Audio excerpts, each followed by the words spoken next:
Yeah, been here rapping boys out here telling favors. I'm the hardest young nigga, I ain't signed to no label. Hey, Bruce Gas putting no fights on the table. I'm coming at my 6K versus 8.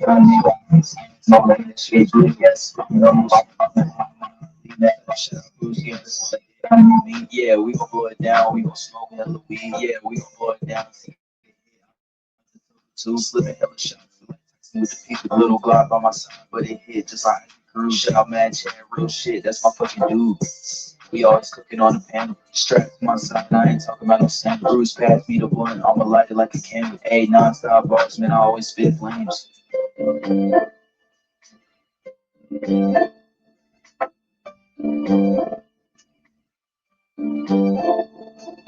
Feel like Bruce Gas always got a different strain. Bitch, you ain't like me, you could never feel my pain. You win and you lose, well, this a fight game. Don't beef on the net and the shit won't change. Said that on the stream, you gotta do it for the game. Said that on the stream, you gotta do it for the chat. I ain't undisputed. Yeah, hold on, I ain't undisputed, but I want all the straps.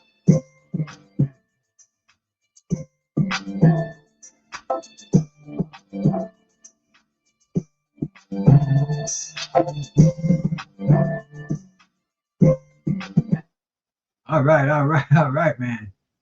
Good evening, Bruce Gas, Boxing, Jazz, and more. We're here tonight because we got some decent fights on tonight. It's not the A+ boxers that you normally see, man, but it's some good solid fighters, man. We got Arnold Barboza Jr. and Kenneth Sims Jr. Both of these cats coming off a loss. 2 losses in a row doesn't look good. But both of these guys, B+ fighters, almost like a crossroads fight, and I'm looking forward to it, man. I'm looking forward to this whole card.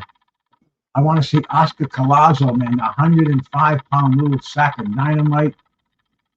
He's an amazing fighter out of Puerto Rico, highly decorated amateur, future pound for pound. He's on the card tonight. We're going to see fucking Sebastian Fundora's sister, Gabriel.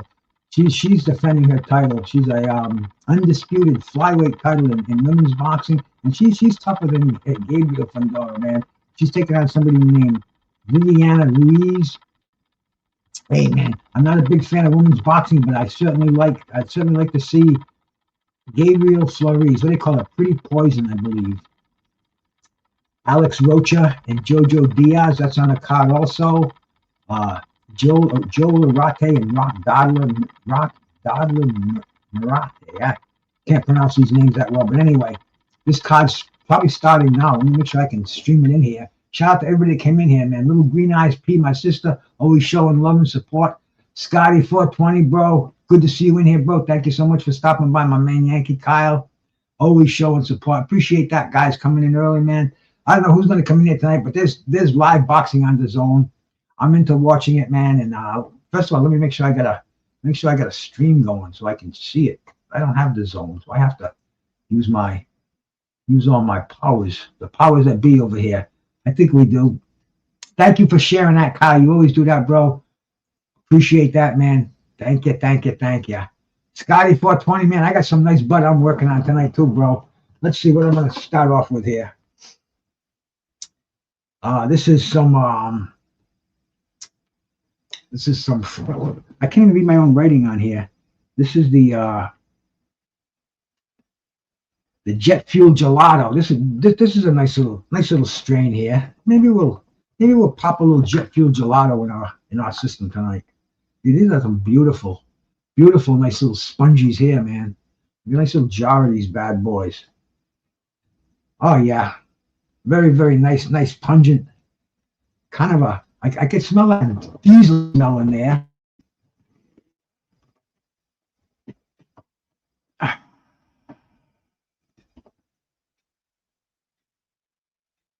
I got a citrusy smell in there. Very, you can tell it's a good one. And these buds, they're just sticky and spongy, and they're sticking to my fingers as I squish them out here, man. 37th parable. Hey, my man, go sub to my man Scotty 420. You want to learn the fine tunes of the cannabis, man. Where's my grinder? Where is my grinder? There it is. It's 8 o'clock. This card should have started, but I don't see it started yet on my stream. So I'm gonna have to go and do some digging here. Yeah, I don't see it start. I got 3 streams on here. I don't see it on. I don't see the live happening on either stream. So we just wait a second.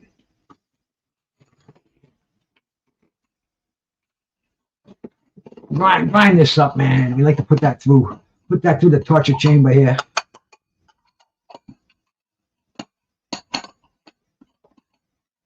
Hey, go sub to Scotty 420, man. Each week I go live on Wednesdays and I give out packs. Dude, anybody giving out anything here is worth supporting. Absolutely, man. And the biggest thing on there for free. Shout out to Scotty 420. Okay, man. Nice little pile of the jet fuel diesel in my nice little. See, when I had my restaurant, I used to give people the checks on these things, and I pulled them out a few years ago. I said, "Hey, man, these are because I don't need the big trays anymore. There ain't no seeds." Back in the day, I used to have the metal trays from the bars, like the Coors Light tray. The waitress would serve the drinks on. They were nice, man. You could get all the seeds out of there, and that's not even an issue anymore. But we're gonna get this jet fuel diesel. We're gonna fortify it. I still got a little bit of this live resin sugar left. Not a lot, but there's a few grams of it in here, I'm sure. This is called Mendo Cookies. It's a really cool live resin sugar from Simply Sticky. And you can see this. The jar's not empty just yet. There's still quite a nice little bunch of that. Those little diamond-like crystals. This live resin sugar. We're gonna add that to our little, maybe about a tenth of a gram. And we massage that in. Get ready for this boxing coming on very shortly. And you know, there's a lot in the news now about one of my all-time boxing heroes. I hate to say heroes, but he is one of my heroes. Thomas the Hitman Hearns. He's fallen on some hard times, and I got to know Thomas not directly, but through his brother-in-law.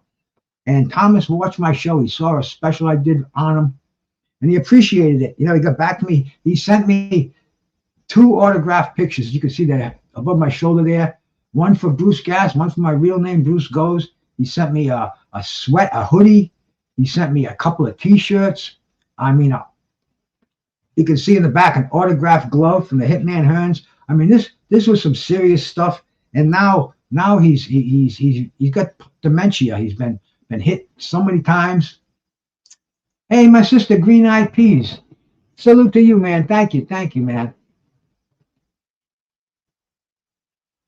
And you know, his mansion is gone, and his family is squabbling. Yeah, I'm like I said earlier, I got to know him through his brother-in-law, Daryl McKinney, and he showed the Hitman some of the stuff that I did for him, and he really dug it, man. So anyway, like I said, he sent me all this stuff, and I feel like I have a connection. So I text Daryl. I asked him, you know, can you let me know what's going on? He sent me a huge text. Must have been about like 100 words, and he just told me, yeah, Thomas has got dementia. His son Ronald is now got the power of attorney. There's all kind of squabbling going on in the family, and you know, he said he couldn't talk because his wife was there, but he was going to get back to me. And I was hoping he would do it earlier today, so we can maybe get him on here and just kind of get some, you know, get a little bit of truth to see what's happening. Because Thomas the Hitman Hearns, man, this is a boxing god. This is a legend in this game, and you know, when Thomas Hearns is in a bad way, I think boxing is in a bad way. But you know, it's just such a tragic thing. And what I want to do now is take my PM vitamins. I always forget to do that, so I keep them out here. This is Saturday evening, Saturday PM. Get this little old man fucking boom. Keep our supplements in there. And as you always, PM, I take 4 different nutritional supplements. I take this is the Osteo Biflex. It's got the Botswana and the the Turmac, great anti-inflammatories, good for the arthritis, which I'm loaded with. I take the silk protein. It's called cadmium. It's a brain supplement, so I don't go freaking nuts. I take fish oil for the heart, man. I go back and forth with flaxseed oil and fish oil, but it's a what you call a essential fatty acid. Very, very important for heart function. And of course, vitamin C, man, especially in this season. Get 1,000 milligrams a couple of times a day and get those down. Plenty of water for hydration.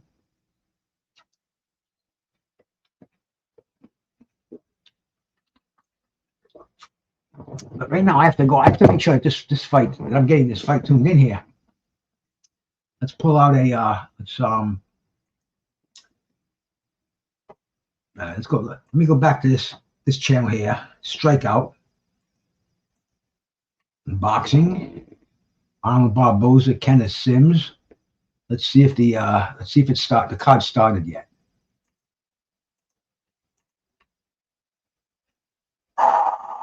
No, see, I think the card's starting at 9 o'clock, and we're here at 8. So, hey, man, we got an hour. Hey, Technique, bro, how we doing, man?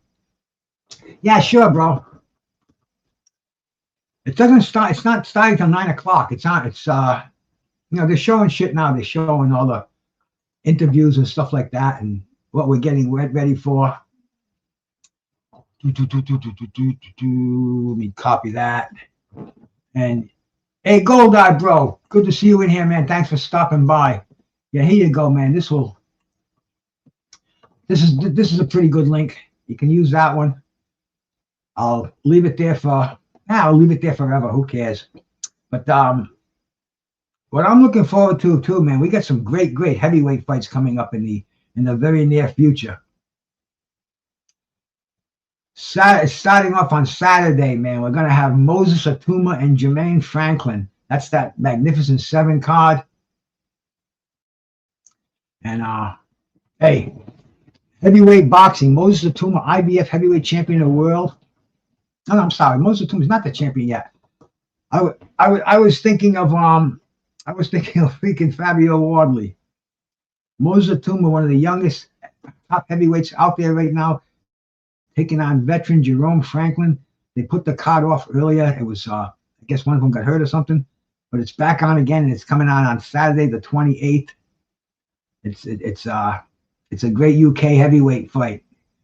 Also on the same, we're gonna have April 4th, man. Deontay Wilder. Deontay Wilder's coming back against Derek Chisora. Both of these guys are in their 50th fight. So this is going to be fun anyway. We're going to see what Deontay Wilder, what, if anything, he has left. And we know Chisora. Chisora is just a dog. He'll fight anybody, anytime.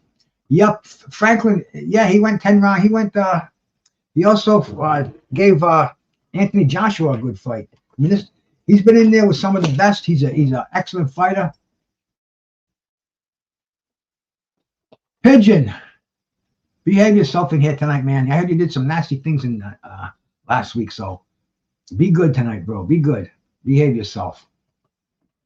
The Deontay Wilder Chisora fight, man.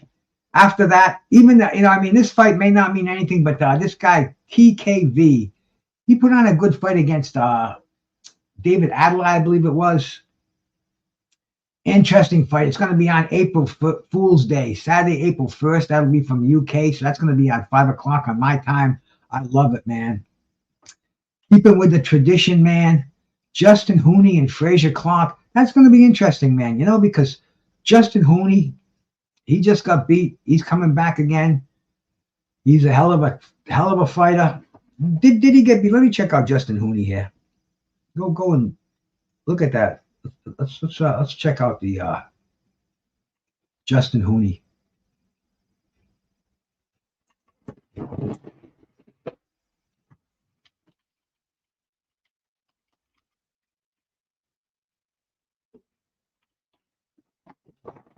From Australia. I'm sure my brother Crocodile. No, Pigeon's in here. He's got many accounts, Green Eyes. He's slicker than freaking fish grease, man, that Pigeon. But yeah, Hooney, he got beat by Fabio Wardley. He got knocked out in the 10th round. So he's making a comeback. So he's taking on Frazier Clark. I think Frazier Clark's coming off a defeat too. Yeah, he got knocked out by lost a split decision to Jamie Shakiva. When was that? That was in November. And we saw him get knocked out by Fabio Wardley in the first round after fighting him to a draw. So I mean, these are active heavyweights. It's gonna be a blast. It's gonna be fun watching these guys. Who else, man? Because it's just going after that. After that, yeah, we got Tyson Fury, Makhmadov. That's gonna be a fun fight too. Who knows if Tyson Fury's got anything left? Who knows, man? All right, I think we don't want to miss the start. I think it's starting at 9, but we don't want to miss it anyway. We want to keep our eye on it because a lot of times they tricks us. The event is now concluded. How the event concluded? Hasn't even started yet. Let me go find this on another stream. All right, let's find it here. Popular fights. Arnold Barboza, Kenneth Sims.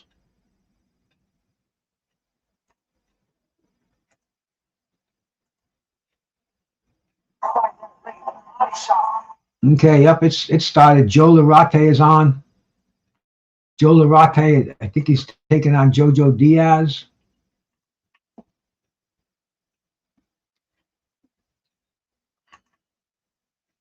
No, he's taking on Rock Dodler.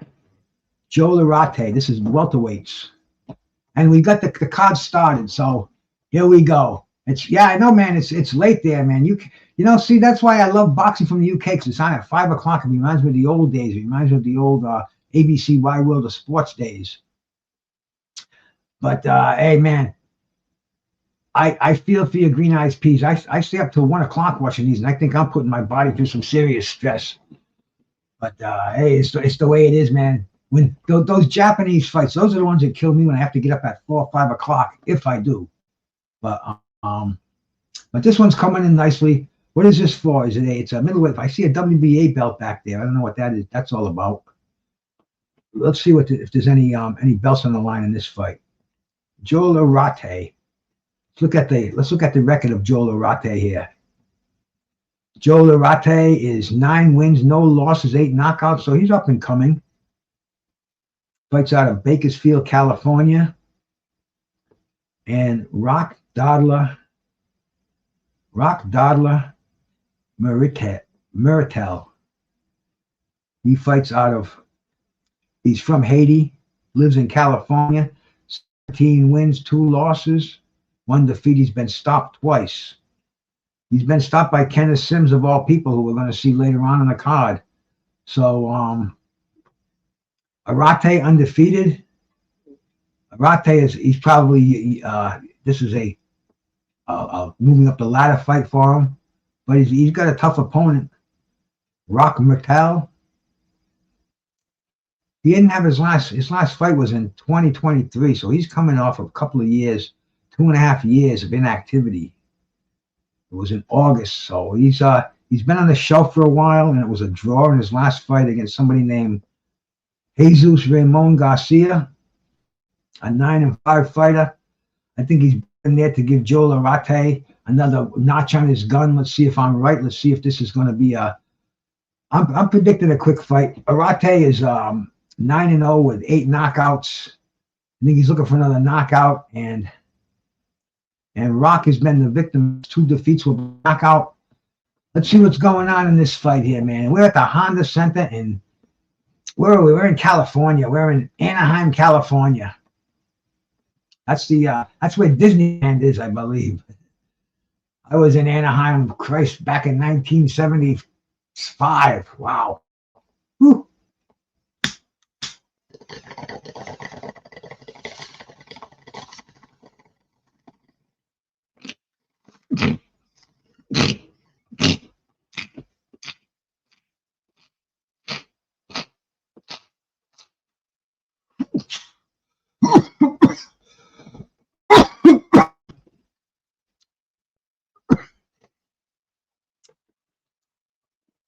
Rate's got that high guard. They're in the center. He's keeping those hands up high. Both of them are keeping the high stance. It's like a feeling out round. They're not going nuts in here. Younger Dries, salute, man.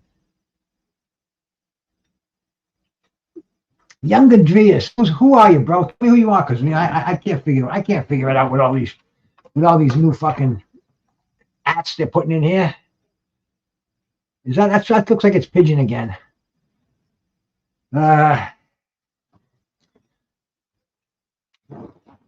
Okay, man. Here we are. We're at 1 minute and 51 seconds remaining in the fight. They're both kind of still, like I said, feeling out process in the center ring. There was an amazing fight last night. If anybody didn't see it, man, it was a light heavyweight fight. Who the hell was it, man? It was on Pro Box. It was Naji Lopez against Manuel Gallegos. I mean, it was a rock'em sock'em, blood, knockdowns, back and forth. Both guys are on the canvas. It was a fantastic fight. And this is a Friday night, Pro Box. Shout out to Pro Box, man. Zufaru, that's my brother there. Zufa, that's Carl, man. That's my man Carl. My main man, Carl Hansen. Shout out to you, brother. Thank you so much for stopping by. This is going to be a good night for boxing, man. I got to get my buzz cooking. I haven't had this. That was only my first bong I just did today. This is my second one. Al Booger, brother. Thank you for stopping by, man.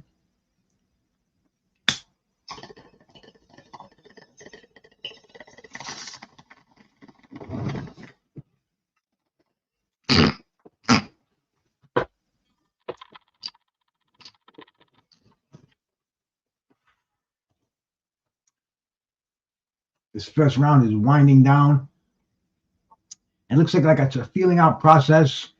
Rate's probably landed the more effective punches, but nothing major to write home about in this round. Well, good right hand by Arate.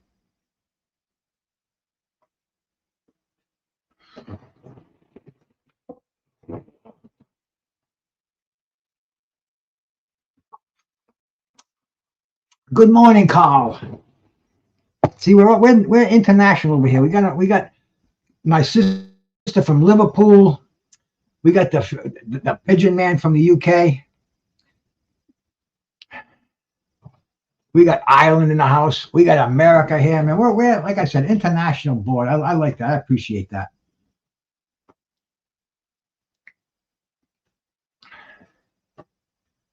What's her name? Fundora's sister is on this card. They call it Pretty Poison. And she is tough, man.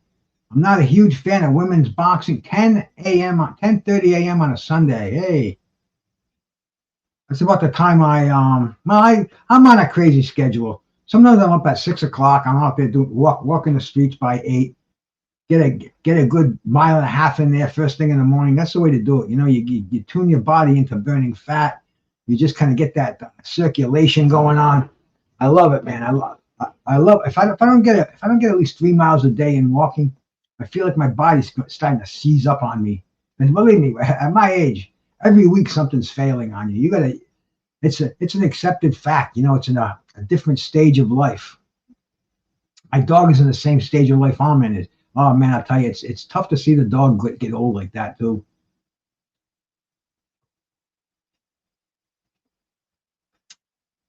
That referee is we see that cat a lot. What's his name? See, back in the day, I could name a referee all the time, man. I could name every referee out there. She runs a 1K a year. 1 km. What's 1 km? That's a kilometer is not much though. That's like 1,000 meters. Is that what it is? I don't know, man. I'm a mile person. Green is a beautiful woman. I see the action's picking up in the center ring. Oh, Arate is trying to land a big right hand. He wants to get this fight over with. Like I said earlier, he's a knockout puncher. That first round was a feeling out process. Now it's pedal to the metal. This is only an 8-rounder. No time to fool around. Arate is trying to, oh man, big left hook, almost took his head off.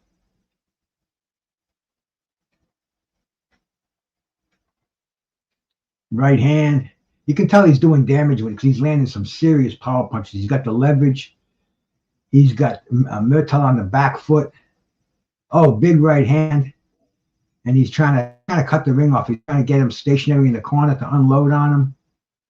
We'll see if he's got the finishing skills. That's the thing today in boxing, man. If you've got those finishing skills, that means a lot. You know, people don't want to see runners and holders.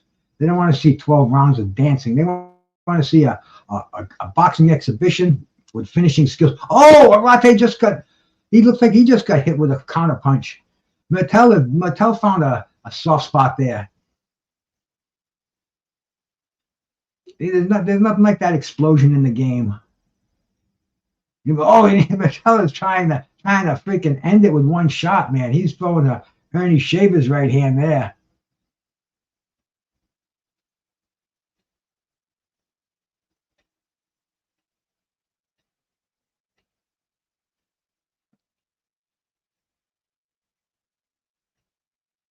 Yeah, this fight's I got a feeling it's going to be a real tremendous bomb landed by one of these guys. I'm going to say it would probably be Joe Arate, but man, Mertiel is throwing some bombs. He's going for broke over here.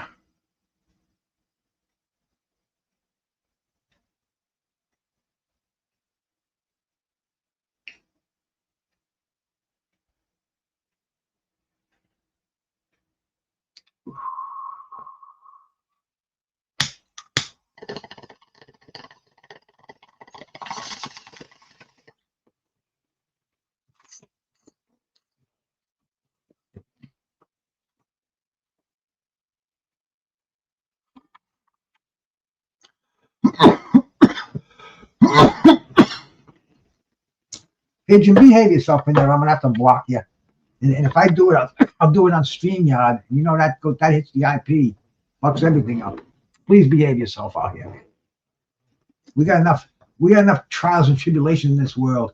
Let there be peace over here. Let this be our boxing haven.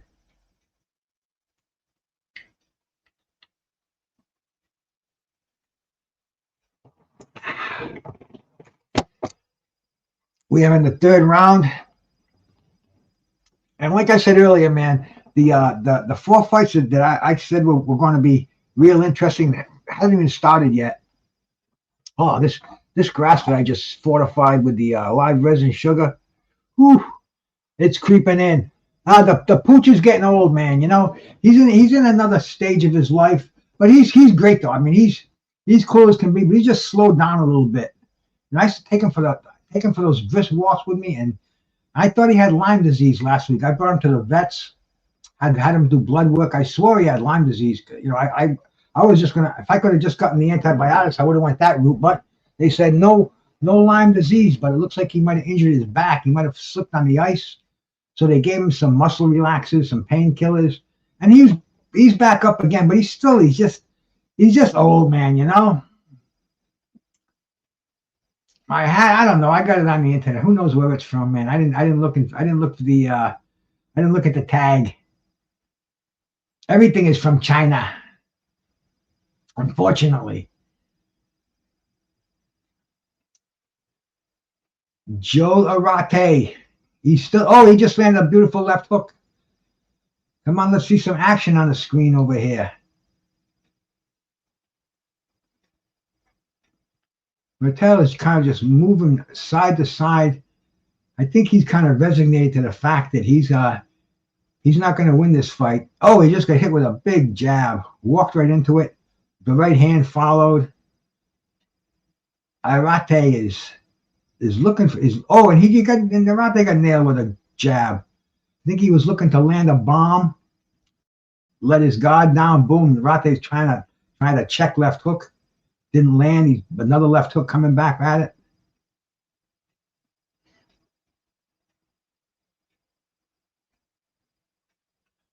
Oh, Arate tried a little inside work, trying to uppercut. Oh, he is trying to drop that right hand. He's trying to counter it. And I got a feeling he's going to hit him with it sooner. We're only in the third round. 20 seconds to go in the third round.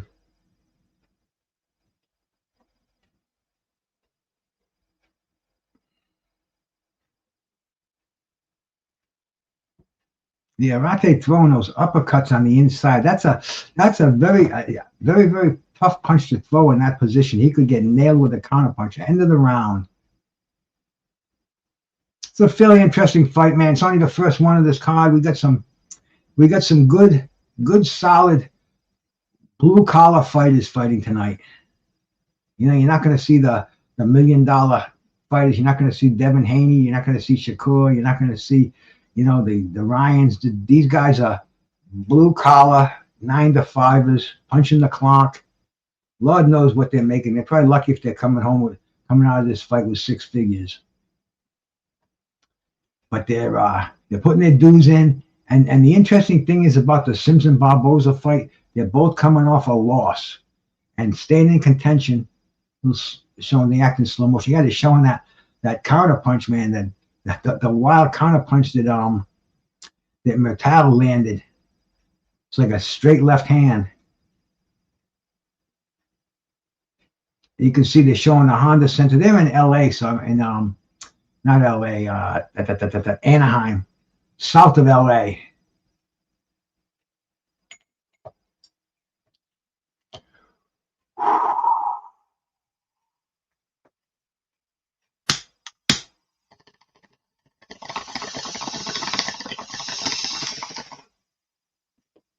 Pigeon, what are you saying out there?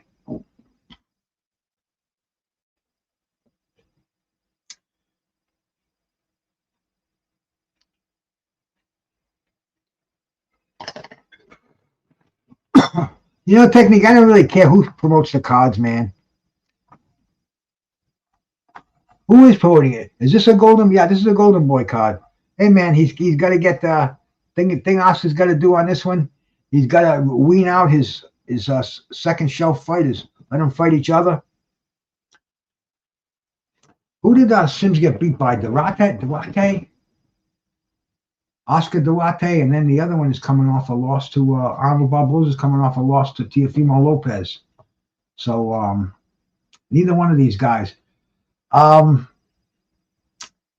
like Kenneth Sims Jr. I just think he's a little more polished, got a better resume. But this is really, it's a 50-50 fight technique as far as I can see. Anything could happen in the main event. I mean, Oscar Collazo, he should have a walkaway.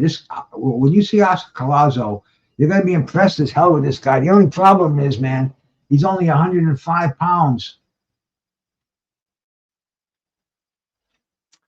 He's, you know, I mean, your daughter weighs more than 105 pounds. It's tough to root for a boxer that weighs 105 pounds. And it's only been a division since 1987, really. So there's not been a lot of minimum weights out there. He's probably one of the best of them all. So we're gonna see a real good fighter coming up in Oscar Collazo. That's going to be a real interesting fight. Very entertaining. He's a Puerto Rican. He's got several amateur titles, amateur world championships. So I think that's the co-main. Fundora's sister. She's always entertaining. Pretty Poison. And then Jojo Diaz. He's on the card too. Who's he taking on? Let me take a quick gander. Jojo Diaz and Alex Rocha. Okay, man, we got guys who fought Shakur, guys who fought Haney, guys who got the L on their record. So they really have nothing to lose. They're coming in here. They want to make a name. They want to get called back again for other important fighters. What's that referee's name, man? He's always on. He's always on the Golden Boy cards. He's a good referee too. I can never remember the guys today. The guys of yesterday, I can remember, you know, there's Fundora. She's getting gloved up. She's in the next fight.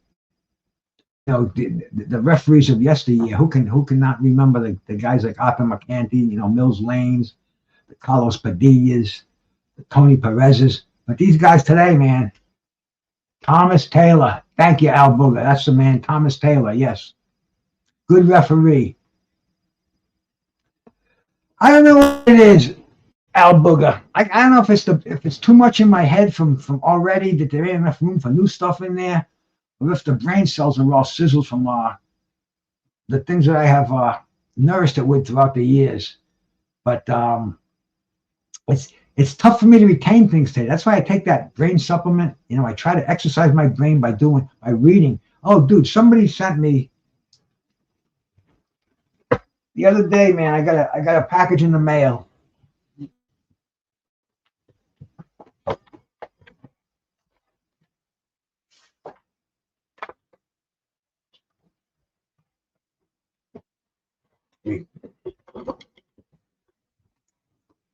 No idea what it was.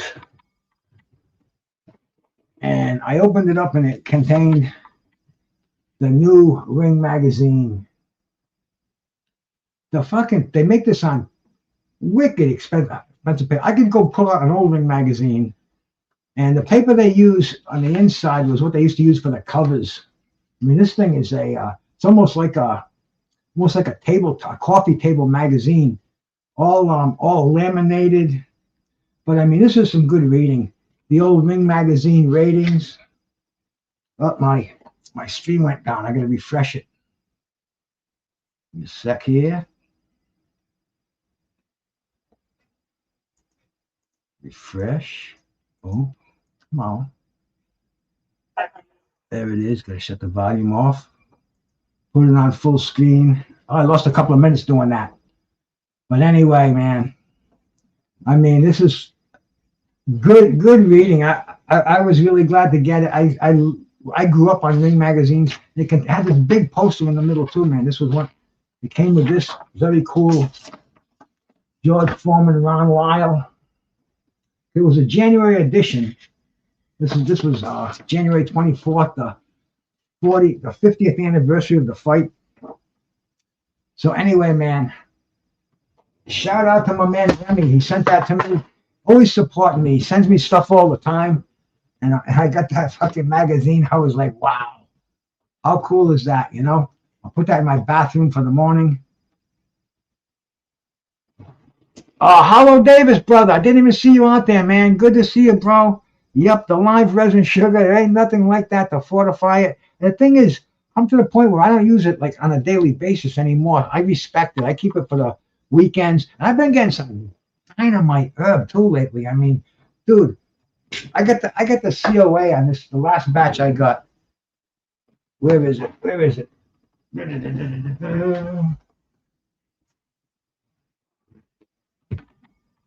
Let me find this for you because you will not. This is like the highest grain percentage ever. I just had the fucking thing in my hands. There it is. Almost sitting on it. Let's see if you can make this out. Here's the certificate of analysis. The total THC 34.82%. The total cannabinoids 39.835%. And this strain is called Blue Gummies.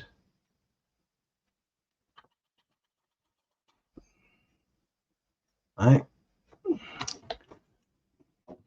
But man, I'll tell you this. I got the Blue Gummies. Oh, the smell is mind-blowing. It's almost 40%. That's as high as you can get. You know, people will tell you they have higher percentages, but that's all artificially enhanced stuff.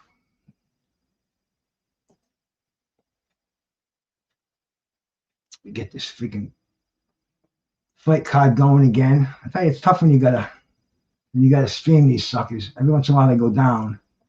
You gotta get them on again. There we go. Okay. We have in round 6. Arate's got that devastating. Yeah, it's an amazing. I know 38.9%. Was it? Did I say 38? What is it? I can't remember anymore.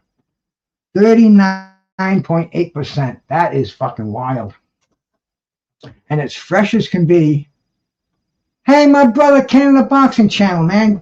Good to see you in here. Anybody, hey, man, you cats, you want to go to a good channel for some serious boxing knowledge? Go check out my brother, Canadian Boxing Channel.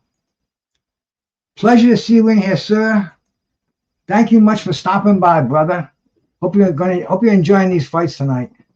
We're having a blast in here.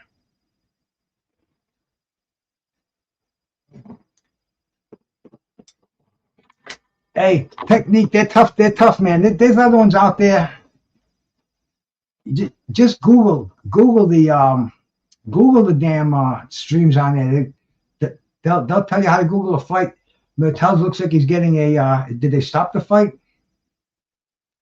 Damn. No, I think it's going on again. Might have been a knockdown. I can't believe I missed that, man. Here we go, man. We're in round 6. 1 minute and 20 seconds to go. I would figure Arate was going to make quick work of him, man, because they're building him up. Golden Boy's looking to put W's and KOs on his record. But he's in there with a tough cat here, man. Tough little Haitian. Oh, it puts him down. I guess that was for the second time. It looks like the size difference is pretty big, too.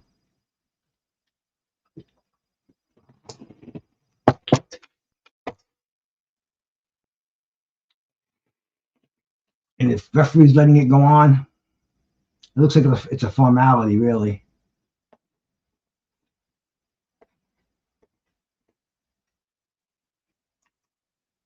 Oh, that's it. Thomas has seen enough. He hugs the rock. Good night, son. Good work. And what was the weight? Yeah, they both were welterweights. They both weighed in at 146 and a quarter. But man, I'll tell you, I don't know if the rehydration clause was on or what. But the Arate looks like he looked like a middleweight against a welterweight.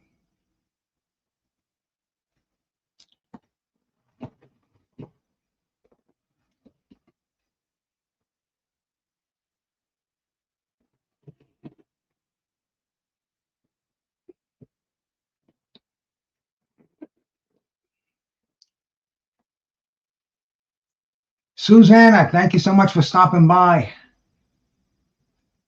Pigeon, I don't know, man. I don't even know who you are out there anymore. You got so many different names, but just behave yourself so you don't get blocked. Trey Titan, brother, good to see you in here, man. Now I know that's Pigeon right there. That's one of his many aliases. Oh, look, what a left hook! Just saw it in slow motion. Those are the kind that bring the cash grab. Just a beautiful, beautiful left hook. Fight was pretty much over at that point. And a right hand. Arate looks like a very talented fighter. We'll have to watch him on his move to the top.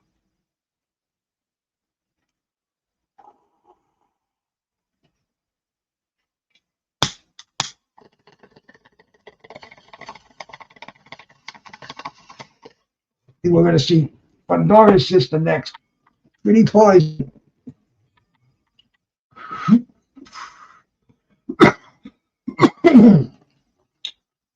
McAndrew.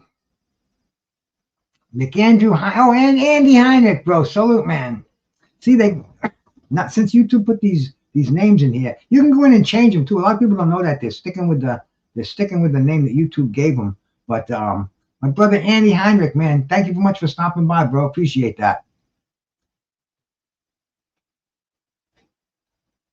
I know, technique. I heard that shit, man. Hey, that's not my problem.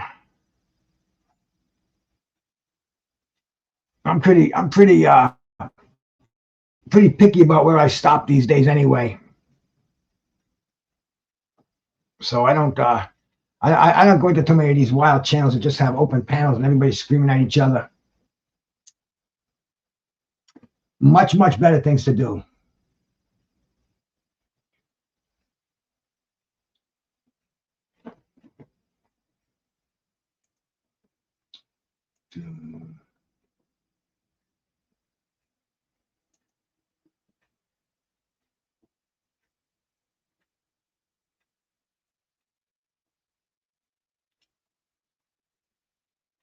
Tune this one back in here.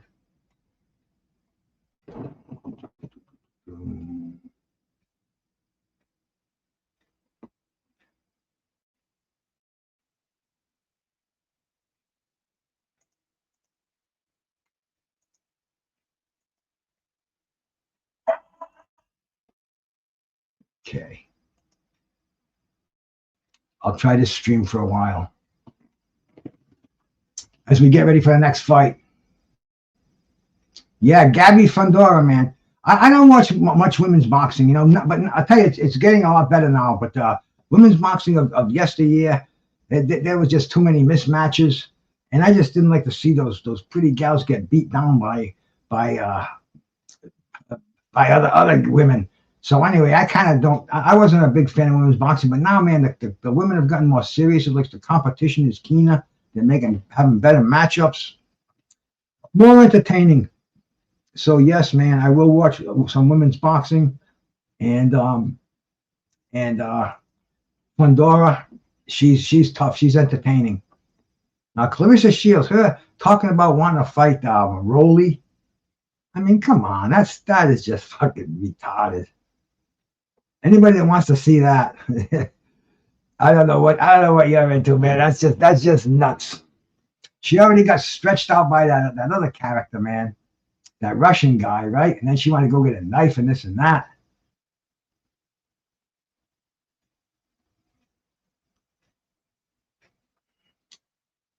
But Oscar's got I think this guy looks like he's got a WBA championship belt back there. Maybe it's I don't know, maybe a gold belt or something like that. It was only a 10-round fight, so it was not a legitimate heavyweight title fight.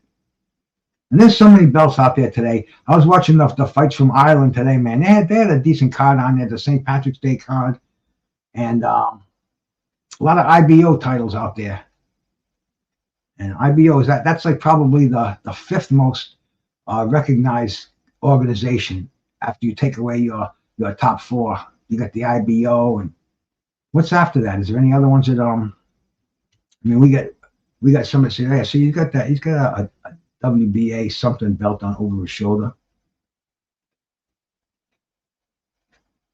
And he's got power though. They're showing his finishing skills. And being a finisher too, that's a skill in itself in boxing, man. You get some people that can finish a fight, like that fight last night that we saw with Najee Lopez. He was getting beat up, man. His head was busted open. He was knocked down. And once he hurt Gallegos, he finished him off. He had that the killer instinct, man. The time I saw Sugar Ray Leonard when he finished off Roger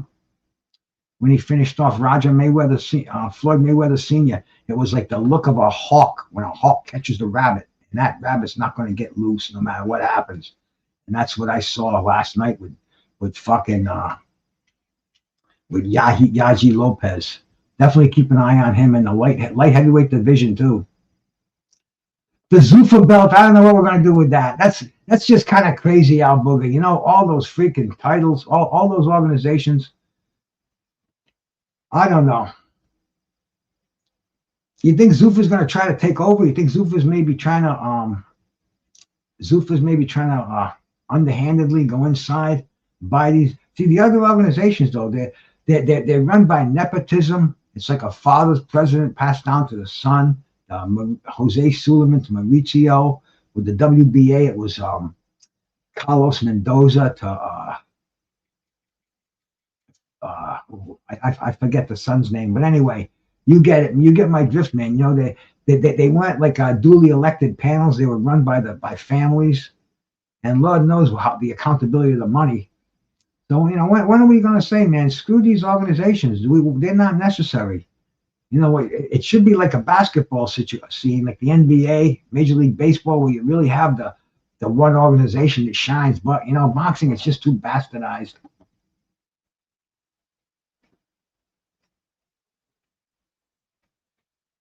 See, even the IBF, when the IBF first came around, they came around because Bob Arum had there were two organizations, WBA and WBC, right?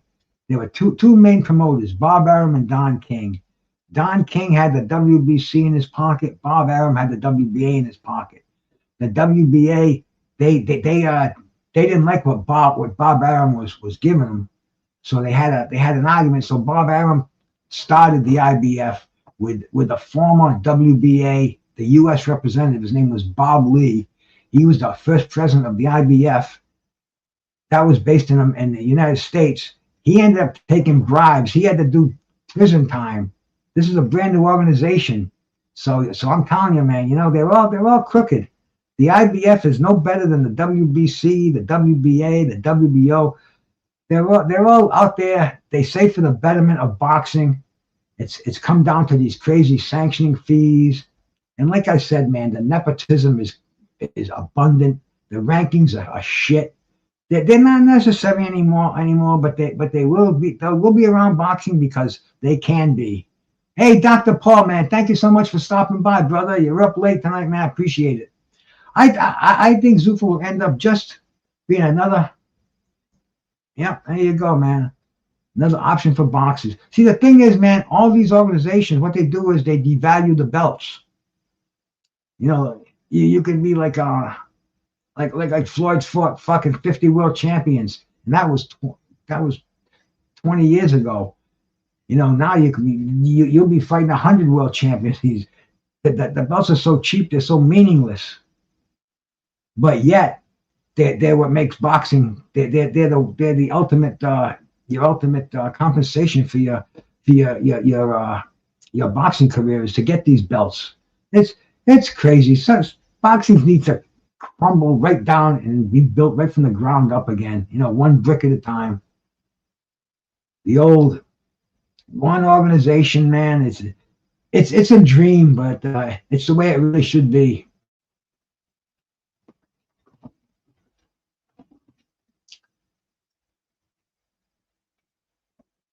They're all fucking they're all crooks. The thing is, what I do is I look at the fighters, and if that fighter, the eye test, the old fucking, they pass that, then they're in a different league. There's fighters out there without belts who deserve belts. There's just too many organizations out there. It's crazy. Now we're out there, and the fights in the UK today with the IBO World Championship belt, that's 6. And then we got the WBF. Is that the one that Pro Say's running? They tried to get Ike Iabuchi as the heavyweight champion, but Ike got beat, so somebody else got the title, and that kind of popped the balloon in that organization.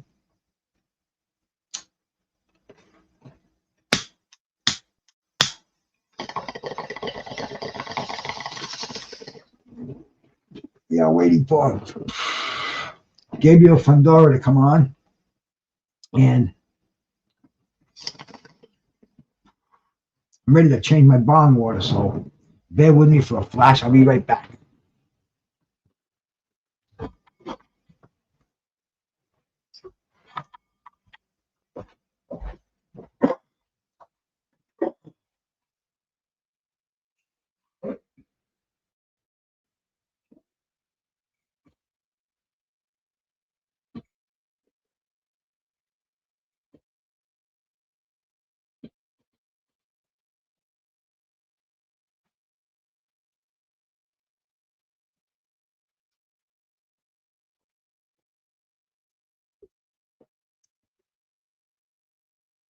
There it is, man. Clean bong water.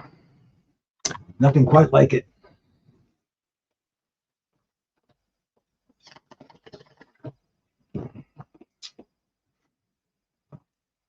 Hey, pop a lot of smoke, brother. I'm smoking some kick-ass stuff tonight, my man. I got some jet fuel gelato that is fortified with some live resin sugar. Last night I was on a panel, man. I was on Dub Right Side. And it was a good panel, man. I even forgot what we were talking about. I think we were talking about maybe PEDs or something like that. But I was smoking. I got a strain here called Zoap, ZOAP, and it is kick ass. It's another one. It's one of those crazy 30. I think it's 36% or something like that. One of these fucking crazy percent, and it is awesome. It's got a wicked crazy smell. It smells almost like lavender, and it kicks you like a mule, bro. Pop a lot of smoke. He's got a good channel, man. Go check his out. He's got the open panels, man. A lot of cats get up there to give the opinions. And if you like listening to other boxing fans' opinions, Pop a lot of smoke's got some good shit going on up there. Him and T do a show together, and G5's over there. Some good shit going on. And they're all stoners too, man. Pop a lot of smoke sitting there with these big fucking blunts sticking out of his mouth, man. Getting a good buzz cooking. Maybe getting a little something to sip on.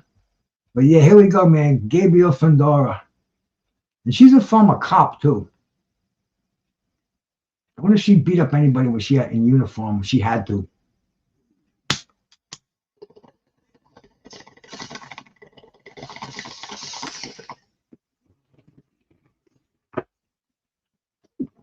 One of the few, if any,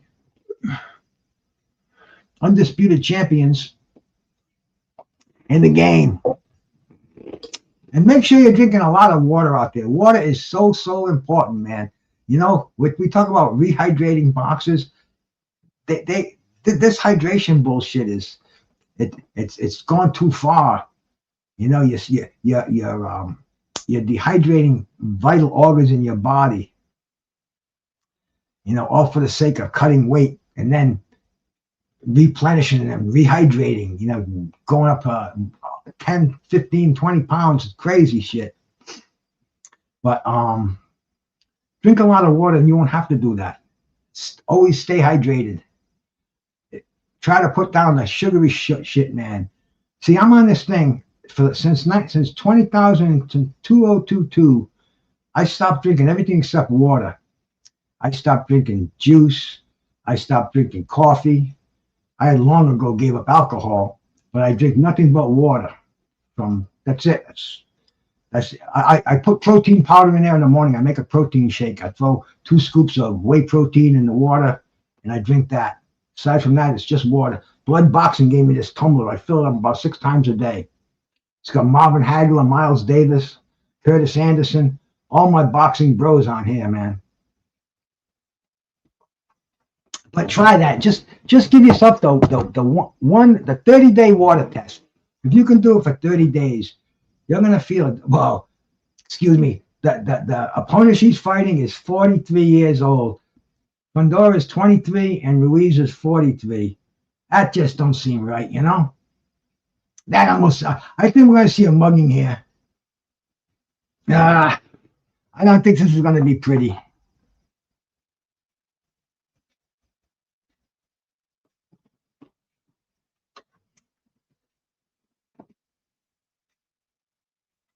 We're getting ready though, man. They just showed a tail of the tape. Ruiz. She's got a belt there. Fundora's undisputed. She must have maybe a regional belt.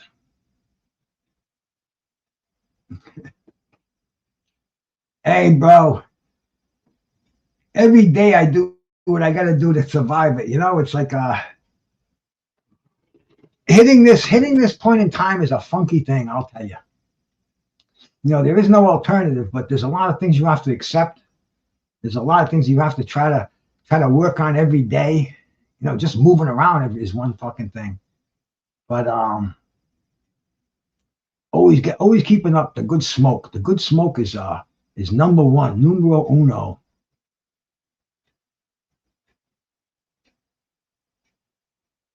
Oh, my thing just froze on me. Come on, don't do that. I'm gonna have to go and refresh it. It's back again nicely, thank you. Ruiz is making her ring walk. I don't know if I lost a minute or so, or a few seconds, because sometimes when these things freeze on you, they go back and then they freeze the same spot, which this one just did. So I'm gonna have to go to another. another stream here. Refresh that.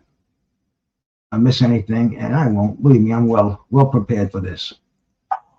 Put the volume off there. There's Fundora making her ring walk. We lose nothing, man.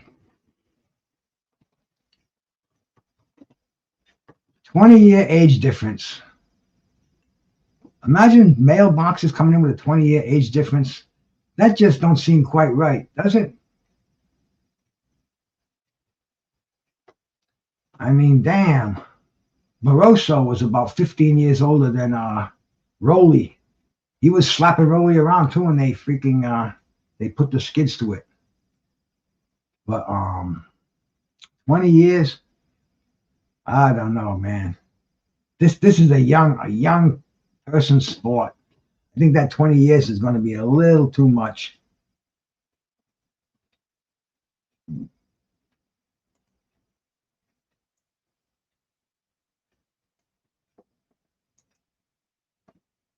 Fundora making her coming into the ring, waving to the fans at ringside.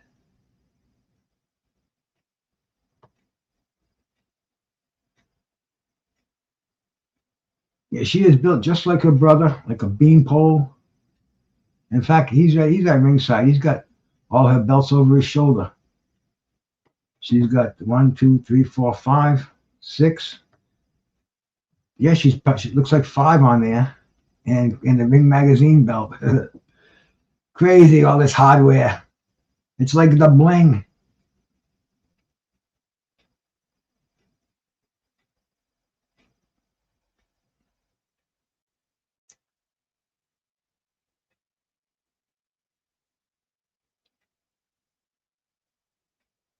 I think Fundora is trained by her father.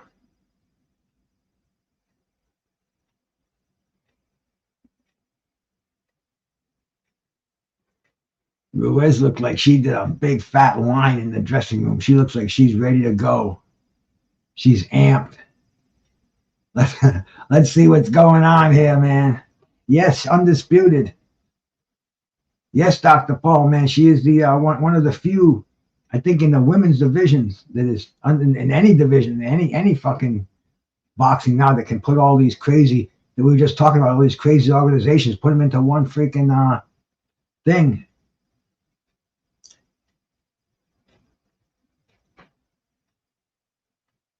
She looks like a caged bull. Ruiz, she's ready to go. Let's check out her stats.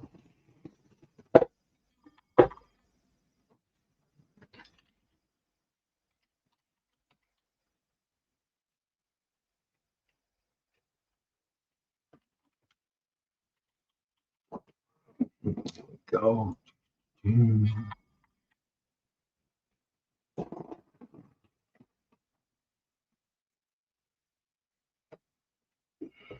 Viviana Ruiz Corredor.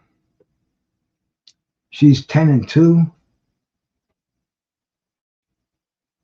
43 years old. Out of Australia. Carl, here you go, man. Born in Colombia, fighting out of Australia. If my man Carl is still in here.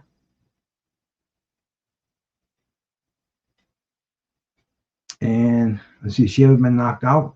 Nope, she's never been knocked out, so that's a plus. Doesn't have to quit in her. Oh no, my stream is fucking up on me.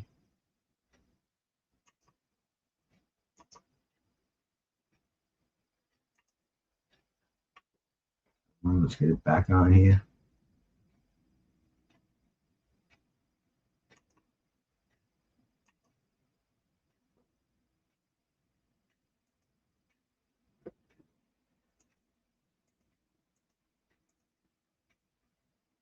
Okay.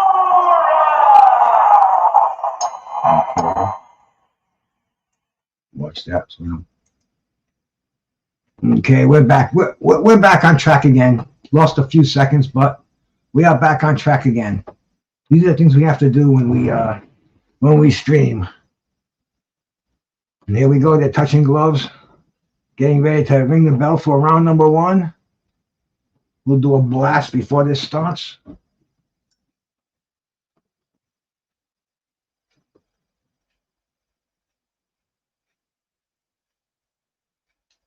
That little Ruiz, man, Colombian. So you know she's got some connections.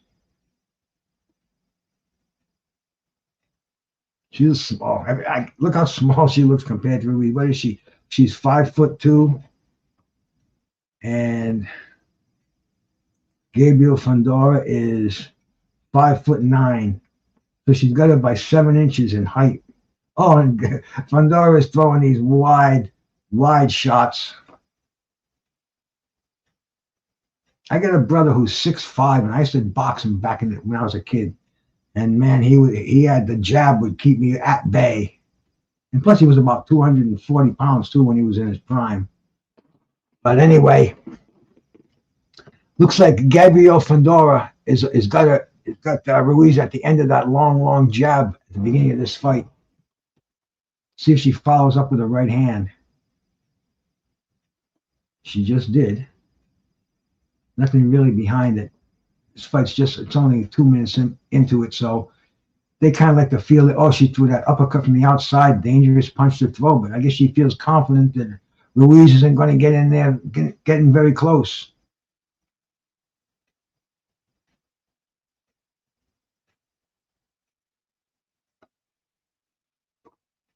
I like Malachi too, man. Malachi's my brother. Pepe doesn't like anybody, but nobody likes him either, so what the hell. He just bounces around channel to channel. He's not a bad guy, but I think he got a little chip on his shoulder, but he's cool. He's all right. He doesn't bother me. And I kind of like him coming over here. So shout out to Technique. Malachi, my brother, man. He sends me fucking happy birthday, Merry Christmas text. Coach is a cool guy, man. He's very successful. To do that 3 hours a day, that's fucking dedication. And you don't get no paycheck from this, man. You rely on what you make from your freaking super chats and your freaking cash apps and stuff. And he's doing that every day, 3 hours. Plus he's got to prepare his show. That's serious dedication, man. I couldn't do that. No fucking way. Maybe if they told me you got $1,000 a week check in the mail coming, it's going to be in your bank account. But there's so much competition out here. You do this for the love of the game, bro. This is a whole new frontier. El Javi, my brother, thank you so much for stopping by, my man.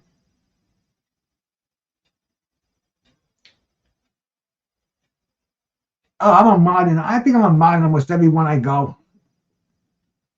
Oh, there we go. Come on. Don't freeze up on me. Come on. Let me move to another one. There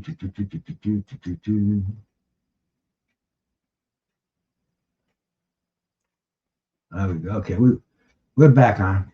We're back on again. Get it on the full screen. All right.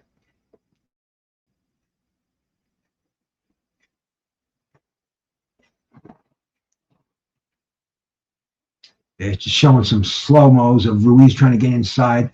And the second round is just beginning. Ruiz walking into the buzzsaw. The 2-minute rounds too in women's boxing. I kind of forget that sometimes. Some had, what they have, Serrano had 3-minute rounds, right? I mean, Fundora, she's just freakish looking. Look at that stance, real wide stance, and she's so tall.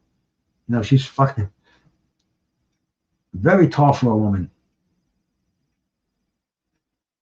Pumping that straight jab, man. Pumping that left hand. I will say Ruiz is a very tough though, man. She's standing right in front of Fundora. Trying to land a Hail Mary. She's just kind of chugging forward. She's throwing a lot of right hands. She's trying to land that power punch.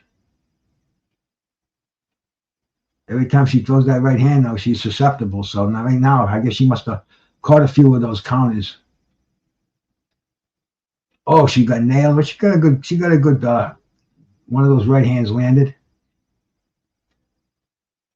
She knows she has to take 3 to land 1, which is what she's doing right now.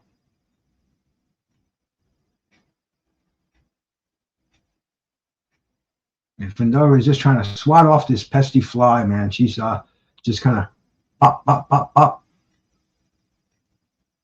But Lily Ruiz is putting the pressure on. Now Fundora comes on, moves forward, starts throwing combinations.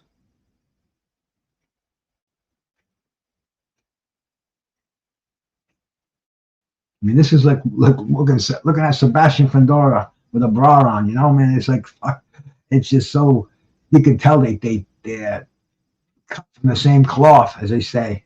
Oh, Fundora just got nailed with a big right hand at the bell. Ruiz raising her hand. She knew it, man. She knew she got a shot in there. Let's see if they show that one in slow motion. That almost looks like the one that was Brian Mendoza who knocked out Fundora a few years ago. It almost looks like something like that. So Fundora's probably getting that in her corner from her brother, saying, "Don't let her get inside. Don't let her get inside, man. You remember what happened to your brother?" And he's right there. Yep. And I think I heard Mendoza is going to come back as a middleweight too. He's got a fight scheduled. You know, fighters do what fighters do. Boom, yeah, bang. There was that retaliation, that snappy right hand right at the bell. Boom. They're going to show from every angle because they want to show, even though she's probably not going to. It landed a little high. Even though she's probably not going to pull that spectacular Hail Mary knockout. You know, they want to show her highlights. And they're both wearing the rival gloves. I think Fundora is realizing she has to move her hands fast to keep up with this little buzzsaw coming at her.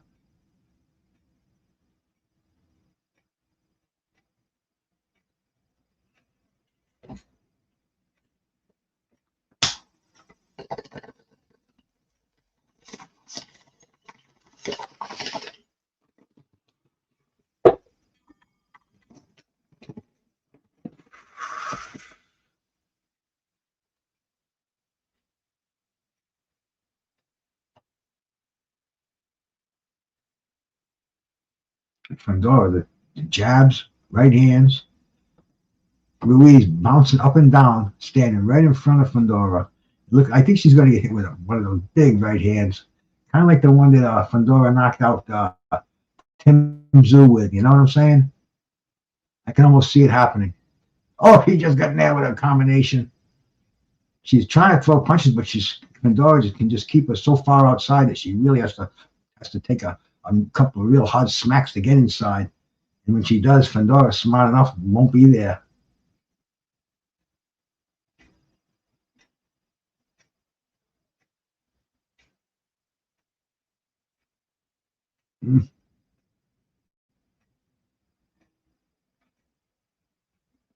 She is trying so hard to get inside. Fundora is keeping her off with the jab. She moves to the side a little bit, goes to the body.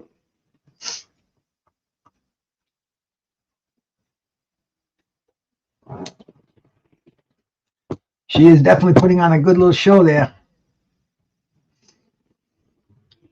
And Fundora's just kind of looking for a spot.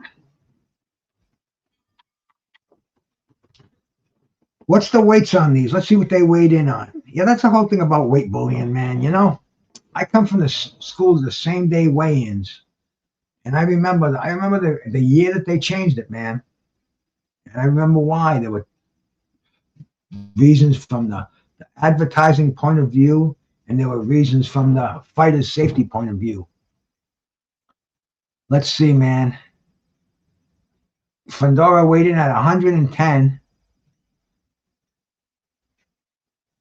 And Cruz weighed in at 111. So Cruz actually weighed in a pound heavier than Fundora. Isn't that crazy technique? The weight bully weighed in lighter at the weigh-in.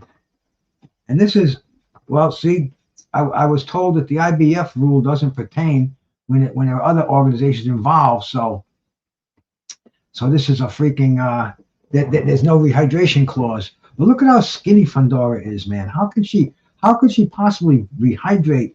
I mean, It just makes no sense. She's just tall. That's the whole thing, man. She's so stretched out. Almost like a Thomas Hearns. Exactly like a Thomas Hearns.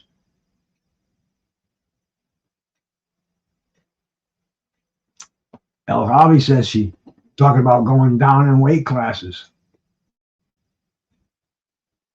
Do they really have any lower weight than that?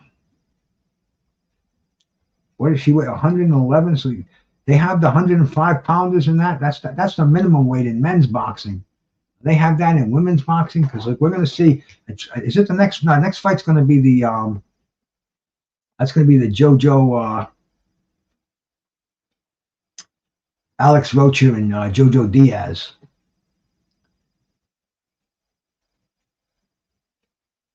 But Ruiz is trying to come through. She's trying to get inside, but man, she's really taking a. She's that jab. I can't believe she's still on her feet, and she has to punch up too. If she don't hit anything but body, if she wants to go for that chin, she's at a real disadvantage here.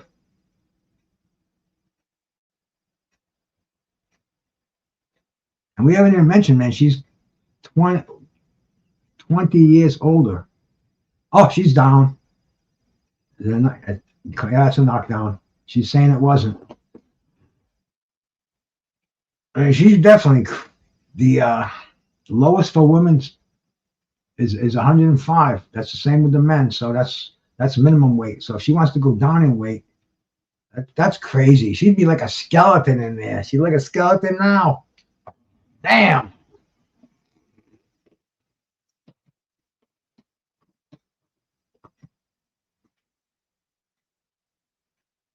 But that was a legit knockdown because she got buzzed a few times. They're gonna show that again. Yeah, legit knockdown. That was a slip. Yes, maybe a slip. She slipped one into my jaw. Did anybody see the card this afternoon from Ireland? Who was that kid who was he made his debut? Irish heavyweight, a star amateur, and he took on this dude who was about 310 pounds.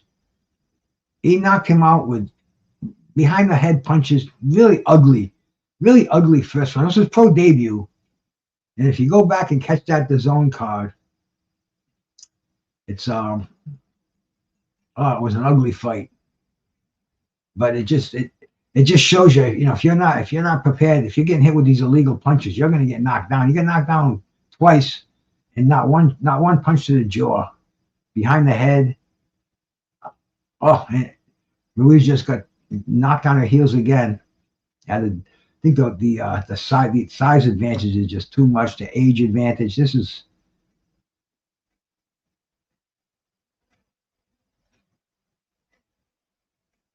Is she going to get lucky and counter Fundora? Fundora is just going to kind of smile on her face too, punching down. And she got the finish in her.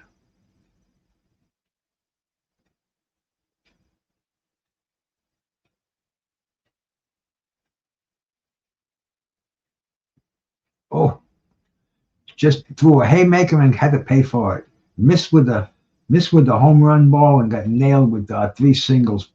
Boom. In rapid session. Nailed with the right hand. Oh, I can't believe Ruiz is still in this fight. She's getting hit with every punch Fundora throws at her.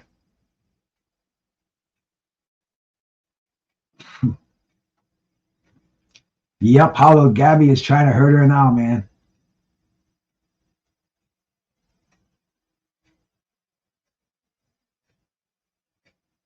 Ten-round fight. She had a plan. Oh, that little Ruiz though, she's dying to land that counterpunch. She's dying to land that haymaker. She probably watched that Brian Mendoza fight a million times. Now they're both moving their hands in the corner. Oh yeah, here we are. End of the round. The doctor is making sure that Ruiz is okay. It was a weird thing today. It was a stoppage in one of the fights in Ireland today. and the guy was done. He was done when he went back to the corner, but the referee made the timekeeper count a minute so they could start the next round, so we could stop the fight in the next round with 1 second. And my sister Green Eyed Peas, jab that like, share that video, man. She's my biggest fan out there. I love her. She's always promoting the channel.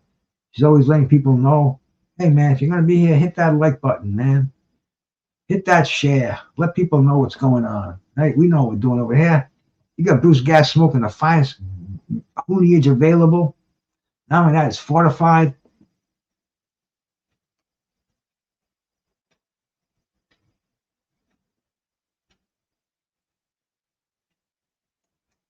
Had a wedge. You gotta explain that to me, man. I don't know what a wedge is.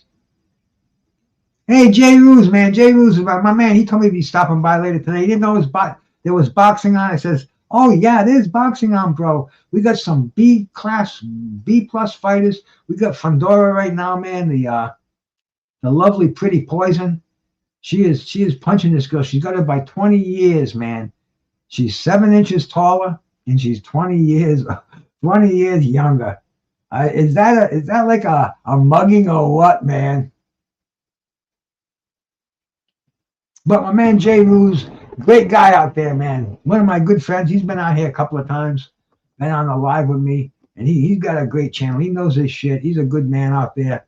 And I can see how if you're not paying attention to this, see, I look at the schedule a lot.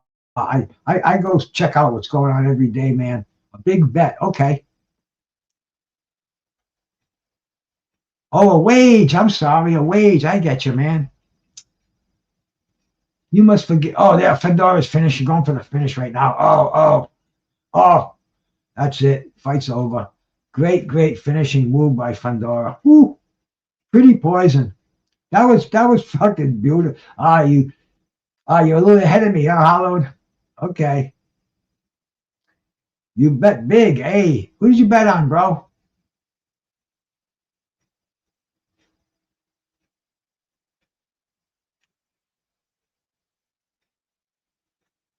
I don't know if that's a father or promoter. I think that's a promoter right there. You guys know who that is. Is that Samson Linkowitz? It could be. I'm not sure. But I think that's a Popsy taking their gloves off. And Sebastian in the back there standing up with the headband on. It's a family affair going on here, man. Yeah, Samson Linkowitz. Yeah, okay. That's what I thought it was, man. But you know, some of them I like to just, when I'm not sure, I like to spit it out because I'm wrong and I sound like a douchebag. And you know how it is, man. Oh, look at the finishing on here, though. Beautiful. That's like when I used to beat up my little brother, man, like that. Boom, boom. Another one to the top of the head. My mom would pull him off. That's it. Fight's over. And she's just parading around, defend her undisputed title. She's got every belt at featherweight. Is that what she's a featherweight champion? Undisputed flyweight. I'm sorry, flyweight champion. She's about she's only got one more weight to go down, and I don't see it. I don't see that happening. She's already too skinny for me. That's no, you need some more meat on those potatoes. You know, I mean, she needs a good steak sandwich or something. But she is I couldn't see her losing any more weight. Her body fat's in the single digits now, man. She would be anemic if she lost weight. Hey, Dr. Paul, your wife's birthday. Happy birthday to your wife, brother. God bless you for stopping by, bro. I appreciate it, man.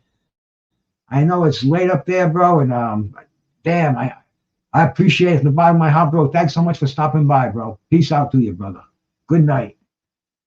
Good night. Good luck. Good life.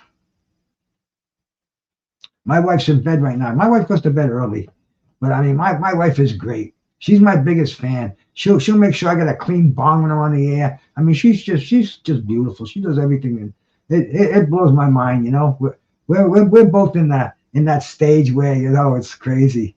We try to take care of ourselves as best as possible, eat properly, get the proper exercises and take care of our dog, you know, worry about our loved ones and every other fucking thing. But it's a crazy world. But there goes Fundora getting her hand raised. And that's another referee. I see him in there a lot too. He's with Golden Boy.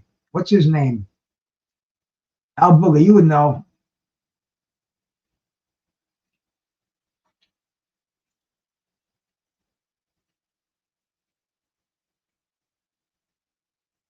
Next, we're going to see Alex Rocha and Jojo Diaz.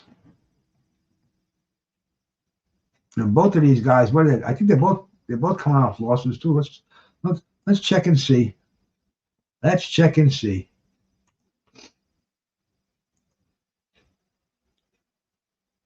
Alexis Rocha 25-2, and he's coming off a draw with Raw Curiel, who we've seen on here, man. He's undefeated NABF welterweight champion, and Giovanni Santo. I'm gonna sneeze. Excuse me. So I feel like when I sneeze, I usually sneeze 3 times.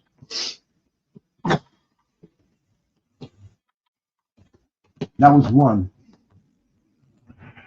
No, I guess just 1. You know, sneezing is a weird thing. You know, sneezing, you can't sneeze when you're sleeping because you just can't. Oh, hick. There it goes. Another one, because sometimes they go like 10 times, man. I'll sneeze like crazy. It'll be like a snot. It'll be like a shotgun. Oh, yeah, man. You kidding? My wife is saint putting up with me. Whew. She's in the Hall of Fame.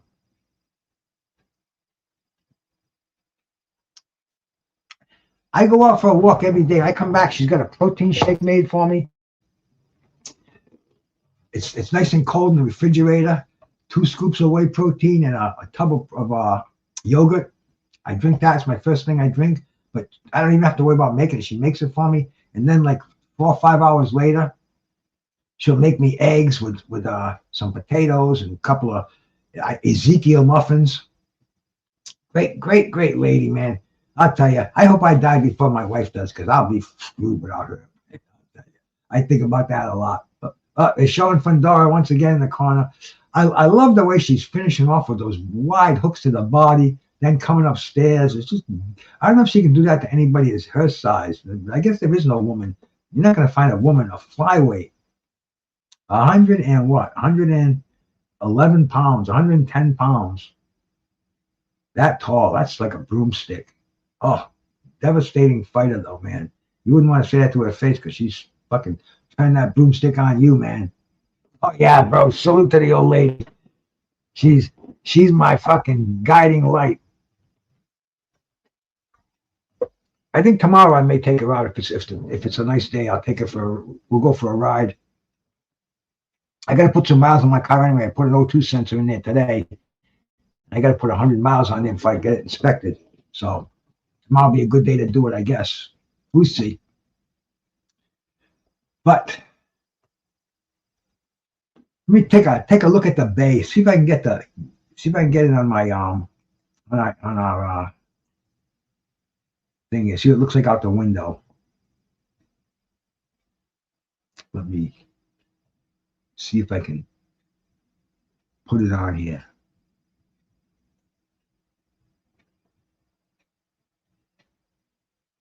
This is the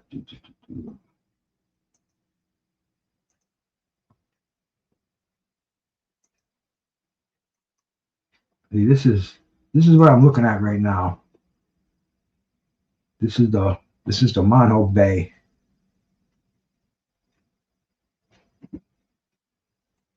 That's one side of it, and this is that's the backyard. Let's see.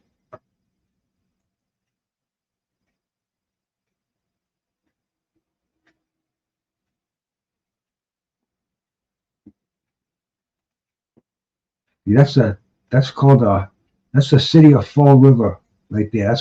That's the city across from me. You can see the skylights. You can see the bugs flying around out there. Yeah, I put the light on the camera, and you can see these freaking whatever they are. some kind of a weird looking thing. And then over here, this side will be the closest side to where the dock is right there. That's the other side. It's weird because sometimes I'll turn this on and I see like a coyote over here. So it's always kind of fun to check the area, like the front walkway. See what that looks like in the PM. Make sure nobody's robbing the old boy over here. But anyway, that's my security camera there. Keep our eye on what's going on.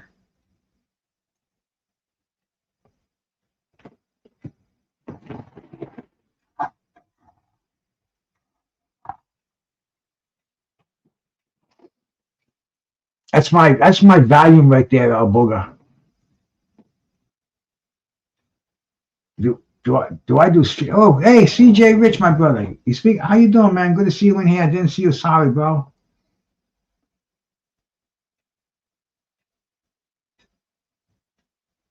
Oh, she's gone. She's moving down to 108. Wow. Yeah, 22. The punches she landed, she got outbombed by like 80%. Only landed 22 punches. But it was entertaining to see Gabby Fundora, her finishing skills. No, when the weather gets better, man, I go sit on the porch and do this.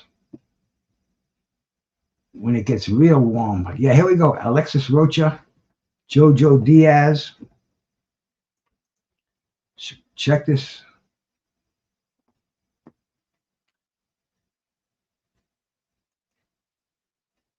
Jojo Diaz is the veteran, man. He's been around for a while. He got beat by Regis Prograis last August. He got beat by Oscar Duarte. That's the cat that Ryan beat, the one that Richardson pulled out of the fight with.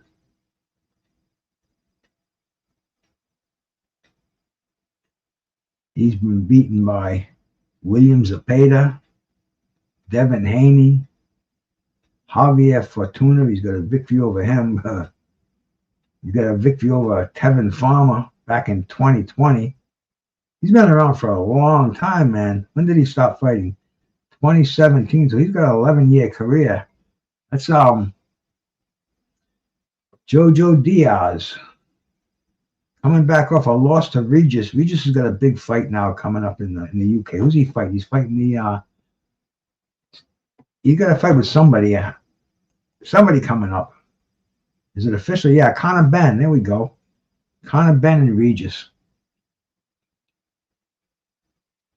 So maybe he's feeling, hey man, if I went 10 with Regis, no point in hanging him up. And he's got a decent dollar fight right now with Alexis Rocha. Rocha, I'm sure, is the favorite.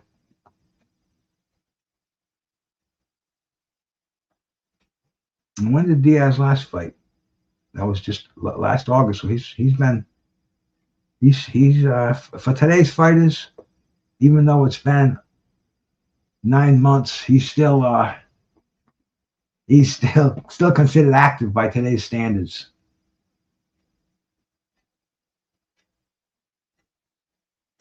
And we're looking at 9:30, so the fight, yeah, right on schedule here. I figured they're gonna go on past midnight tonight. Where are you cats located? East Coast, West Coast?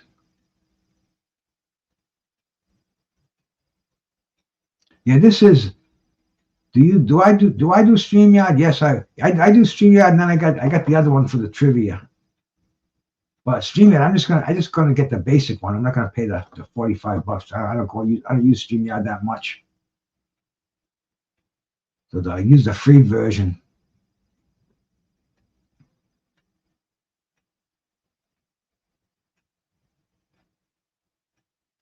start going on a lot, they use up them hours, then they slow the damn thing down.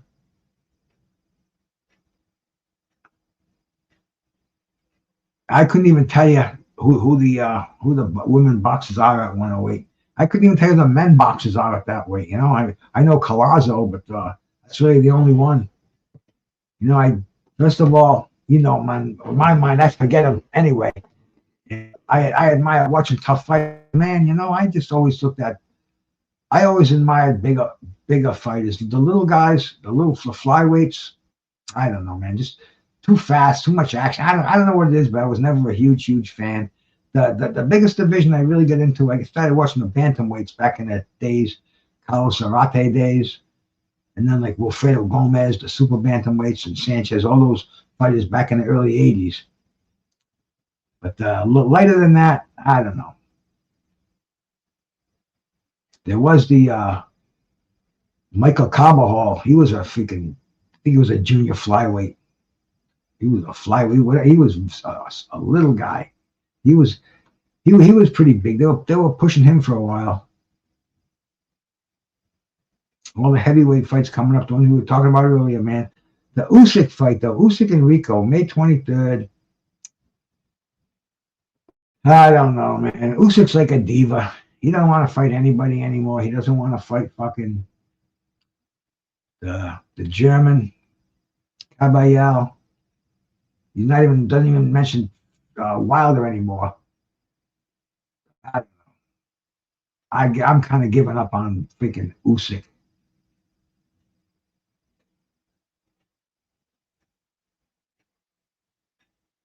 And we're doing some kind of crazy countdown now.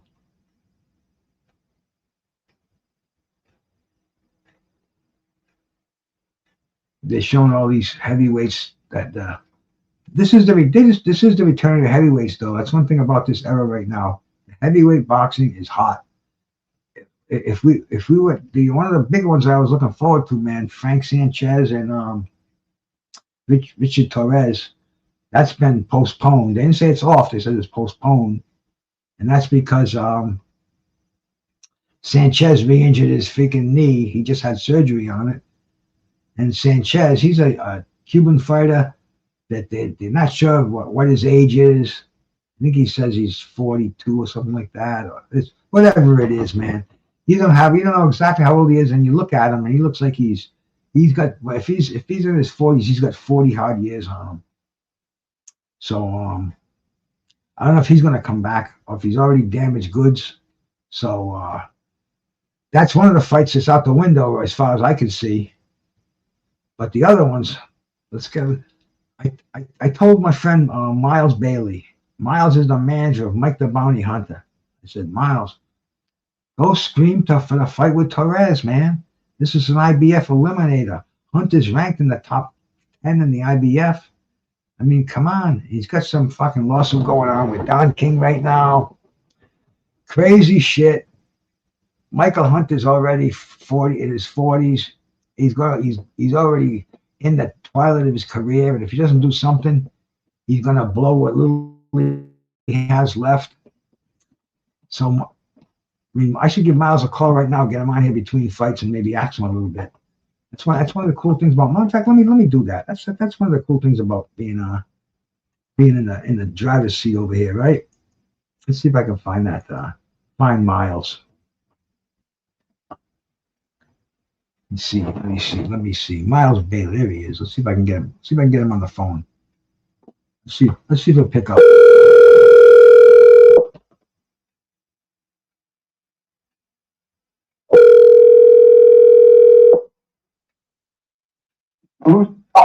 There's my man Miles Bailey. How we doing, brother? Boxing aficionado. The boxing aficionado himself, Miles Bailey. Hey, Miles, I got people in here. They're asking about Michael Hunter. They want to know how come he doesn't get involved in this heavyweight tussle going on. Every top 10 fighters fighting each other, and I mean they're saying what's going on. I said, let me call his manager and we'll get it right from the horse's mouth. What's going on with Michael Hunter? Well, we're working on something. This is March. We're supposed to do something April, but we're waiting for the contract. He's supposed to fight Big Baby in January, and King put the cease and desist because You know, I don't know. King, I don't know why King did that. And he also stopped the fight in September. You remember that one, right? Oh yeah. That was so. Big. But we're putting stuff together. I put out the article the other day with my man Alan Cousins. What's going on? Did you read it? Yeah. See, so he'll be fighting soon. Tell the fans if they're listening. Probably this is March 15th in a couple of hours. Within the next 30 to 60 days, we're trying to get on the Cinco de Mayo card. Hopefully in May, like right where Vegas starts. Mm-hmm. But we're probably going to shoot for the September card under Pacquiao Mayweather. I got a lot of stuff cooking. I don't want to unveil stuff yet until I actually got it on the hook. But I got a lot of stuff really like bubbling good. Plus, I'm trying to get my girl over, Kate Peters. Hey, we just watched Gabriela Fundora, a tremendous woman boxer. She's a flyweight. How much does your girl Peters weigh? Kate is 47, but she's going up. We're going to probably go after Clarissa if she can get up to 68 to 75. Yeah, because she's good. She's 90 fights as an amateur. She's got 87 wins, 75 knockouts. She's pro now. She's 4-0 with 4 knockouts. She fights this Saturday, and I'm moving her along. So I got to get her here. And once she's here, along with the other stable guys I'm working with Ronnie Graville from used to be in the Mayweather gym. He's working with my boy Louis DeVal, Israel Mercado, Demetrius Long, Michael Hunter. I got a nice little stable. Right. And my man, the rabbi, Rocha Pierce, who just got knocked out. But this fighter, he'll bounce back. Plus, I'm going to be doing something hopefully with Christy Martin, because Christy Martin has the Turning Stone show June 12th. But also my man and me are working on something April 25th up in Rochester. Derek Gramlin. I just watched. You got a big show going up. I just watched that Christy Martin movie the other night, man. Unbelievable life story about her, huh? Yeah, sad too. With the guy show and all that. Oh, she left for dead by her ex-husband. Crazy stuff. But anyway, Miles, I don't want to bother you much with the second fight's getting ready to start over here. Jojo Diaz. Okay, all right. I appreciate your knowledge, brother. What, are you listening? What? Oh yeah, we're listening. We're on live right now. We're watching the fight. Okay, well you tell them the bounty hunter will be fighting soon. My daughter's with Matchroom. I was talking to her today. Her and Eddie Hearns. They're still running strong. And I'm moving. I'm gonna try to do something with Carmel Newton. That's the next thing in boxing. I like that kid. I was supposed to sign him up a few years ago when I first came home, and my man Paris, I got a monster for you, Miles. He was like 16 going on 17, but now he's 9-0 with 7 knockouts. Carmel is going to be something special. Carmel Wooten, he's a Gemini like me. I was up in the Turnstone watching him the other day. I took some pictures with him, and me and his dad kicked it, and Coffee's is training us, my man. But I'll keep you guys in the loop soon. I'm going to have something coming up in the next 30 to 60 days. But we'll talk before that, Bruce. Appreciate it, man. The Boxing Aficionado is signing off. But thank you. If you need me, I'm a phone call away. You know, brother. Peace, man. Peace. All right. That's my man, Miles Bailey, the manager of Mike the Bounty Hunter. Hey, a phone call away, man. Cool guy. And he's on top of the game. He's a good guy to pay attention to. And my brother. But here we go. We're getting ready for another fight to start on this crazy card that we have on a Saturday evening. We're at the Honda Center in Anaheim, California.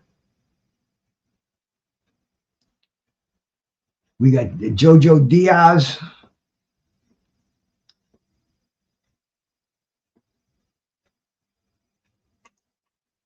Jojo making the ring walk.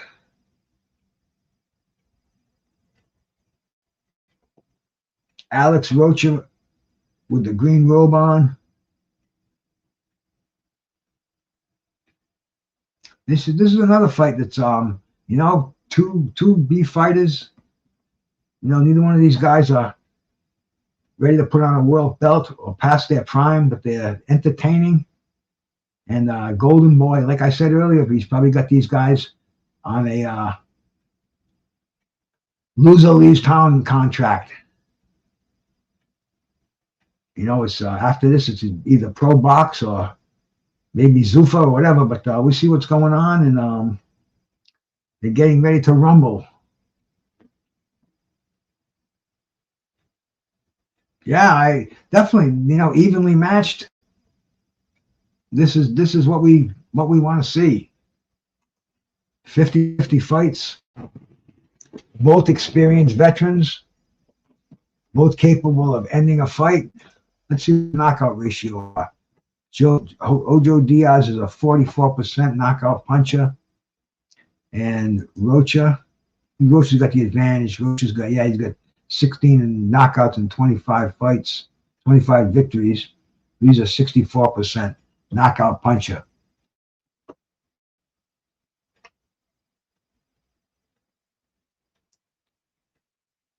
Rocha coming off a draw, and Diaz coming off a loss. So neither one of these guys has had their hand raised in a while. It's like Mickey Roach behind it in the corner of Jojo Diaz. Well, he's in that wild card gym in Vegas. I saw him in an interview the other night, man. He looked like he was rejuvenated. He's got a second chance and some new sponsors and who knows, man. But he looks like he's revamped. And Rocha, he's only got 2 defeats.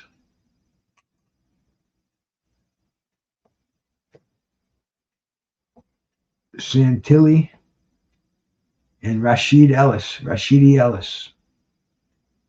Aside from that, he's got W's in all his columns.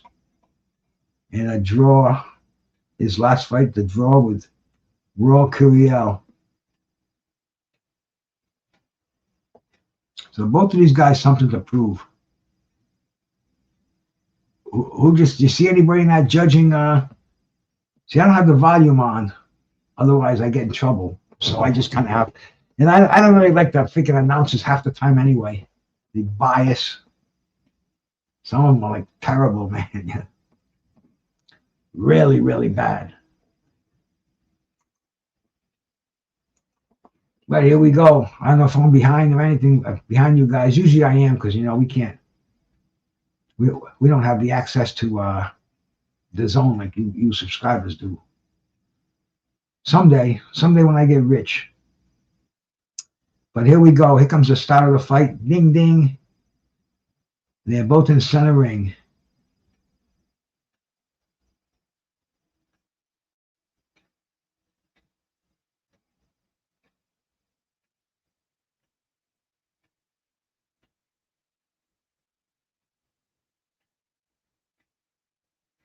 Rocha's got a nice jab.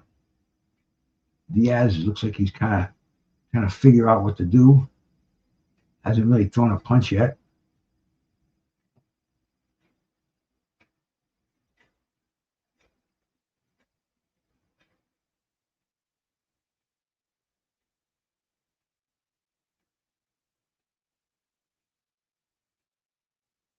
Yeah, Rocha's. There goes Diaz with some sweeping with that left hand. Rocha with a 1-2.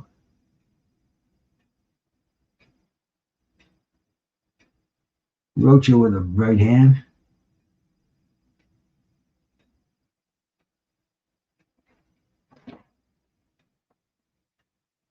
Has Diaz been stopped before? He's been stopped once.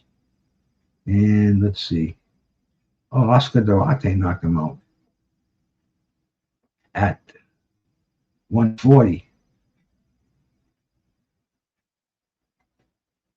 He got knocked out in the 9th round.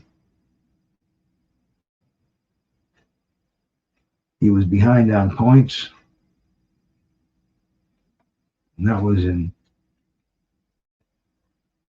April of 2024, 2 years ago. We'll see if that's had any effect on him, if he's gun shy.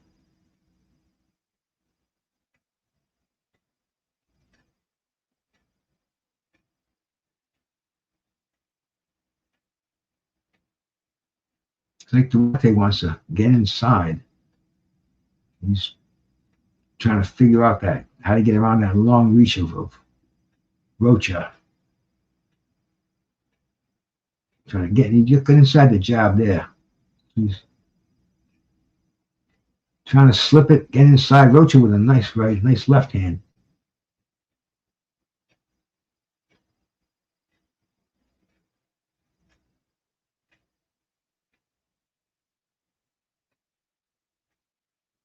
Oh, Diaz wants to get inside, rip that body. He's trying to get in the pocket. The southpaw Rocha has got a long jab.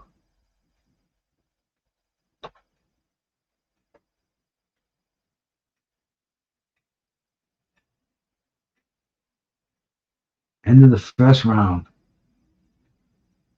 Good round for Alexis Rocha.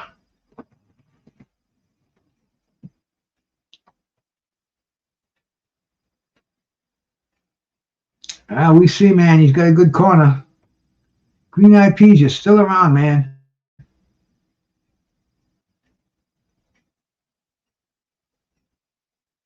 Up late tonight, my sister. Either up late or up early.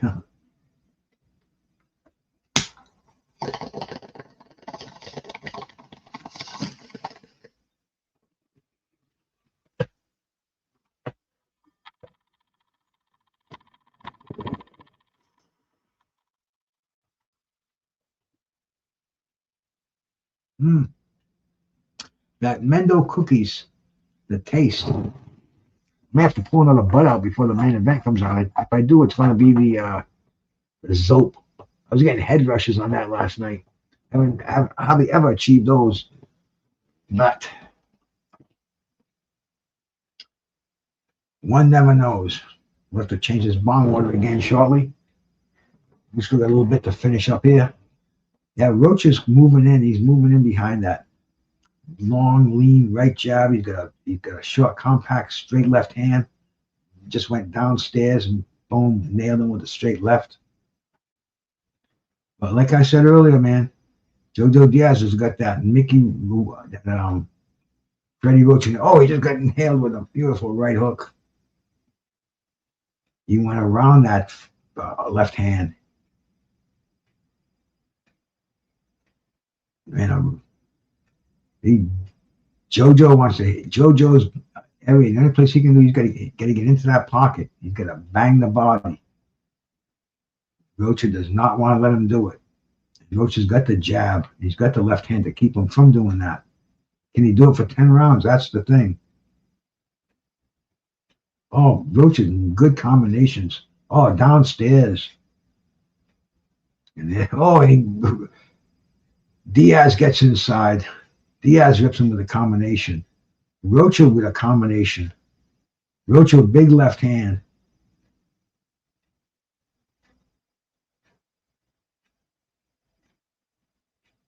Diaz trying to feint, get inside. Trying to make Rocha commit.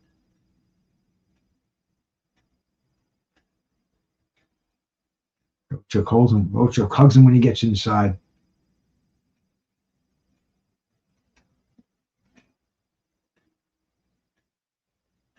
Yeah, Jojo's got to get him down in the trenches. You know that, El Javi, man. He's got to get him into a Mexican street fight. Oh, man.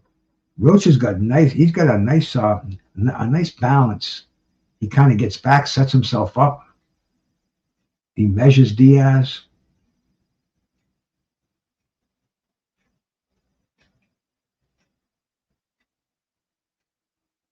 Rocha's nice over here, man.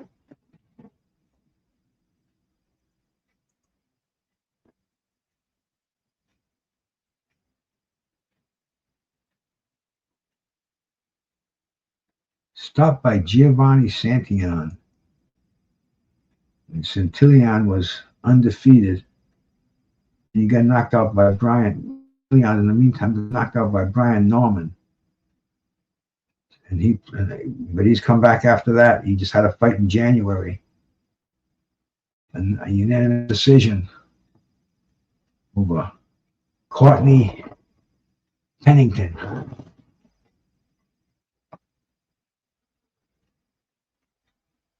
Goes, so that's Sims coming into the arena. No, Arnold Barboza. the arrival of Arnold Barboza.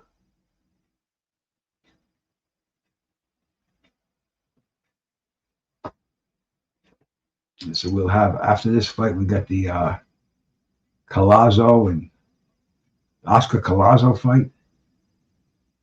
And then the main event. So, man, there's Kenneth Sims Jr.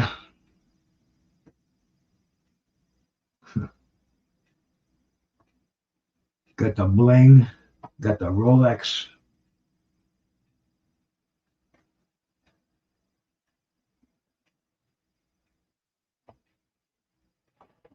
No, he's not going to outbox Rocha. No way. He's coming out there, triple jab.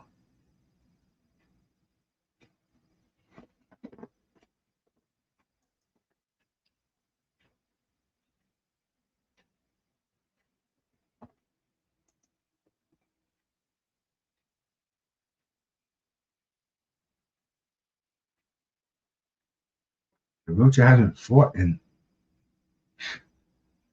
over a year and 4 months. Coming back from a draw. But it looks like he hasn't lost a step.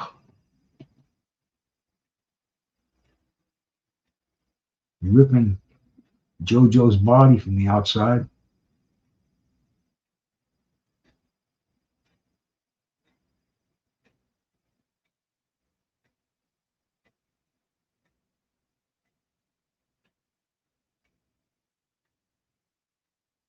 And JoJo does not want to stand in front of him.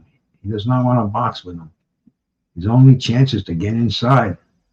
Rocha is not letting him.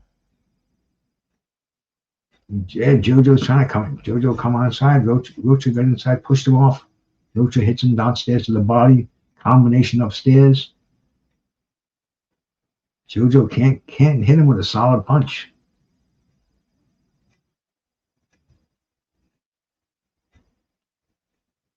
Oh, Rocha with a nice setup, then landed that nice 1-2. He bounces around, gets flat-footed, throws his combinations, and gets out of there. Keeps the high guard. See, Rocha got inside, but he couldn't do anything. Boom, gets ripped by Rocha.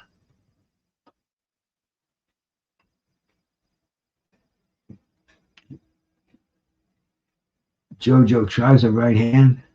Rocha keeps a guard up high. Oh, and even on the exchanges, Rocha doesn't land the last punch.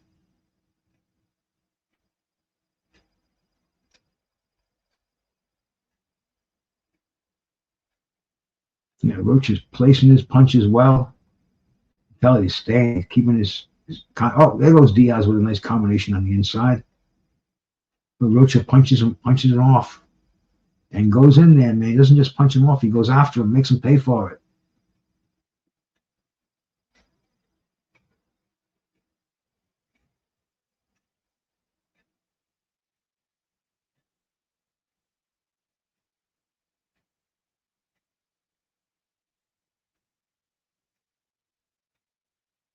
Diaz trying to get him against the ropes.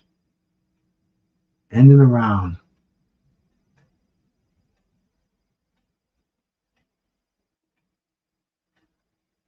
Yeah, he's gonna have to do something else. Freddie's gonna have to have he's got a plan going. I don't know if so far he was supposed to feel him out and try to maybe see what he's got, but it's not, it's time to change it, time to switch into another gear.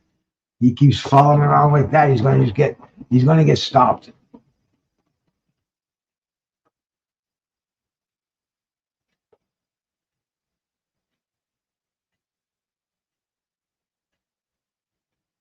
Oh, yeah, he's pasting him on the outside, using his head like a speed bag. Boom. Jab is knocking him on his heels. And Diaz gets inside. Those are a few good combinations. Not enough, though. Didn't get inside enough, didn't throw enough combinations. Get a little elbow. Keep them joints hydrated.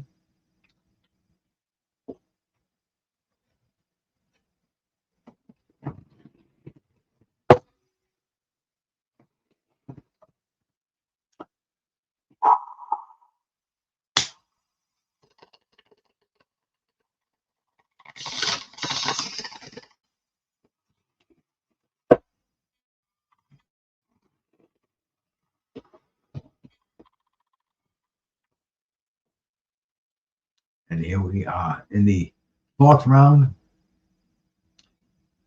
Rocha is pacing him on the outside. Diaz is following him around, and he's getting hammered. Diaz tries to get inside. Rocha pushes him off, nails him with a combination. Oh, beautiful work by Rocha.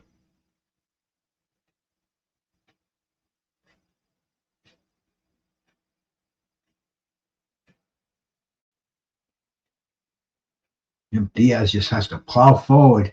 You've got to hope that he can wear Rocha out, wear him down, get him tired. It doesn't look like his face is getting busted up. It looks like he's getting hit solidly a lot. Diaz is trying to get inside, trying to throw those short punches, man. Fucking Roach is just pushing him away, hits him with the pushes him away with his shoulder.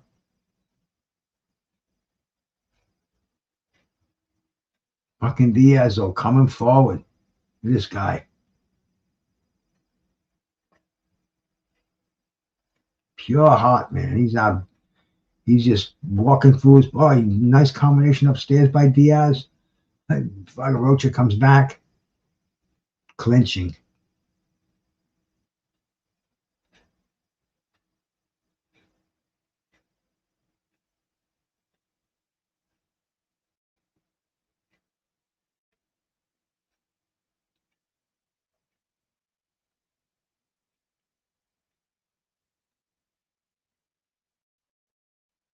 Oh, Rocha ripping him downstairs.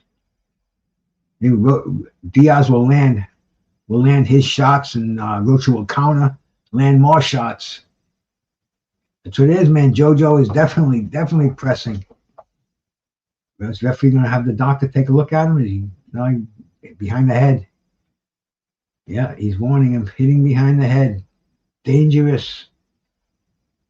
I like to see when fighters get warned for that. That's a bad thing to do.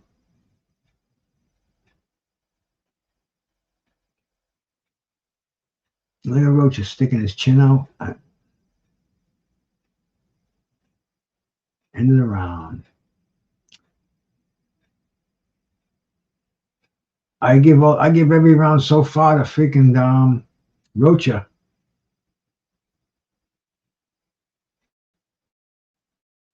Next Saturday at Adamas and Ammo Williams. Be interesting. We'll see what else is going on next Saturday.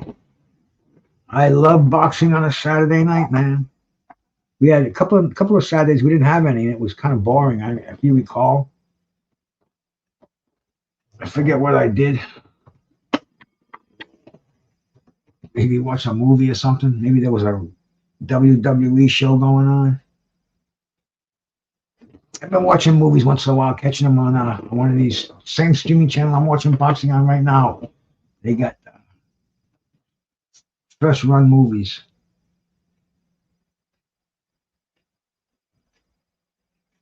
And here we go. The start of round number 5.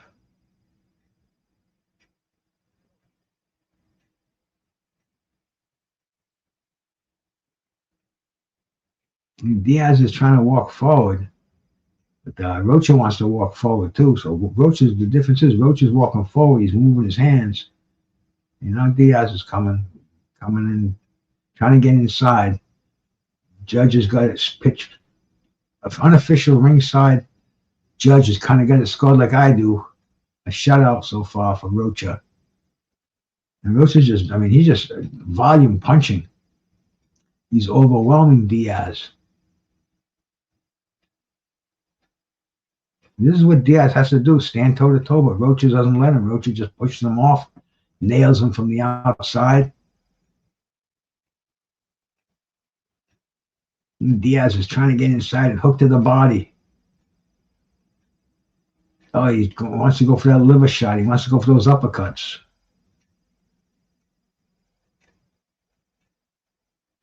The referee letting him punch out too, man. Good for the referee, whoever he is.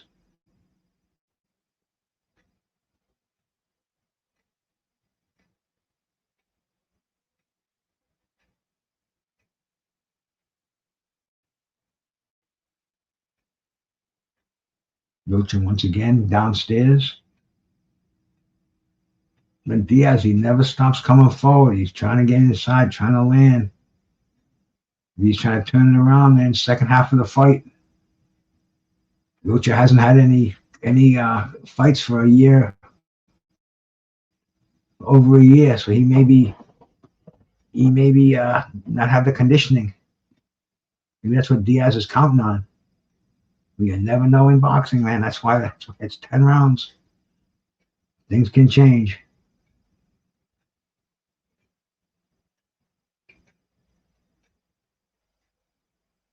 Rocha moving forward with that behind that jab, nice uppercut. Diaz gets inside. That's where he wants to be. He's got to move those hands.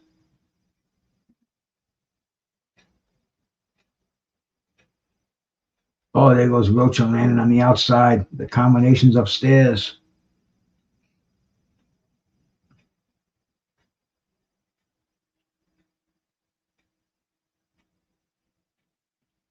Rocha moving forward, moving jab in the right hand.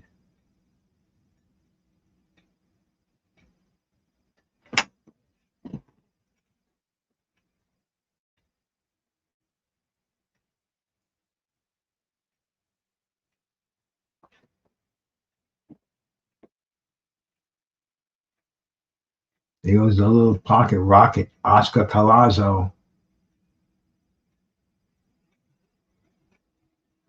This guy, when you see this guy is something.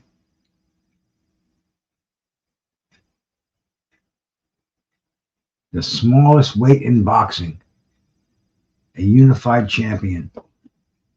Well, we got this battle of the southpaws that's happening right now.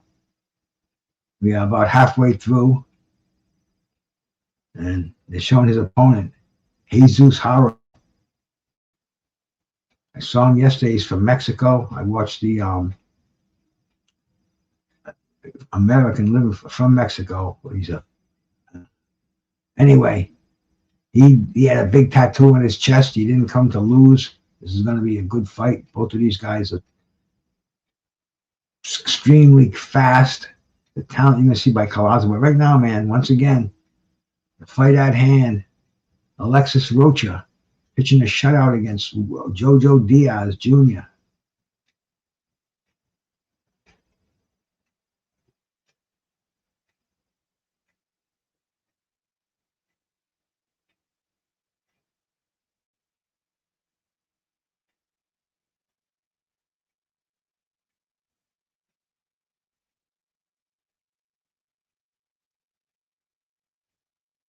They know the referee's not breaking them up.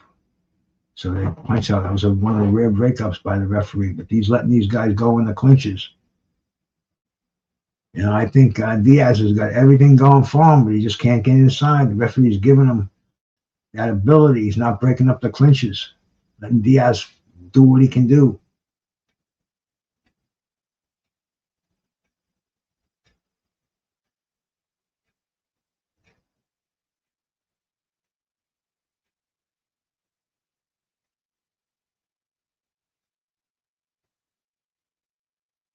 Diaz is in the center ring. He's getting picked apart, and Rocha will just take a step back, get set, boom, boom, boom. 3 shots to the head, going downstairs to the body, moving side to side.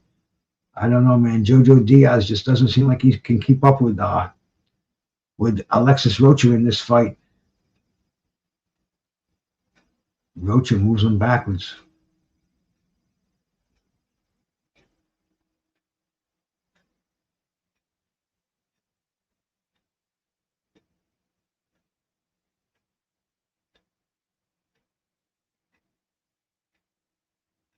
Oh, good combination by Rocha.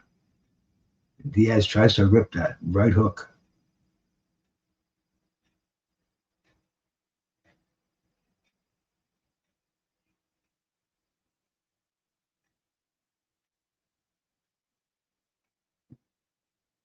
One of the rare referees warning. Once again, he's warning Diaz hitting behind the head. Good combination by Rocha. By Rocha, I'm sorry. I'm starting. But yeah, definitely both of these guys are in excellent condition. I wasn't sure about Rocha either, man. But look at the shots he's throwing, and he's keeping that head back just out of the distance.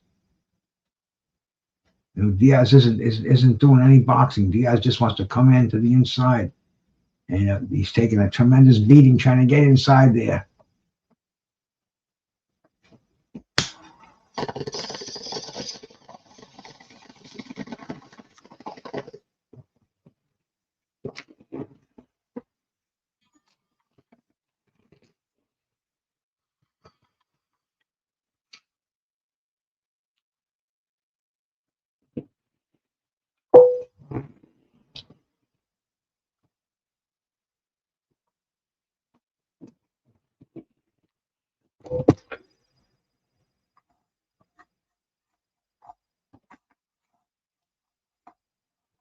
Yeah, this little pile of fortified jet fuel gelato seems to be disappearing here.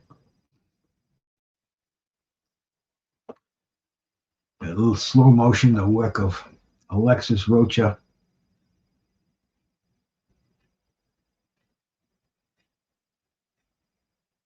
He does fight fairly similarly to another Alexis from the past, Alexis Arguello.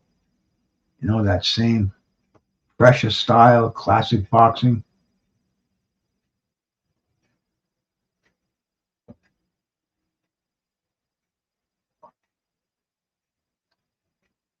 And Diaz it's like the bull chasing the matador.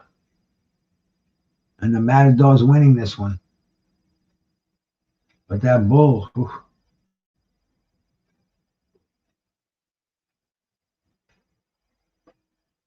he's still got 4 more rounds. If he can buzz Rocha and get his attention, that's what he has to do, because Rocha just kind of, he's got his game plan.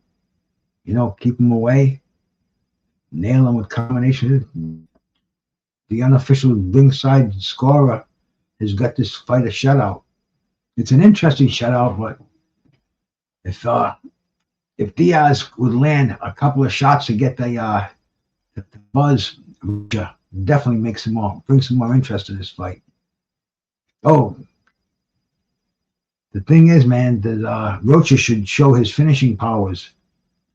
You know, he's pitching a shutout if he wants to come back again, because that's what it's all about today, man. You know, selling ability. You should try to put some hurt on Diaz. You know, Diaz, who's been up. Hey, my thing just went out on me. Find another. Oh, gotta move to another one.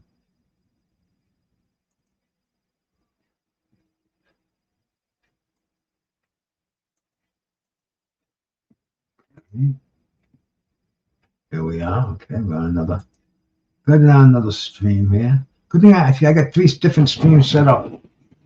I'm on Strikeout right now, and it's coming in. We are in round 7, 25 seconds to go. Oh no, don't freeze on me. Don't make me go chase him again here. I think it is. No, back again. Here we go. Come on.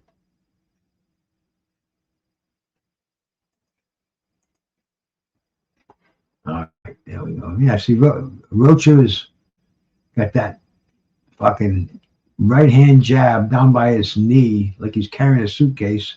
He's just waiting for Diaz to come in. Just hits him, whips him with it, man.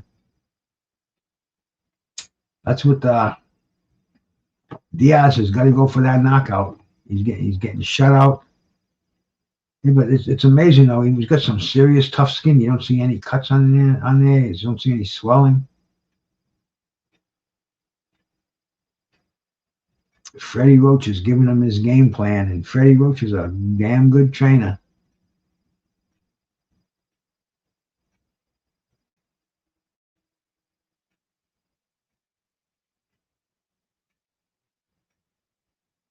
What's he telling him, El Harvey?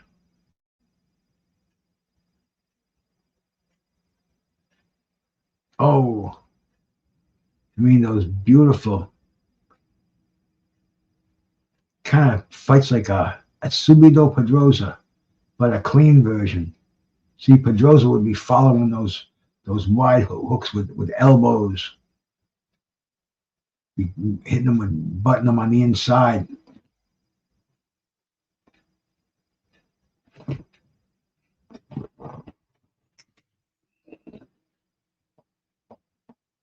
We're in the 8th round, half a minute gone. The super lightweight fight, Joseph Diaz and Alexis Rocha. Rocha's pitching a shutout, but Diaz is not giving up. Oh yeah, it's definitely a shutout, man.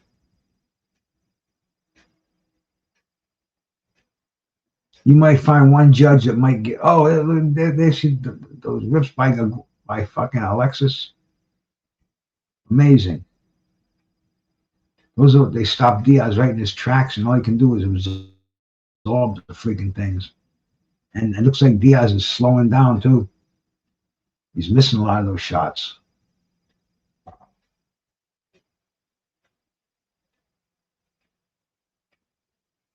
Diaz is moving forward, but he's not landing much.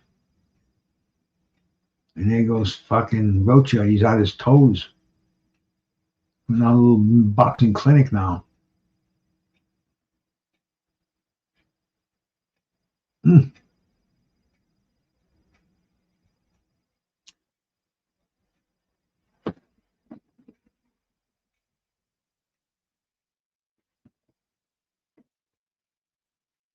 Damn, motherfucking thing froze up on me again.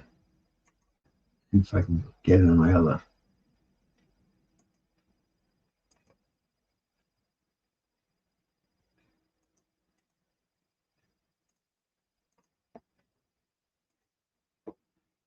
There we go. We got it again. See, I keep several streaming services open. We are in the 8th round with 1 minute and 10 seconds to go.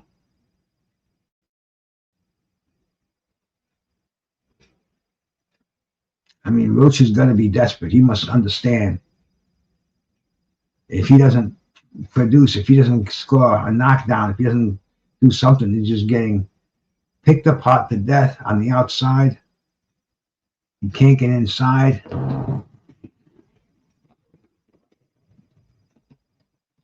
Hey, De Niro, my brother. Salute, bro. Derek Clark.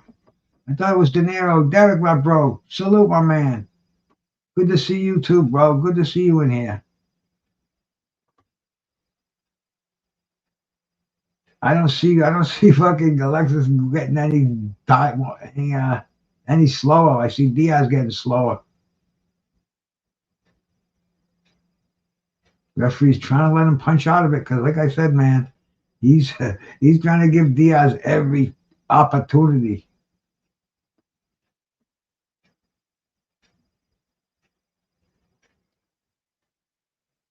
End of the round. Another round in the books for Arguello.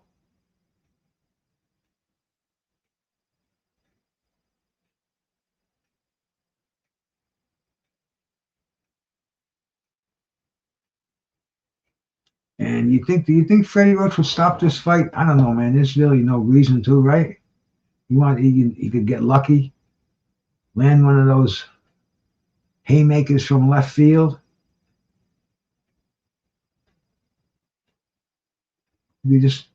How many fights have you seen where a fighter's lost every round and then one punch ended the whole fight? How many can you think of that happened to? There was Mickey Ward when he fought the kid over in England. That was his name. Shane.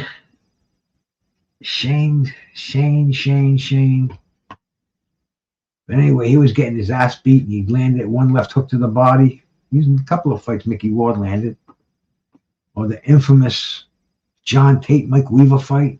Tate was winning every round until the 15th round. And all of a sudden, Weaver landed that left hook, ended the fight. Maybe that's what Mickey Ward is. Maybe that's what, big combination on the inside.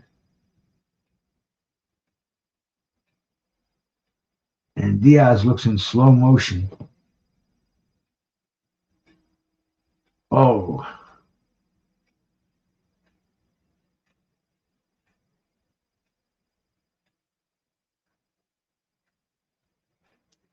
The judge gave the 7th round to Rocha.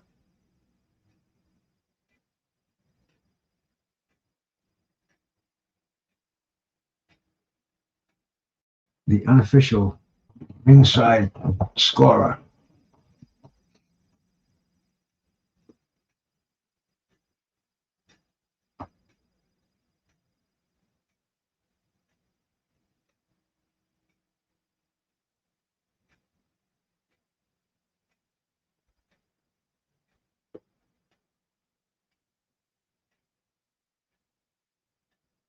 Diaz is just putting his feet down, though. He's trying to move in forward.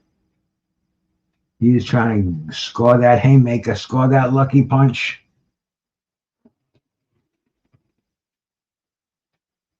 Hey, brother Thomas Hill, man. Salute, man. How we doing, bro? You enjoying this card tonight? I said it earlier. We got B-level fighters, but they're putting on an interesting card. This right here is just, we're hoping that Diaz gets lucky. We're hoping he can fucking throw a respected shot, man. But otherwise, this is just one round after another for Alexis Rocha. They're coming off over a year. Coming off over a year with a draw. That's see, he's coming off of his last fight was fucking December 14th, 2014. So he's over a year and 3 months coming off a draw. So good comeback fight for him, man. Oh, and there goes the inside work by Diaz. See, that's what he should have been. If he could have done that from the beginning, but Rocha's too smart for that. Rocha's not going to play that inside game. He doesn't have to.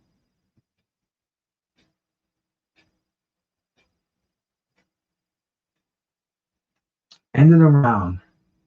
Diaz wants to throw down, man. Yeah, definitely a fun night, man. Rocha's too much. Yep, it's a young man's game. You know, this was probably a fight that Rocha was. They didn't know how he was going to do because he's been out for over a year, and there must have been some reason for that. I haven't been paying attention to it. I didn't look, but maybe he got hurt or something like that. Maybe a little surgery. Who knows, right? Probably easy to find out. Yeah, let me ask my artificial intelligence. See if they know.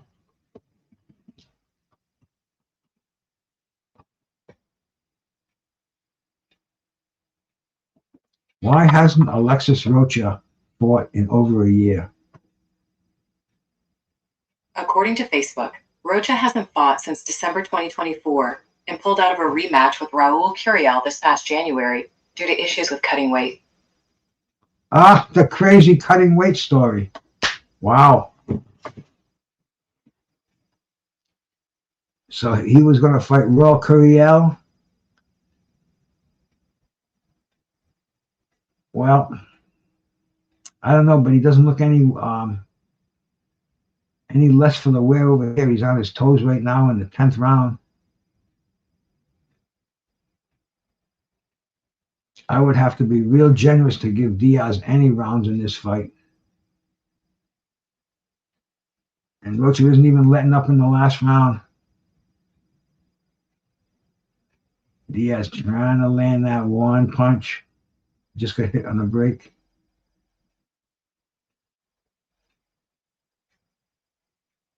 He wants Rocha to just let his hands fly. And it was a good overhand left by Diaz. This is the way he wanted to fight the whole fight to go, but it didn't happen. You know, Rocha fought a real smart fight. And Diaz trying to land and hitting those kidney shots. That sucks when you're inside like that and you're letting those illegal kidney shots go like that. That's not good sportsmanship to me. You know, Diaz knows he's got to land something. He's trying anything, but there you go. Now you can do what you can. You know, Rocha's not going to let him, man. Rocha's not going to sit on those ropes. Rocha moving around. Diaz is trying like hell. He's got less than a minute to go. And Rocha's saying, come on now. Hey, Rocha's doing a little showboating. Diaz too. This is what happens. El Macho at the end of the fight. Why don't you do this at the end of round 3, you know? At the beginning of round 3.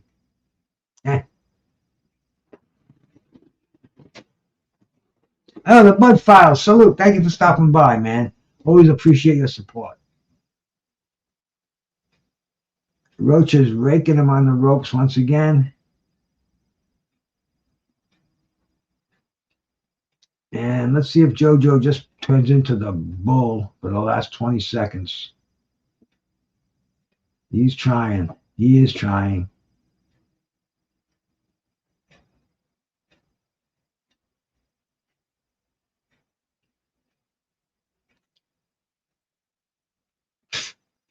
JoJo Diaz raises his fucking hands at the end of the fucking fight, jumping up like he won the fight.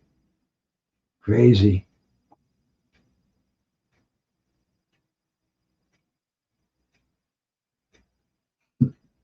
They're showing the crazy ass boxing fans.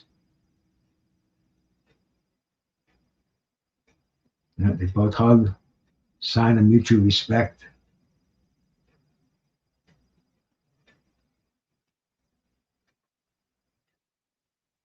And I think Diaz wished this fight would just continue, man. You know, he wanted to fight a war.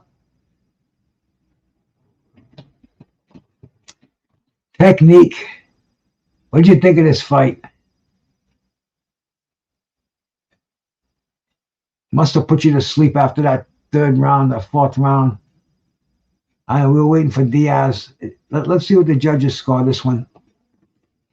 Then we can wait for the co-main to come up, man. This cat, Oscar Collazo, I've seen him before. He impressed me twice. He's like a pocket rocket. He was just so much better than his competition. He's already beaten one of the. He's a unified champ, and I think he's got a victory. He's got an amateur victory over both of the champs right now, but he's got a professional victory over one of them too. So it's almost like he's like a Bam. He's like a Monster and a Bam Rodriguez all into one. But wait till you see this guy. He's in the next fight.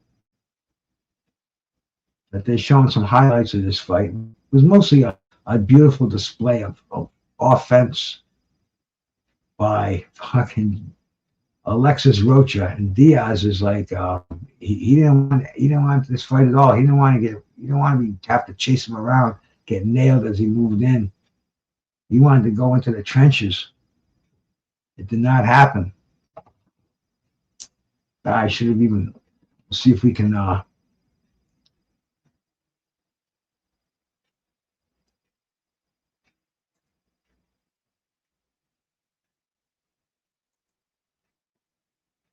if it was a score when they read the score, see if I can get it in there. Yeah, they're showing all the upcoming fights, man. Franklin and Atuma, that's going to be interesting. See if most of Atuma's are real goods. Here we go, man. Here we go. Let's get this score.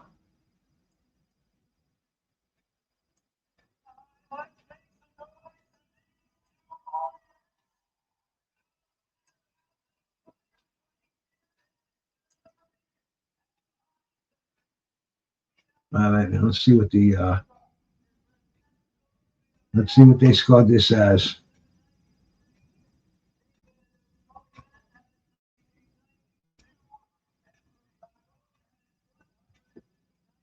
$100 to 90, 98, 92 shutouts. One judge scored it 10 to nothing. But look at this crazy ass Diaz raising his hand like he won the fight. This guy's fucking nuts.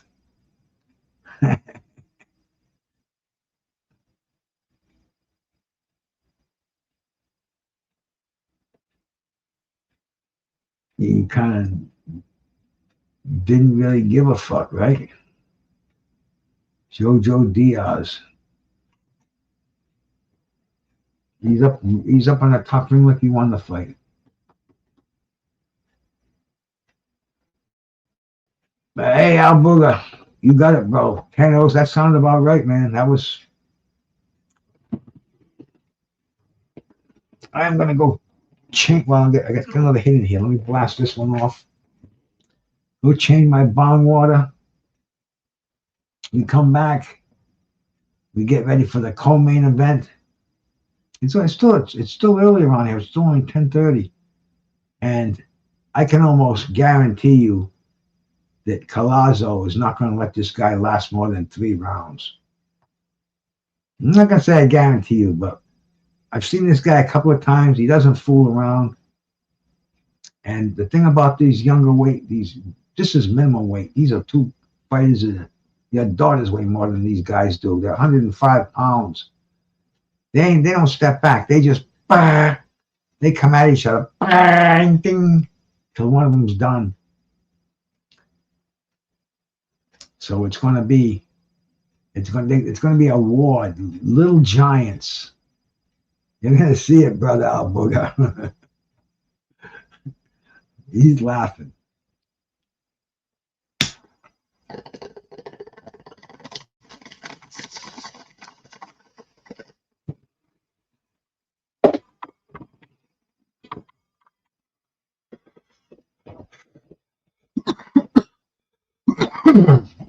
Let me go put some clean water in this bong before I turn it into a sewer pipe.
All right, we're back.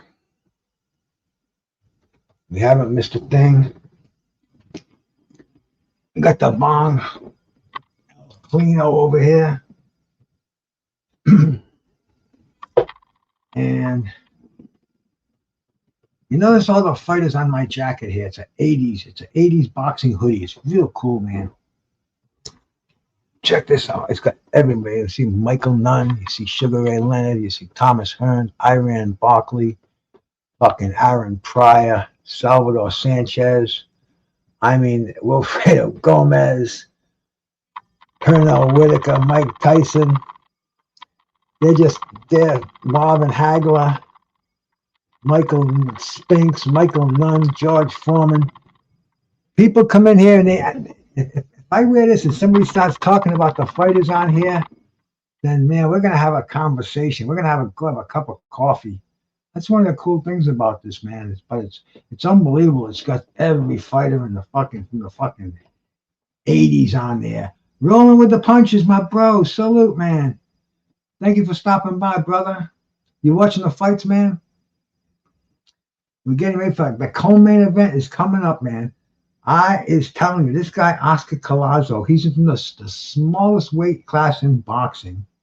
It's called the minimum weight. It's only been a legitimate weight class since like 1987 or something like that, 1989 maybe. Long time ago. Not a lot of competitors in there, but they actually have a weight class for these little guys. And this guy is out of Puerto Rico. He was born in the United States and moved to Puerto Rico. These are Puerto Ricans. That's probably another story in itself. But tonight he's taking on another a tough Mexican American. I even forgot the guy's name. I got to go back and pull him up. See if we can find who he is fighting here. Go on the Yahoo page. Jesus Haro.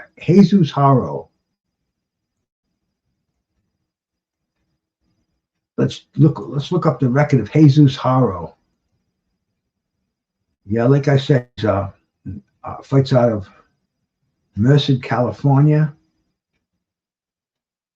He's got a record of 13 wins and 3 losses, never been stopped. He's only got 2 knockouts. And let's see, who's he been? I don't know anybody in this weight class, so none of the names of anybody that he fought jump out at me. But this cat, Oscar Collazo, he's just I caught him on a Riyadh card, and I saw him there, and I said, "This guy is special." And I think it was his last fight I watched. It was on the DAZN card, or it was on an Oscar De La Hoya card. Anyway, awesome fighter, man. He's so small, and he's just so fucking impressive when you see him. You can say, "Can you imagine if he was a heavyweight?"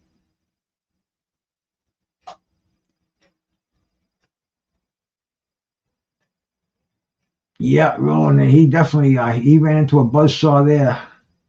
Oscar Collazo. Oscar Collazo is not. He came out here to show. He came out here to put on a show. He wants to be a big knockout on this card. So this we may see. But they are really pushing all these fights coming up. There's Adamas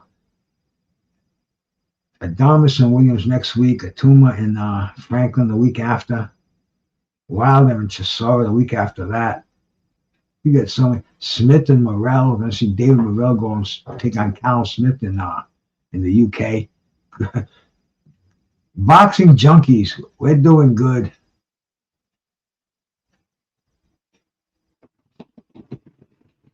Roland knew that. Hey, Mick Smith, what's up, dude?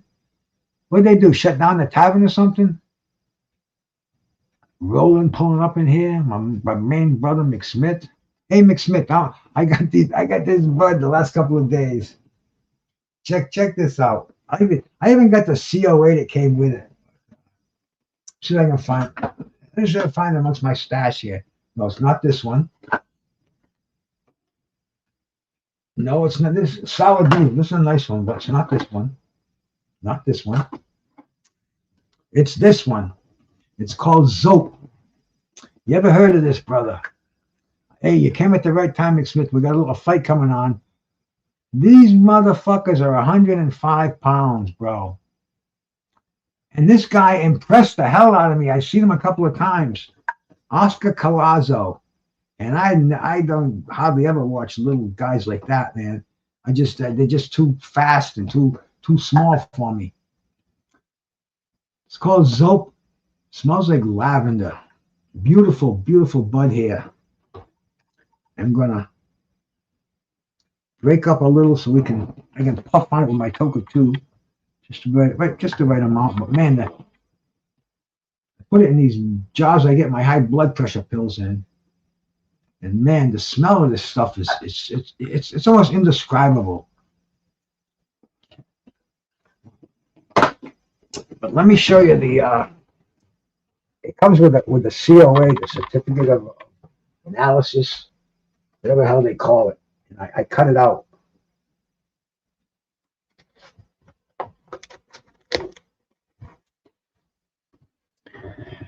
And there's two different strains on here, but this is the strain. This is the Zope. And you can see it's real easy to spot. It's high. It's high THC count. The total cannabinoids, 34.39%. Total THC, 30.077. But it's got like the Delta 9 and Delta 8 and the CDV and all these crazy different cannabinoids that are in there. But this is some strong shit. $55 a zip. That's cheaper than you get in the fucking 70s, bro. You couldn't even get shit like this in the 70s. But it's crazy. It's crazy, McSmith. But I've been getting head rushes like I've been hearing helicopters coming into my fucking room smoking this stuff out of the bong. Awesome, bro. Gotta pull out the torch. Jared Anderson finalizing his deal with Queensberry Productions. See, we just had Miles Bailey, the manager of Mike the Bounty Hunter, on here a few minutes ago. And right now, Mike the Bounty Hunter has got a cease and desist order that Don King put him under. So he can't make a move. He hasn't even been paid for that fight that he fought in fucking England around Christmas time. Remember we watched that in here? It was the guy's name was Farouk or something like that. Farouk, some crazy name, but got knocked out in the first round. And Hunter was supposed to get like $100,000. He's only gotten like $5,000. And Don King's got like cease and desist on him, and he can't get no fights. The guy's in his 40s. And it's sad. We got his manager, my brother Miles Bailey, who I've been talking to for about 5 years on here. He was kind of like a Bonham and Bailey. That's a good name for him. He's definitely a ringmaster in here, man. I know, huh, El Harvey? Don is 100 years old. You know, every day you hear he's gonna die, he's in the hospital. But he's still got these lawyers out there putting cease and desist orders, not letting Michael the Bounty Hunter fight outside his own promotion. And King doesn't have anything going on in the heavyweight division. He had the WBA regular champion, and he got knocked out by the Guzev. Was that the guy's name? It wasn't long ago. We saw it on. We all watched it. It was the WBA Reggie Championship, and that was Don King's last active heavyweight. I think he's got remains to burn, maybe like something like that, still in his closet. But he wanted to have Michael the Bounty Hunter, and he couldn't get him any fights. Hunter went out and tried to get his own fights. Boom, gets slapped with a fucking cease and desist. Yeah, they're interviewing both of these guys right now, and I can't listen to him. This guy got the tattoo, Chiquita, on his chest, sprawled across his chest.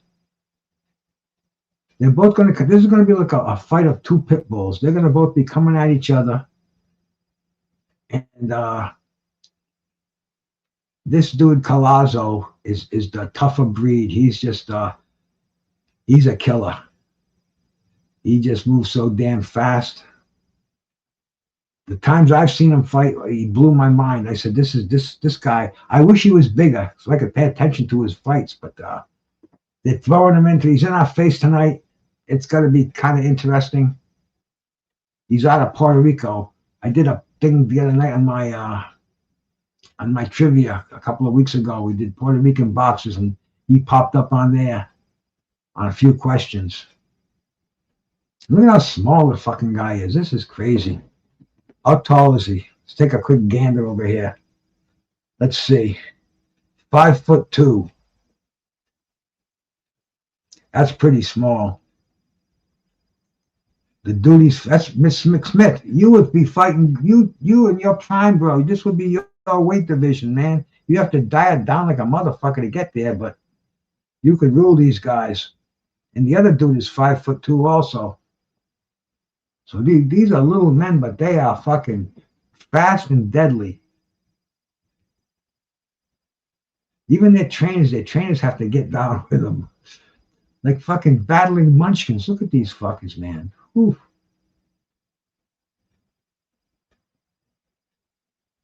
That's why it's very popular in the Orient, because a lot of Asian fighters are small like that, small in stature, but they have that fucking instinct, man. The killer instinct, the boxing instinct.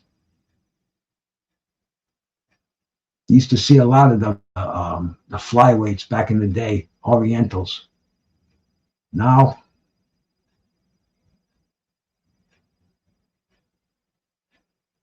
I don't know how many are there in that division. Let's see, man. The light flyweight. Yeah, there's only 448 active fighters in that division. So how that's going to be the smallest active fighters of any division. Hey, Keynes, my brother. Salute, man. Thank you for stopping by, brother Keynes. Like I said, they must have shut down one of them fucking yakking chat rooms. I'm getting all of them cats over here now. Not to mention any names, but they must have locked the fucking doors on like Jelly's room or fucking Jed's room or something like that, where everybody just kind of listens to the fucking bitching going on. That's why I'm seeing hey, I got a bunch of hits over here. Yeah, 105. That's insane, huh? That's fucking crazy. Those guys. I mean, shit. I can put fucking 4 of them in my bed, you know? Insane. But watch this guy Collazo. He is so entertaining. And this guy Haro does not look like no pushover either. He looks like he's for a reason, bro. He's in there to put himself up on the ladder because, like I said earlier, there's only 448 active fighters in this division. And this cat, according to the algorithm of BoxRec, this cat right here, Haro, is ranked number 60. He's ranked number 2 in America, number 60 in the world. So that shows you how many light flyweights there are throughout the world compared to America. You know, this is crazy shit, bro. Hey, thank you so much, Rolly. Always a pleasure to see you in here, man. You're one of the most entertaining guys on YouTube. It's an honor to have you in my fucking room over here. I appreciate it. And this is the lollipop girl getting ready here. Look, the referee has to get down, almost get on his knees to check their gloves. Oh, you're going to see some serious fighting here, though. These guys are so tough.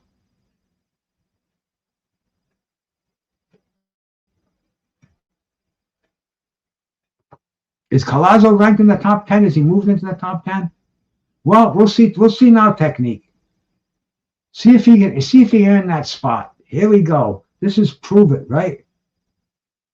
Look at him with a straw hat. That's how I remember him in freaking Riyadh. I was like, who is this fucking guy? He's got the fucking mariachi band playing.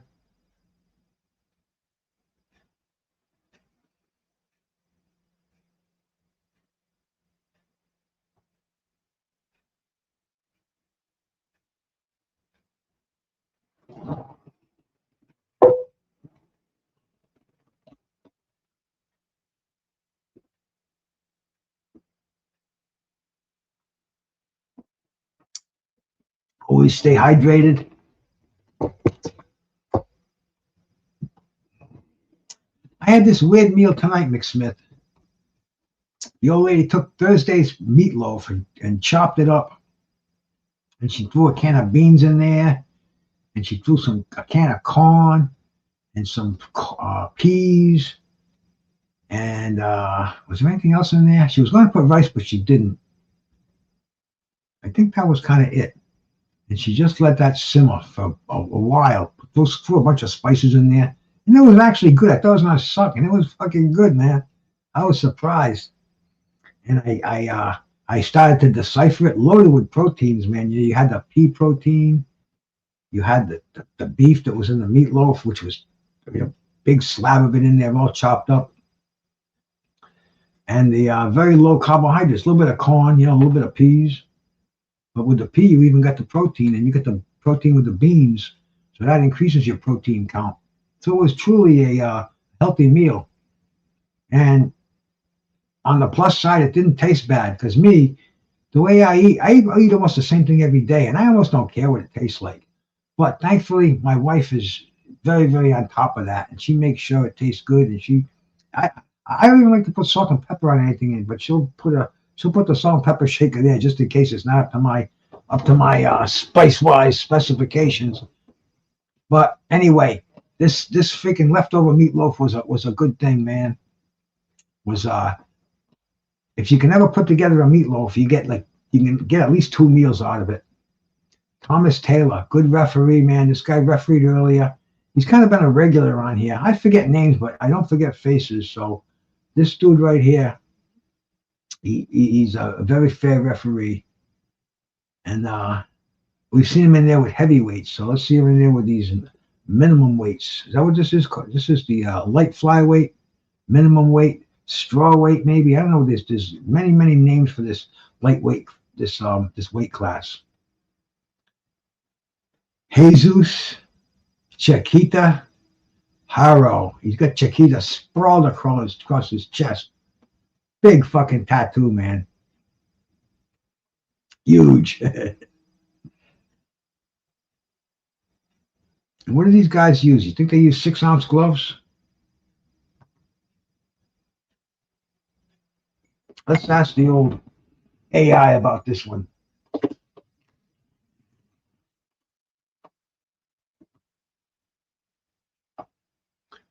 What size gloves do light flyweights use in title fights?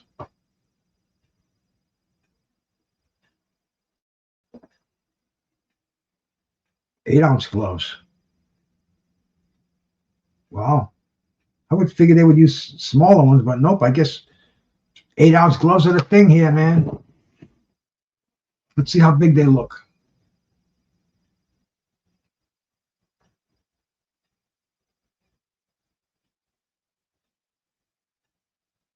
Fighters touch gloves. They were real cordial at the weigh-ins. I mean, there ain't no crazy weigh-ins. My man, who was I watching today, was talking about it. Jay Rue's Theory. He was in here earlier tonight. He did a show. He was talking about how weigh-ins are so, I mean, not weigh-ins, just press conferences. They're just so more civilized than Riddick Bowe days, fucking James Toney days. Different. But here we go. Let's go, man. I don't think this fight's going to last all that long. These guys are they're going to just start beating the shit out of each other.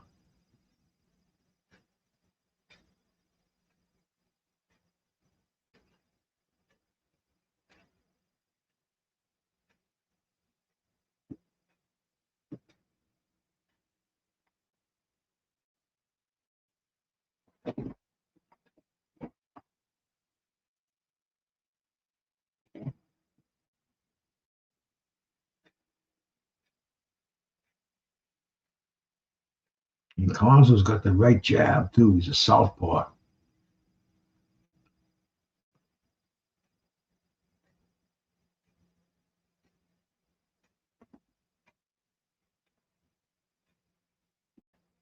See if Haro's got any experience with a southpaw.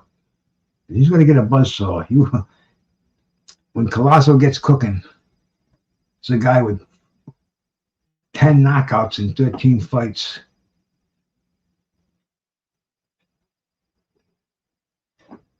Has Haro ever been stopped?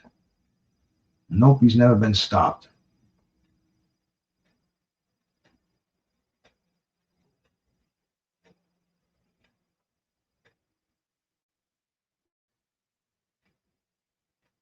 Haro's got some fast hands too, man. Oh, you know, these guys, this is the way they fight. This is almost like Thai boxing, you know?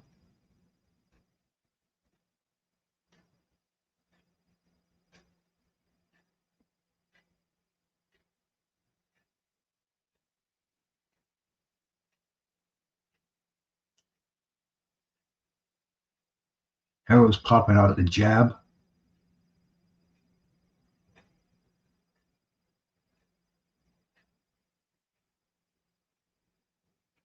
Collazo got a lot of hype going into this fight. Let's see if he can live up to it.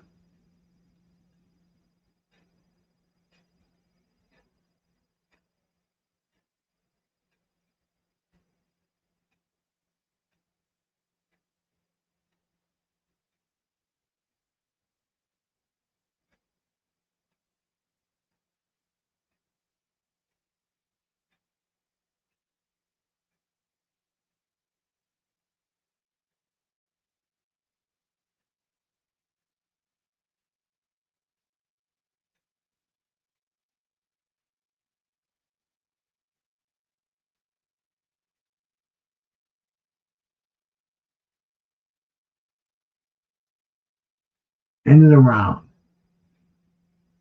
Pretty even round. I don't know. I actually give that to Haro. Haro. Jesus Haro.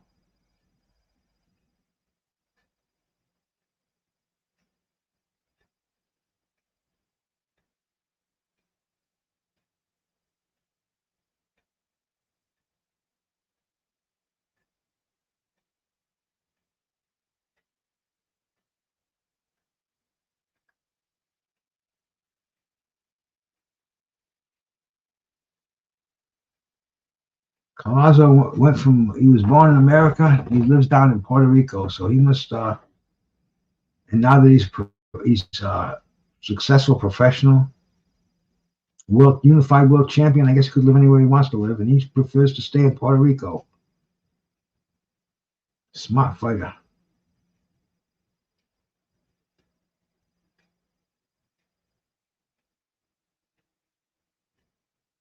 Let's see how this is a 12-round fight too. This is for 2 belts. This is for the WBO and the WBA.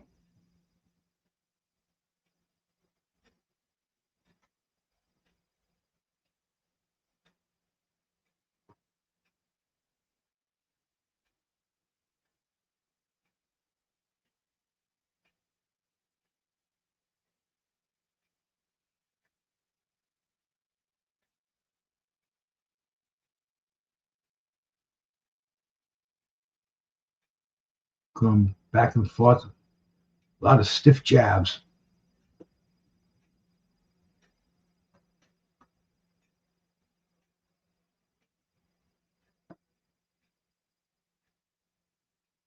Collazo, nice right hook.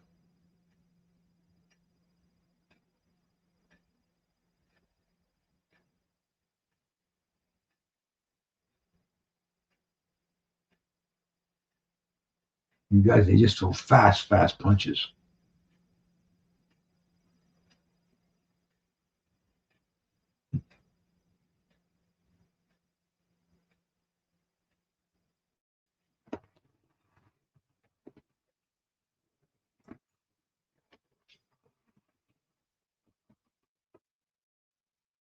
Collazo with the right hook on the inside.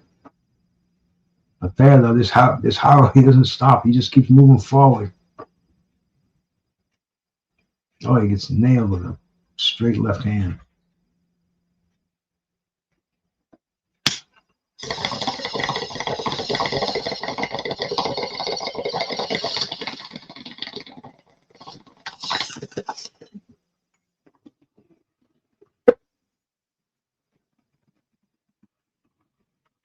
That's the Zope.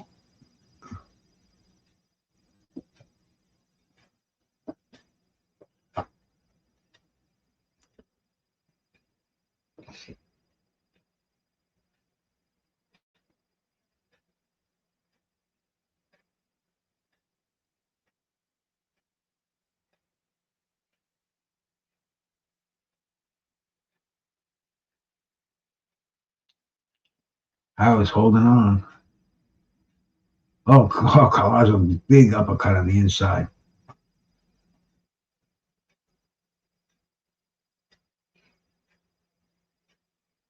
Haro with a good combination. Pumping the jab, end of the round.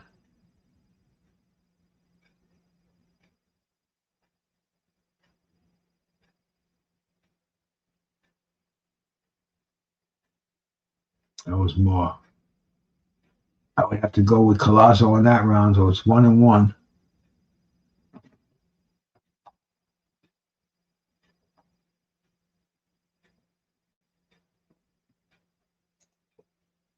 But the main event after this one,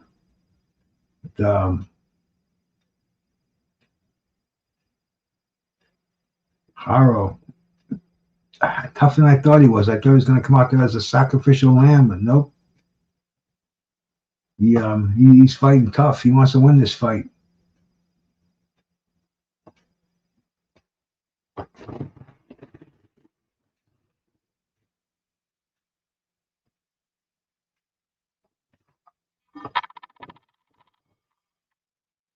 Oh, Collazo with a big jab start the third round.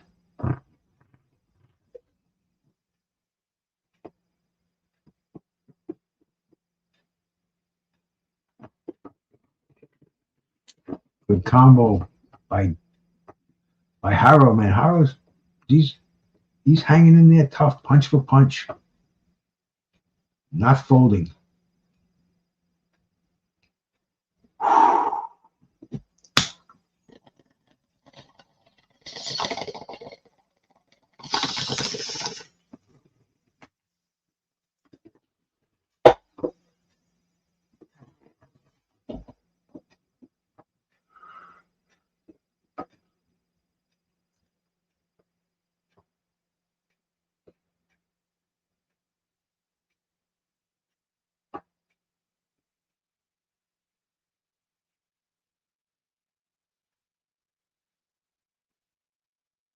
Collazo starting to up his ante over here, starting to throw some heavy bombs.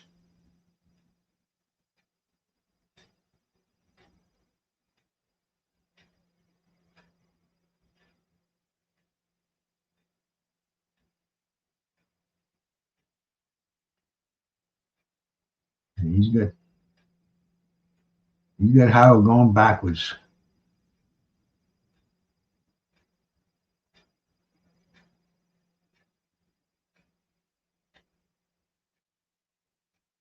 Slipping shots, countering nicely. Oh, good left hand. Oh.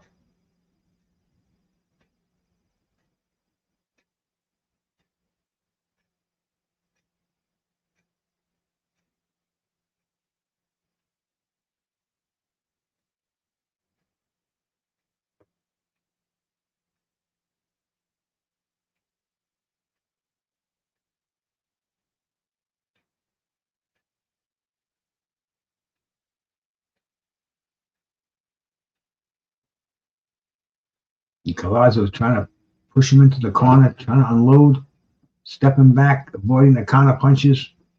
Boom. Another good shot by Collazo.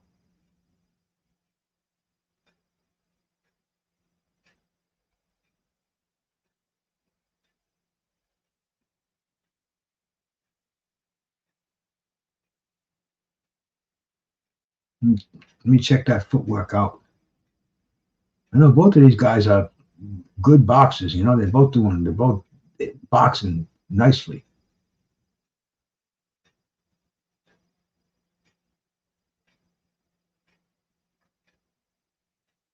That was the end of the round.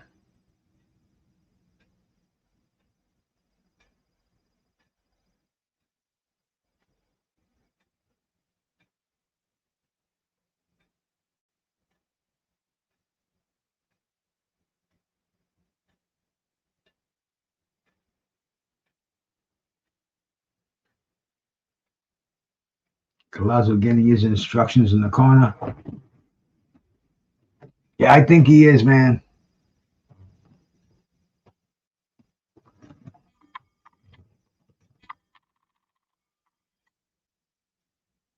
I have seen him fight a few times, and he impressed me.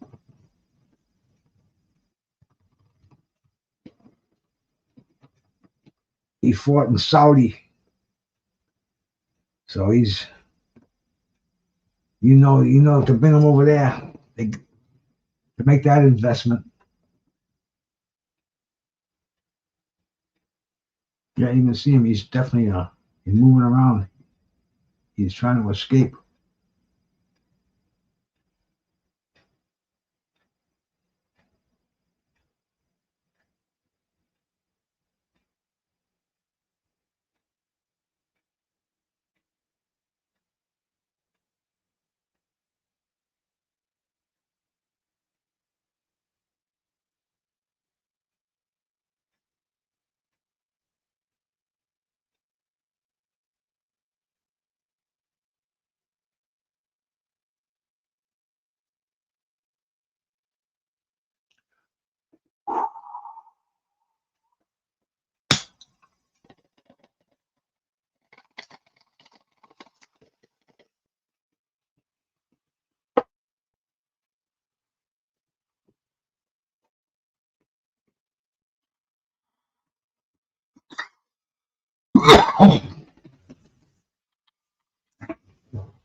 Get rid of that. The disadvantages of smoking. But the thing is, spit it out. Get it out of here.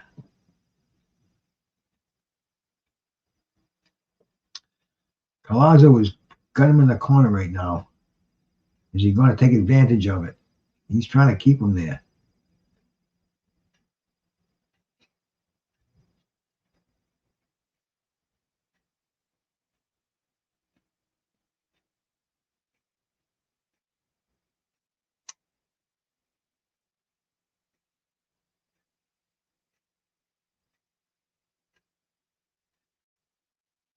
Oh, good combination by Collazo.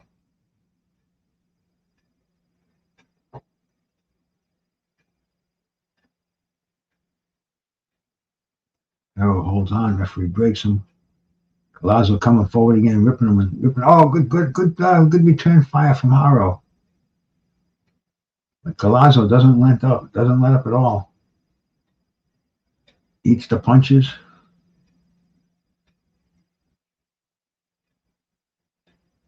Oh, Collazo was trying a home run.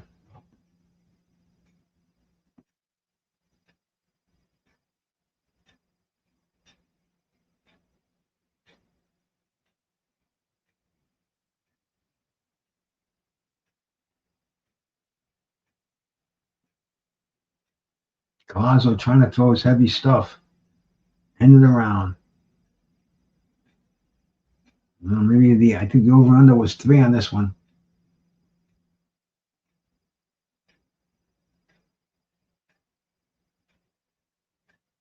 Barboza's getting warmed up. Then next, what are the odds on this one? Let's see. Check it out.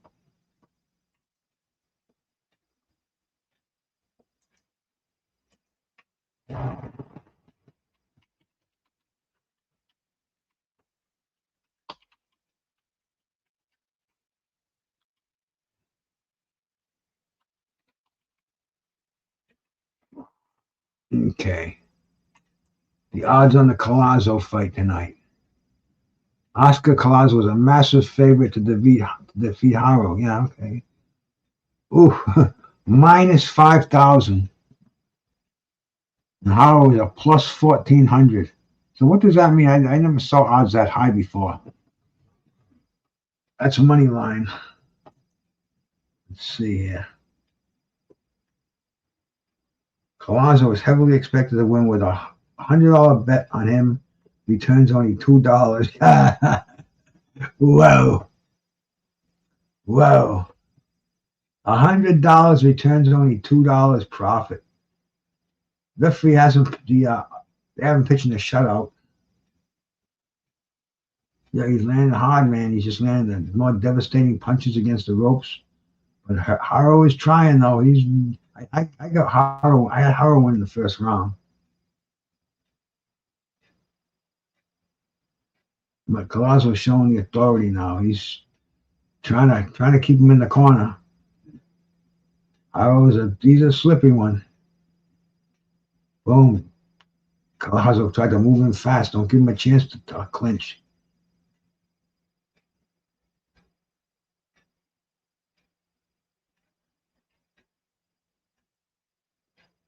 Good back and forth shit going on.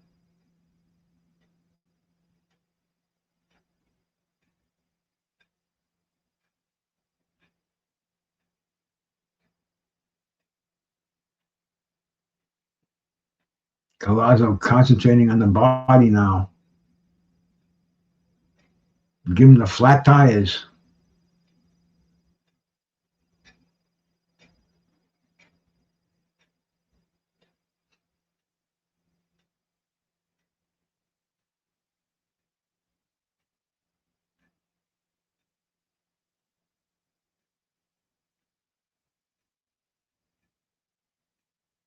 Yeah, those gloves are bigger than I expect them. You just got a good look at them now. Those are 8-ounce gloves for sure.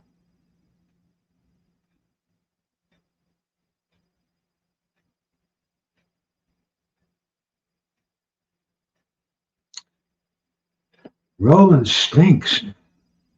Roland, you gonna let him get away with that?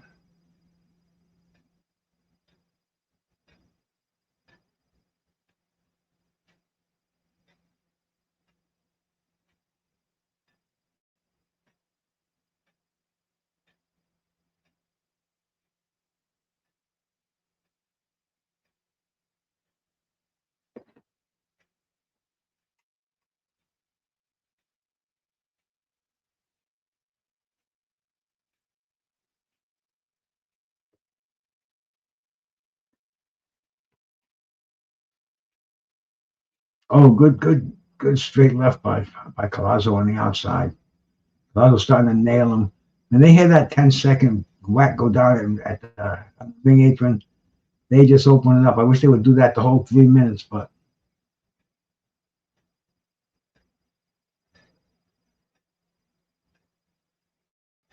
you're taking off. Oh, hey, Irony, brother. Salute to you, man. Good to see you in here, bro. Thanks for stopping by, brother. You enjoying this fight tonight? Kind of entertaining. You know, not the greatest action so far, but we've been entertained.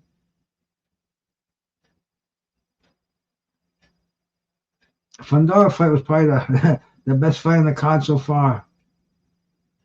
It was Gabby Fundora. Yeah, look at Collazo on the inside. Wow. Good, short, solid. Those were like Joe Louis punches. They travel like 6 inches, explode like a 12 gauge.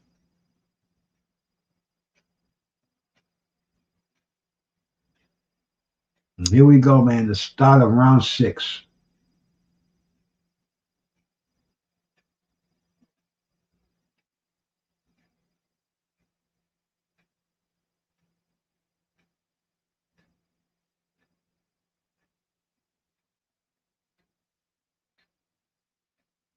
Collazo has got him on his bicycle.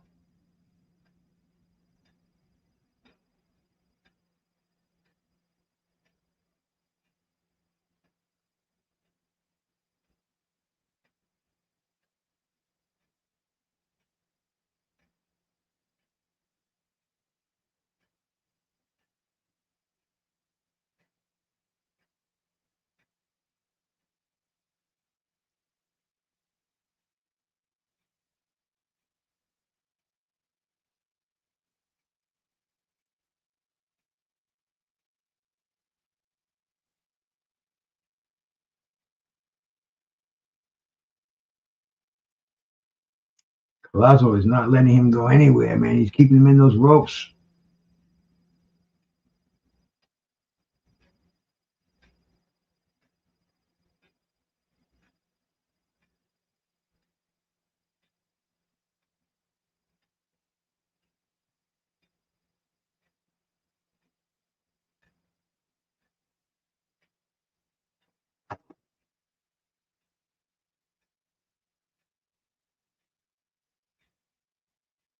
Collazo's unloading now. Oh, just missed that big fucking left hand.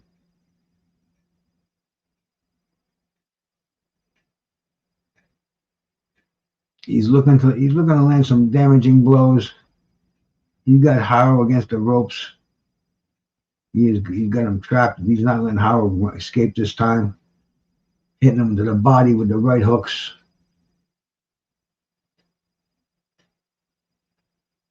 Oh, working upstairs and downstairs.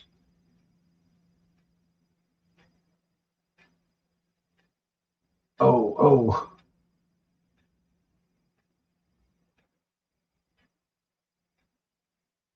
Beating him up.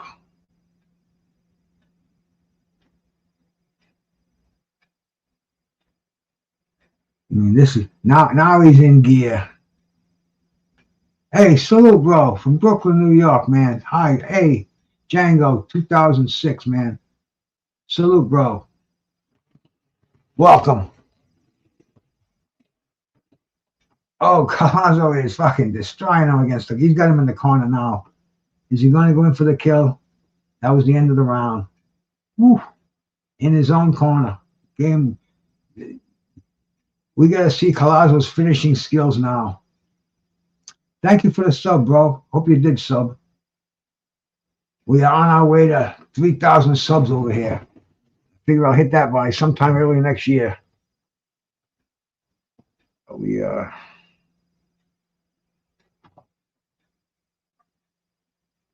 There we go. Roland's one of our top moderators here. We give everybody a wrench, so we give you one. We give you one too. Just gotta make sure you're not a troll. What we do is we go check out where you're from here. Go to channel.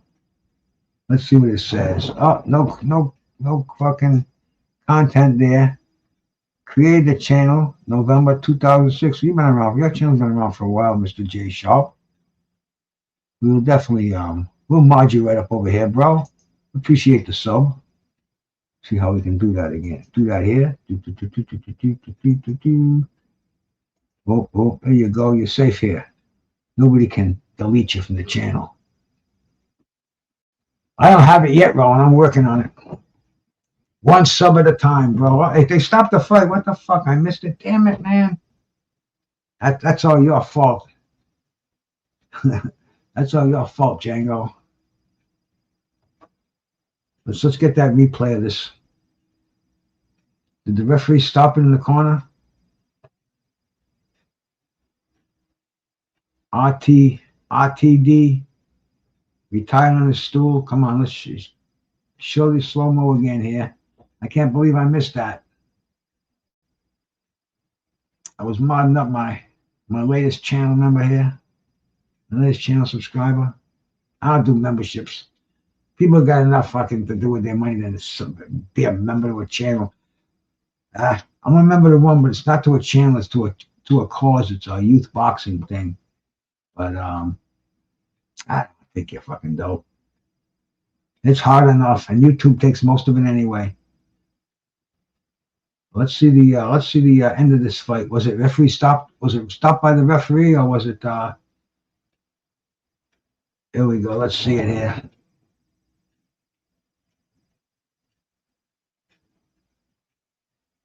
Stopped on the corner.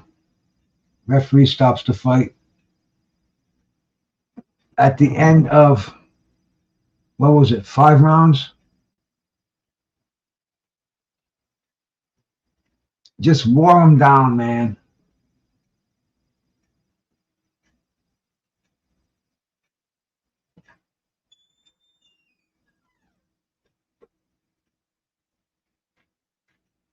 That's probably my dog coming. I gotta have to put him out. But it's cool. The fight's over, so I got a minute to do it. Go ahead, put him out. I'll put him back in. No, he's sleeping. He's sleeping? Okay, cool. I don't have to put the dog out just yet. Well, you come to, this is the place for your boxing, man. That's what I do. You know, some people call me a historian. I just kind of like know I've been around, watched a lot of fights. My specialty is late 70s, 80s. That was my best era. But I've dyed in the wool, raised on Ring Magazine kind of a fighter. But waving the Puerto Rican flag, Oscar Collazo, once again victorious. Was that make him 14-0? Defended his title. Does he get those belts? Man, he should have somebody carrying those belts around there, man. That's what champions do. Or maybe he's not paying sanctioning fees. I don't know, man. Boxing's a crazy business.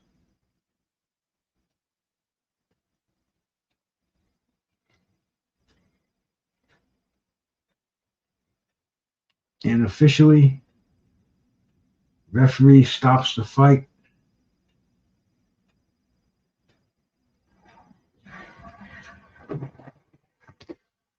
End of round 6. So the fight went to the halfway point. You got the Ring Magazine belt, the IBF belt, the WBA belt, WBO belt. He's packing some bling. Very entertaining. Now comes the main event, man. This is cool. It's 11:30. Last week it didn't start till 12:30. You know, oh, it's 11:30. That's pretty late. Oh, I thought it was 10:30. Oh well. I'm East Coast too, bro. I'm on New England, so we're on the same time zone. So it's not that late for Saturday. It is for an old guy though. You know, we get our sleeping patterns pretty much dyed in the wool. So I'll still wake up tomorrow morning at like 8 o'clock. 8 o'clock if it's good. 7:30 normally, 7 o'clock. Sunrise is a lot earlier now though too. So get that fucking blinding sunrise over here in the morning. But yep, Collazo only needs one guy to pick him up.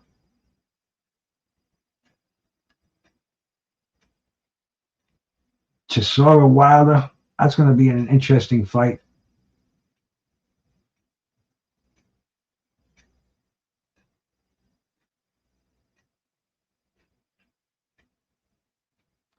I don't know much about that division, Irony. I was reading a little bit about it today, and I know he beat both of these guys in the amateurs. And that should be an easy division to freaking unify. There's not even 500 fighters in the whole division throughout the world, so it shouldn't be hard. There's not a lot of dough in that division. I mean, if this guy's Collazo, I guess he is making a little bit more, but it'd be interesting to know how much he does make. Yep. Okay. Yeah, I read a little bit of something about that a while ago. I know he's already considered the best in the division. He just doesn't have all the hardware. Now, are those other guys going to want to fight him? If the money's there, definitely.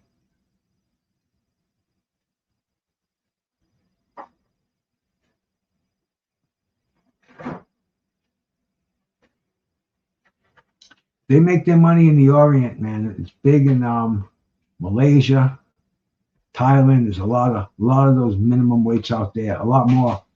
I think there's only about like 3 of them in America. All the rest are all spread out throughout the world. But let's get to this main event. Do a few more hits on this Toka 2.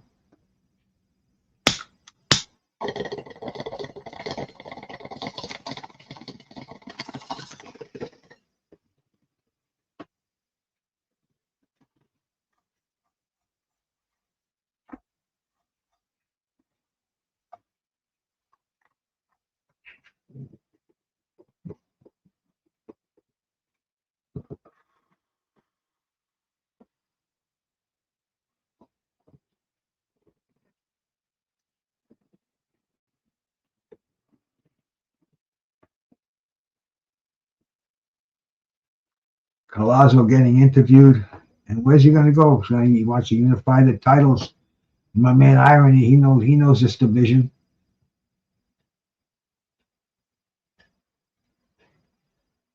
But I mean, back in the day, man, back in the early '90s, a cat named Michael Carbajal. He was in this the flyweight division.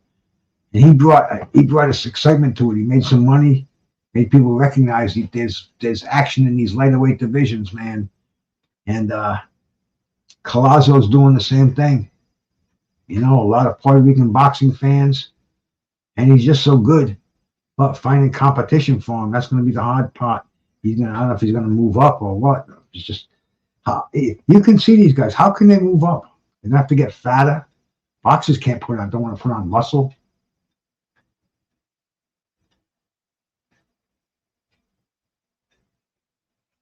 Roland making that team, my brother. Yeah, Humberto Gonzalez and Roman and Michael Carbajal. That's when everybody recognized the flyweight division back then. Don King promoted the fucking fights. But now it's been a long lapse.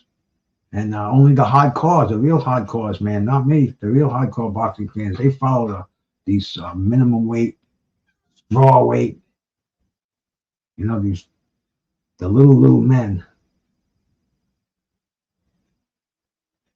Oscar's girlfriend, did you see her at the last fight, man? Her dress was falling off her. She had a hard time keeping the damn thing on. And she's sitting right across from the camera during the fights. Everything was falling out. She had this freaking, almost like a bed sheet with a freaking, with a safety pin on it. And the thing was popping, man. And they had her seated like right across. I guess this one she must have told Oscar, you bastard. So come on, baby, I give you enough lines. Come on, man. But we're getting ready, man. Two guys who lost their last fights. They're in it to win it. This should be an interesting fight.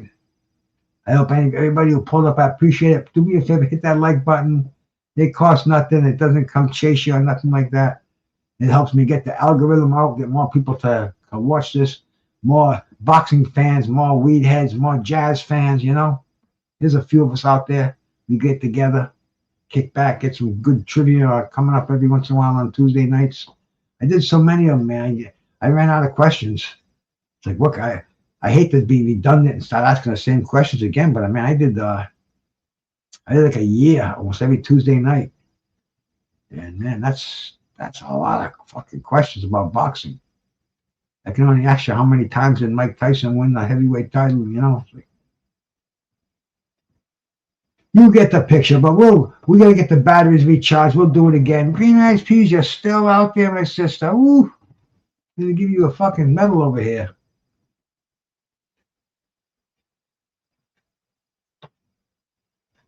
Getting ready for this main event. See, I only sleep. A good night for me is 6 hours. 6 hours is like, that's beautiful. If I can get 6 hours, I'm good all day. But if I'm sitting here like around 7, between 7 and 8, I'll nod for like 15, 20 minutes. And I hate that because what that does is, man, that releases that melatonin. They like to save that for midnight when I hit the sack normally, but it releases it. So when I get to bed, I stay awake later, like 1 o'clock, 1:30. If I don't take that little nod, then my body still retains that melatonin, and I can release it when I want to. And anyway, that's I wish I could get more sleep, but I just can't do it for some reason. Once I get up the second time, and I have to get up to take a piss about halfway through my sleep, about 3 o'clock, 3:30. That's the way the body is. Last year, the plumbing. I tell you, don't get old. If you do, man, make sure you expect it. And I drink a ton of water anyway, so normally every 3 hours I got to go take a leak. But at night it's a drag, especially when it's cold. I turn my house down to 60. It just, man, I tell you, it's cold. Walking barefoot to that bathroom. Whew. Good thing I'm a man, eh?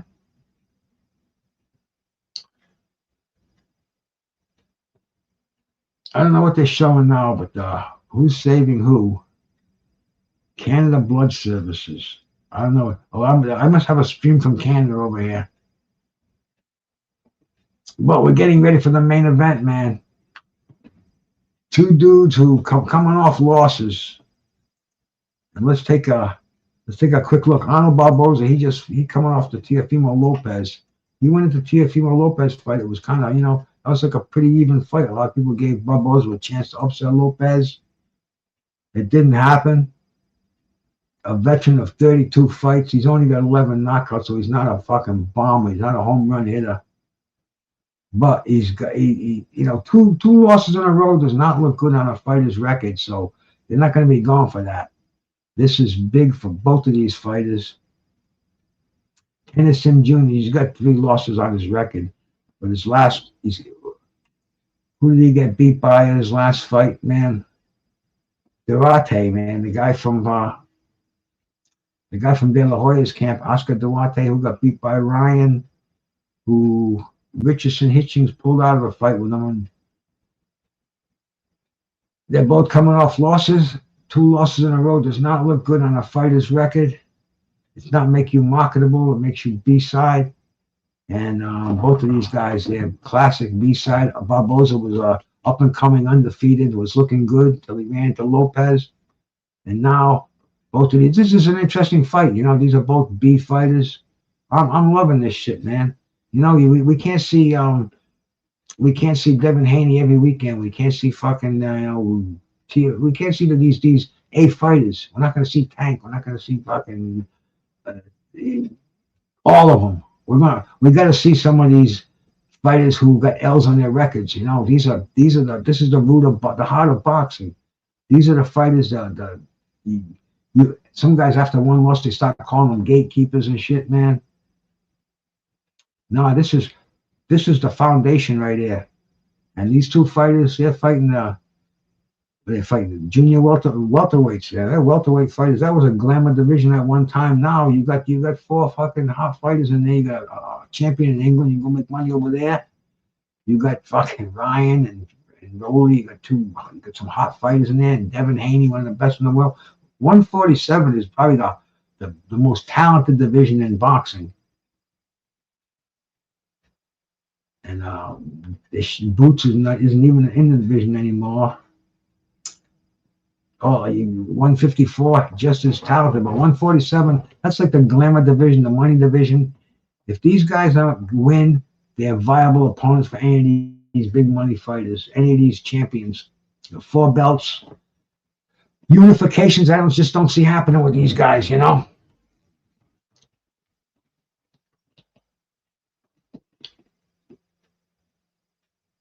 Cass 6-125. Cass, my brother. Okay, yeah. See, these fucking the at stuff. You gotta switch that to CAS, bro. You can go in there and do that. Change that because we can't recognize who you is, man. But thank you so much for coming by, my brother. Cass, the boxing historian himself. Appreciate you coming in here, man.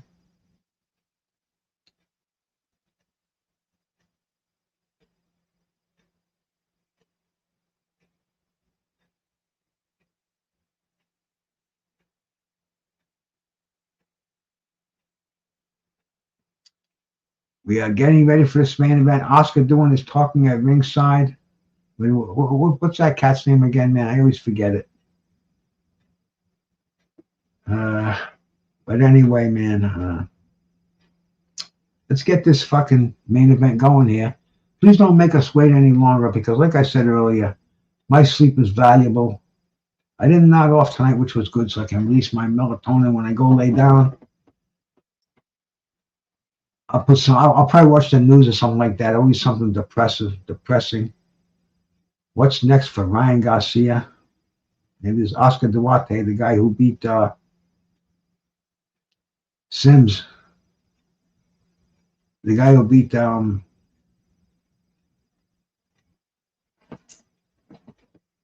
Kenneth Sims Jr.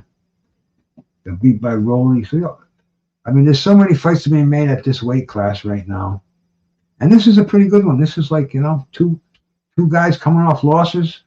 They got to fight each other. There's nothing else happening tonight. It was a good night. If this card wasn't on, what else would we be watching tonight? So we be thankful to places like the Zone to putting shit like this on, you know?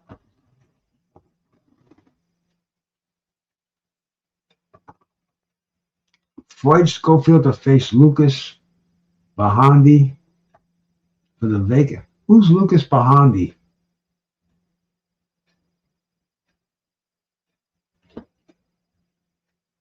Don't even know who Lucas Bahandi is. Let's see if we can find him over here.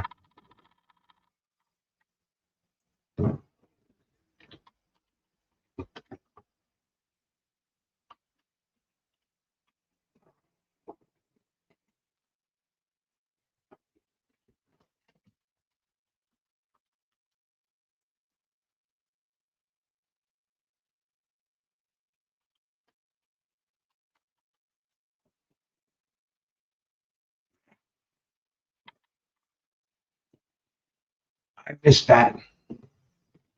Let's get this fight on the road.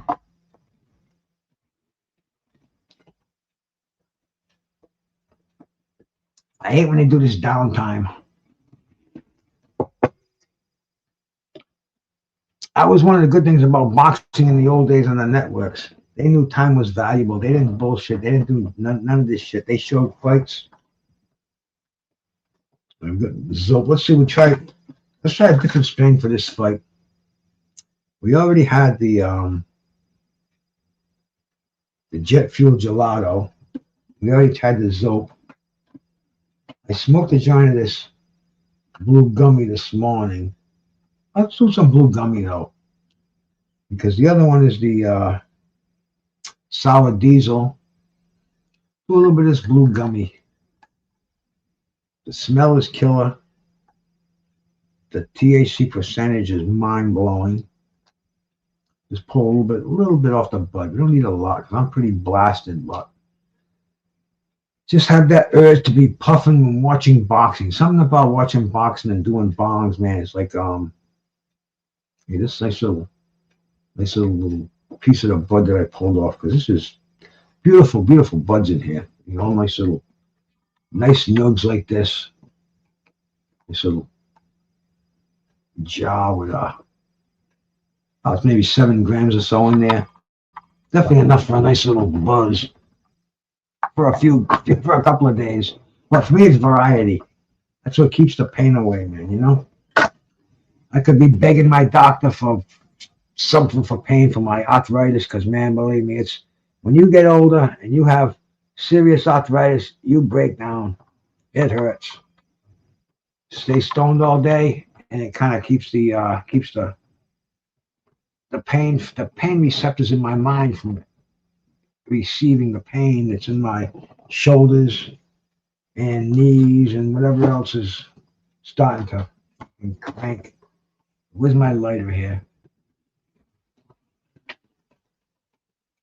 One. Okay. Barboza's just warming up. Is this live or is this a little bit of footage from earlier in the night? Because they should get these guys out there, man. Who needs this victory more? See, they've asked. We've been saying that the whole thing, man. This is like these guys both need it. Barboza considered more of a serious contender, but Sims, man, I mean, you got this. This is a division. Either one of these fighters, if they put on a good show, there's so many champions will be looking for them, especially if they don't win decisively. If they put on a show where they're totally dominating, then you think any of these 4 champs are going to want to fight them? Because they don't really have any name, unless they're mandatory. I don't know, man. This is like they're both in a tough situation. All they can do is try to look good. We got the tail of the tape, 34 from 32 years old, 5'9" to 5'10", 146.2, 146.6, and 72 to 69 in the reach department. Most of the advantages are for Barboza Jr.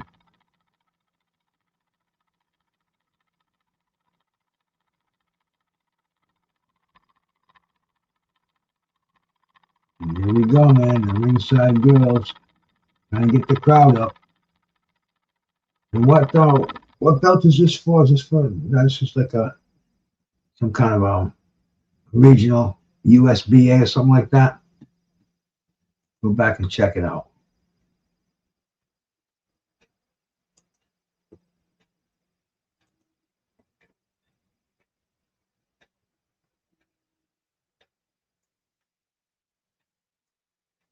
Is this a 10-round fight or is it a 12-round fight? It's Let's see if they put any belt on the line.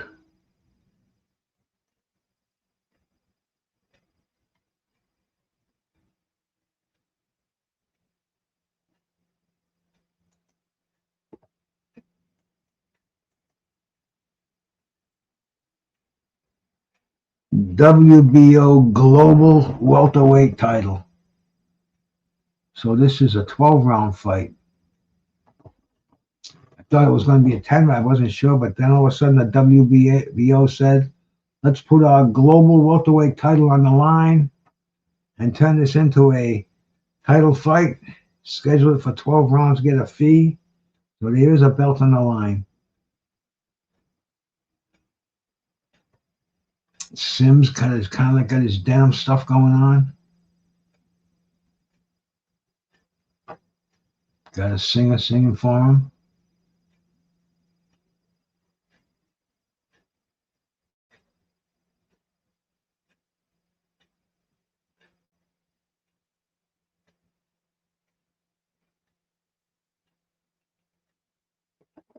Looks like a lot of people, oh, I don't want to start yawning.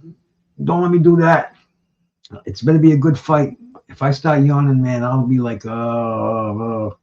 I said, I remember why I don't call fights late. But if it's a fight like last night, man, you know, like that fucking Najee Lopez, man, that was like, wow. This guy finished one of the most impressive finishes I've seen in a long time. It was come from behind, really, really the kind of fight I like to see. And if this was anything like that, I think it was when I was watching that fight, I said, let me go live tomorrow night and see what's up, turn the thing on and watch the fights on the small screen. And let's hope that this is a good fight.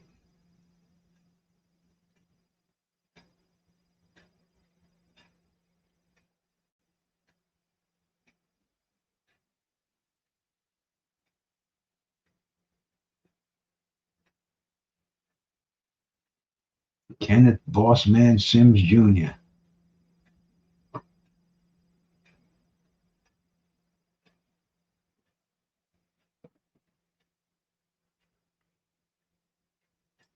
See, if I was drinking anything but water, I'd go get a coffee right now. But this fight should shoot the adrenaline. See if it does.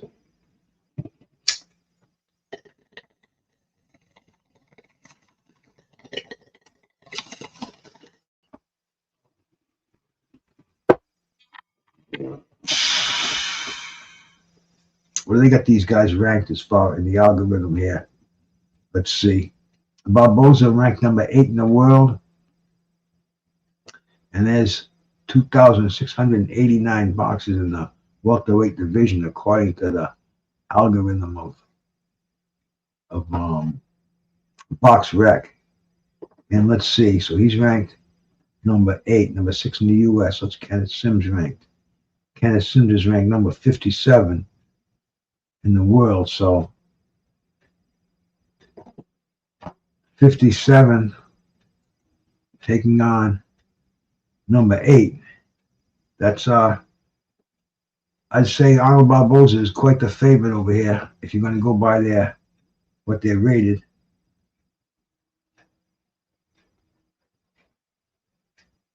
Now Barboza's coming down the ring. He's got the Aztec Warriors there.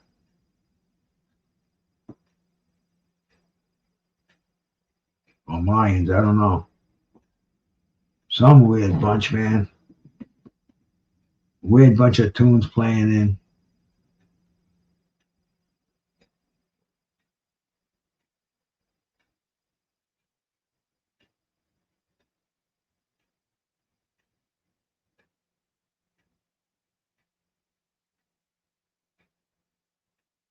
And you got the rappers going on too.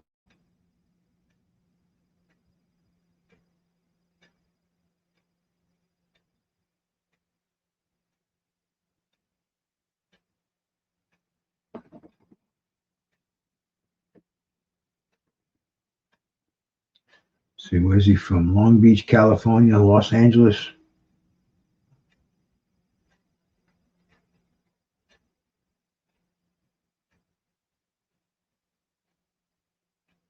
34 years old. You know, how old is Sims? 32 years old. So both of these guys as far as boxing years go today, that would be considered right in your prime. So this should be whoever's the most talented wins this fight. This should be a good fight. If both of these guys are in shape, both of these guys know how important this fight is. They got scoffed with that sanctioning fee for this vacant title.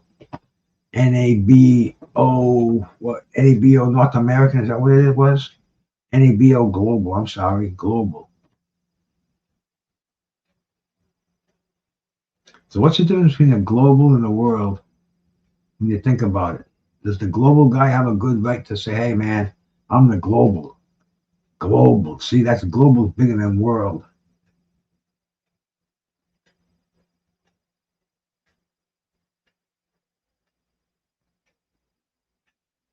They're getting ready. You got a WBO representative, supervisor, Gennaro Rodriguez. Yeah, the guy holding the belt, he looks like his name could be Gennaro Rodriguez. Older cat.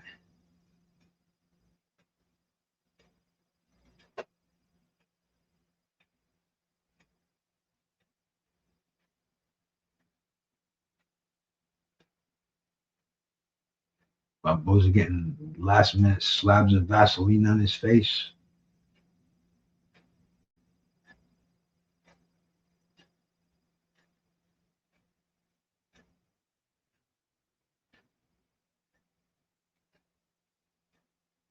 He must be doing some announcing right now.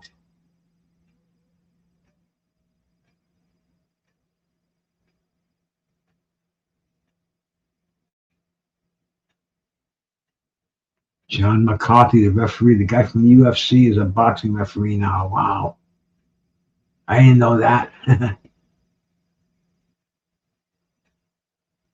Wow, Big John McCarthy from UFC is a legitimate boxing referee. He didn't take no shit in UFC. He went right by the books. Must have went to school for boxing or took some, state examinations. And now he's a fucking professional boxing referee. Good for him, man. Let's see more John McCarthy. Let's see what he does in here. See how he handles this fight. Kenneth Sims Jr. out of Chicago, Illinois.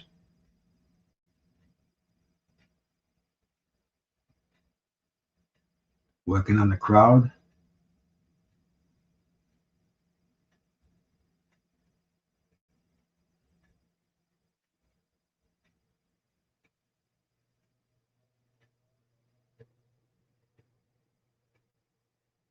This is in Barboza's backyard.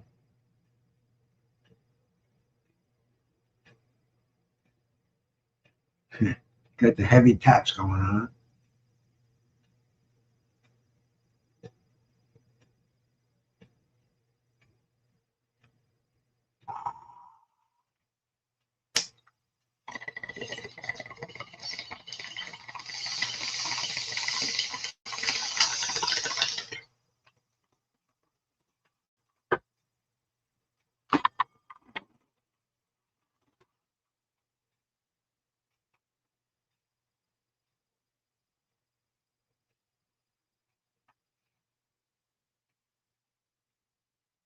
Okay, they're both in center ring.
Both standing in the center ring, kind of exchanging jabs.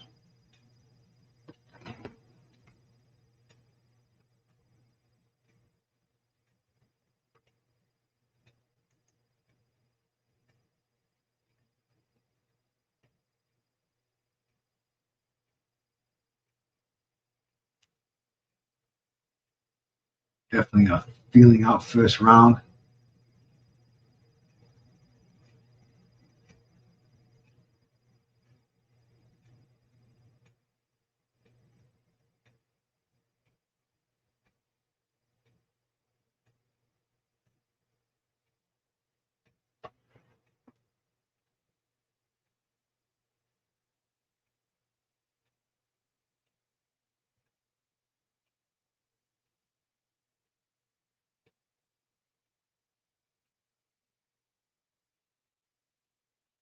Let's see if this is going to be a real fight.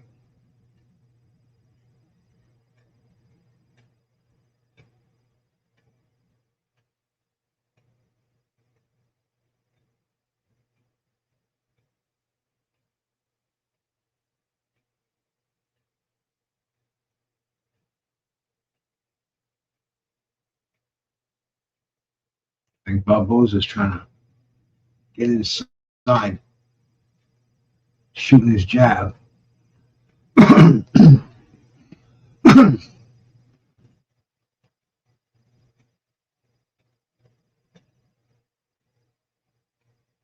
Sims tried to straight right.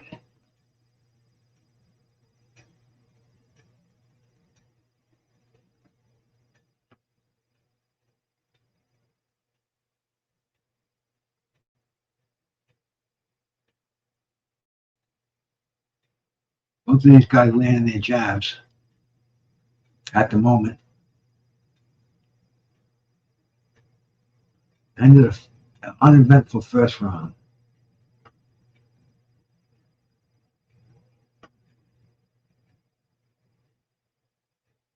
Almost tripped on the California state representative when he walked over, the California Athletic Commission.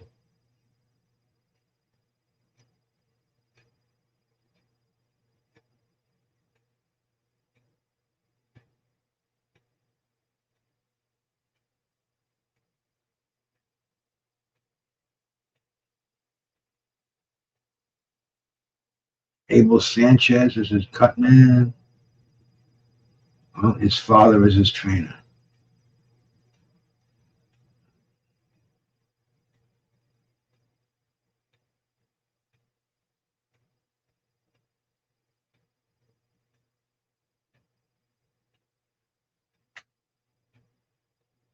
Here we go. Start of round two.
They're just kind of still exclusively relying on those jabs.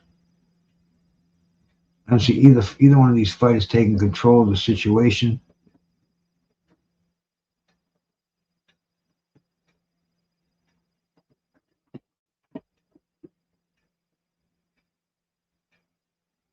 Both very cautious.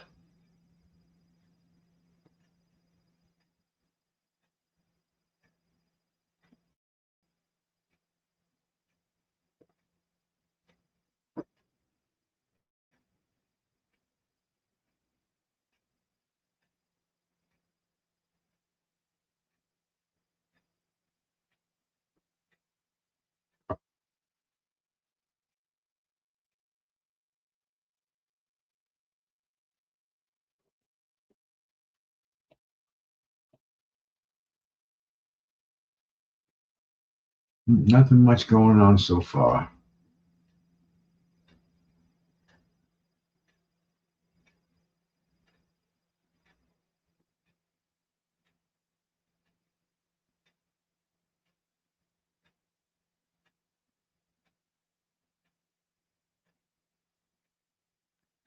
Another uneventful round.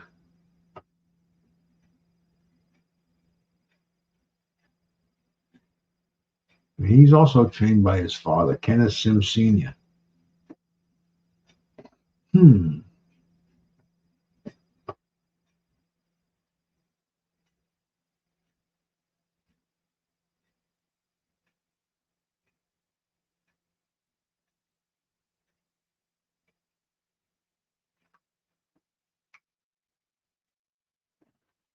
Uh-oh, my picture froze. I gotta go find another one. Do we got one here? Yeah, okay, we're good.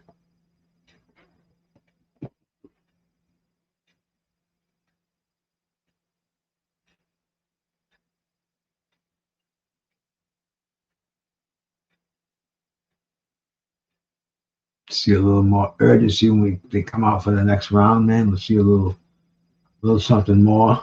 Oh, once again, I gotta go to another.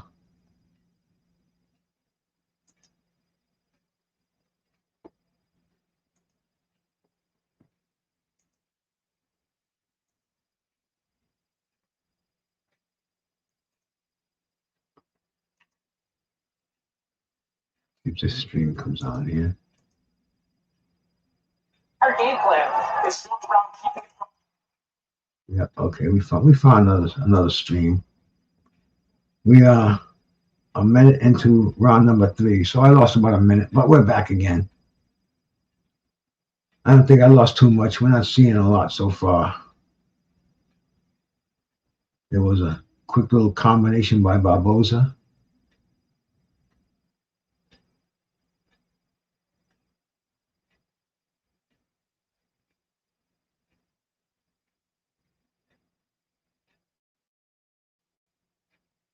Sim should be throwing that jab.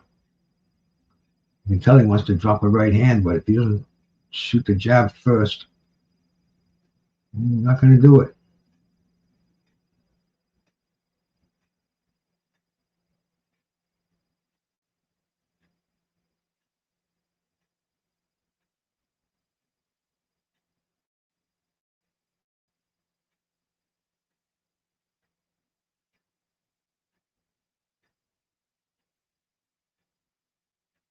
Barboza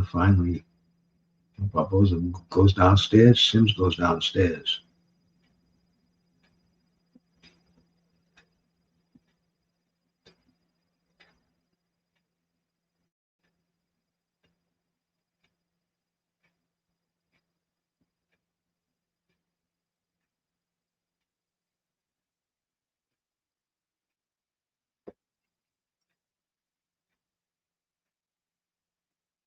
Good little combination downstairs by Barboza. Otherwise, these guys are like carbon copies of each other, man. They're both moving in with jabs. Not much else.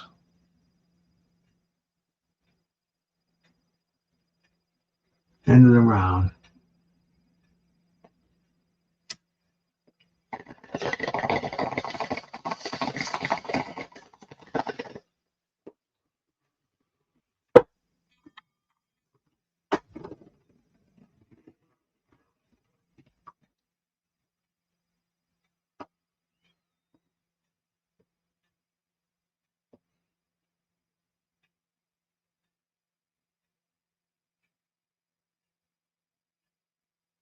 I don't know if those were the highlights they were showing, but I didn't see a solid punch landed.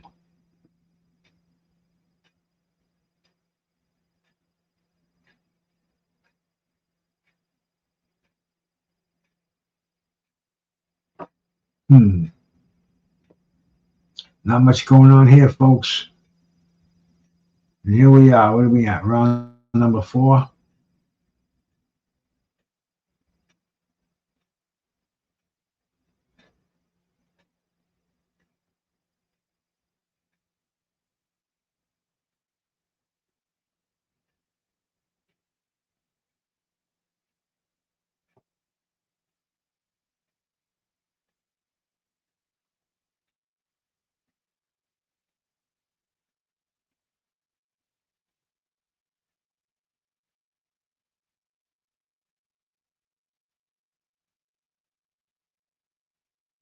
Combination by Barboza upstairs.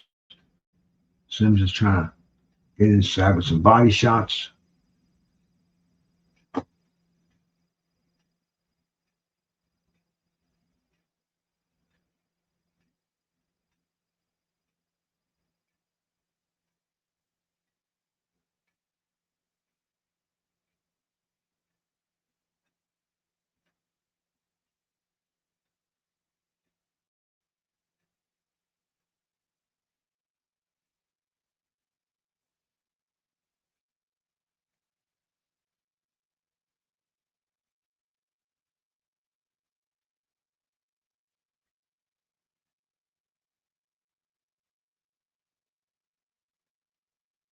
Barboza going downstairs. Sims moving. Sims is trying to move forward, not doing too much though, throwing a jab and nothing behind it.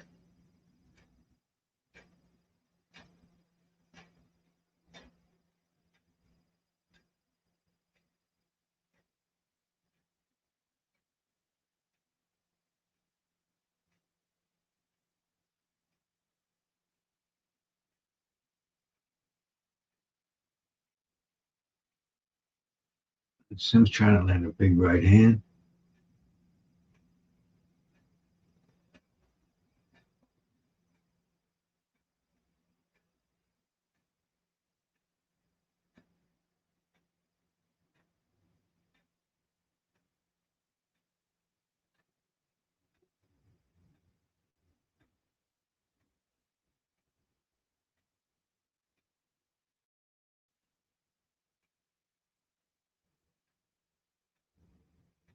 We're winding down in the 4th round. What's looked like a sparring session.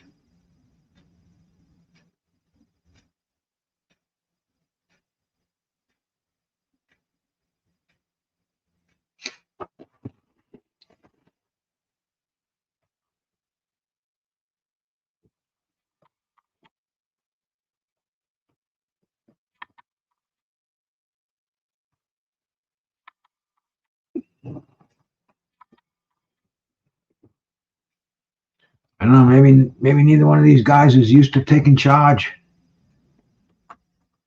But this is like a glorified sparring session right now. We're in the 5th round.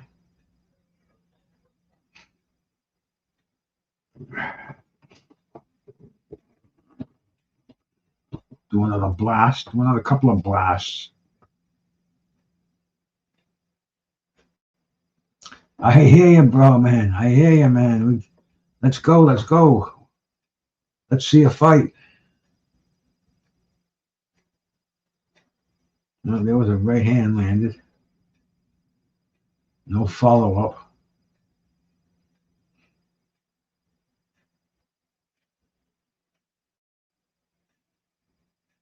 This isn't one of those wink-wink fights, is it? Don't hurt me and I won't hurt you. Come on now. Come on, guys. Don't do that to us.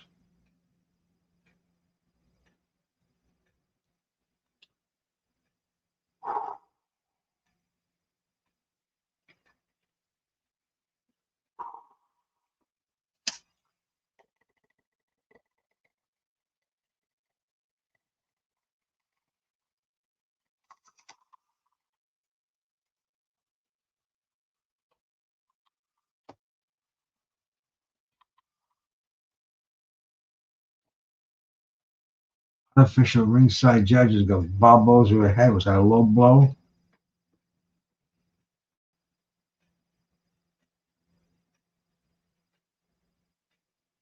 Barboza pitching a shutout.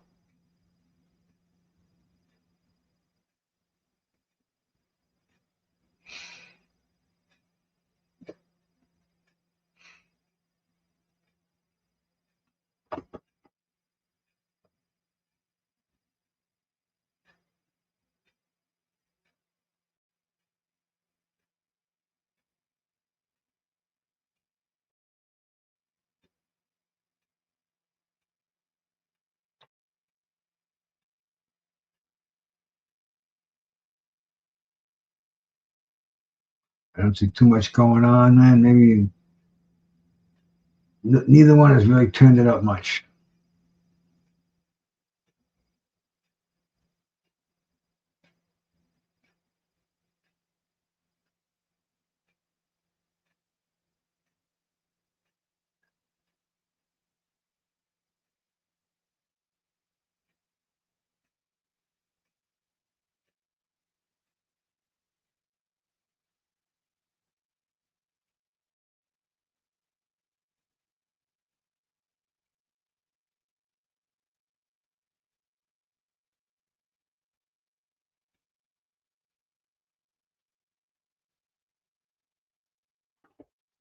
I'm seeing fighters going through the motion, but I'm not seeing anything of consequence landed.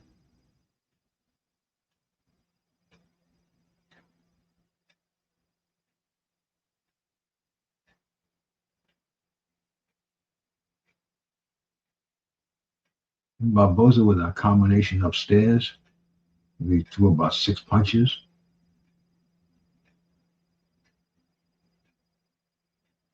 But Barboza not known for his power.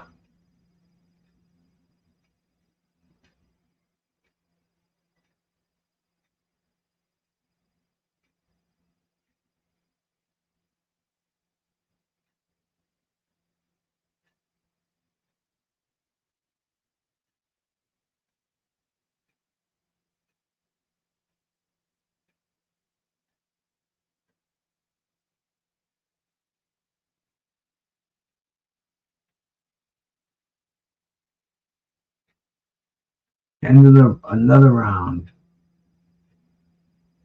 I don't know, man. I'm really I was expecting a lot more. Both of these guys were in the showcase, man. You know, neither one of them were the B side in this fight. They had a chance to shine, and they're not taking advantage of that. That's what this game is all about. You know, what are they? I don't know. I don't even want to talk about any conspiracy theories.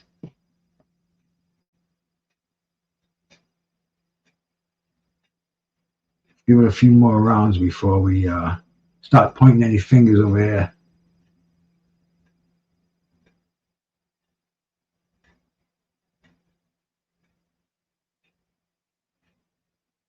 There were some punches landed by Barboza in slow motion.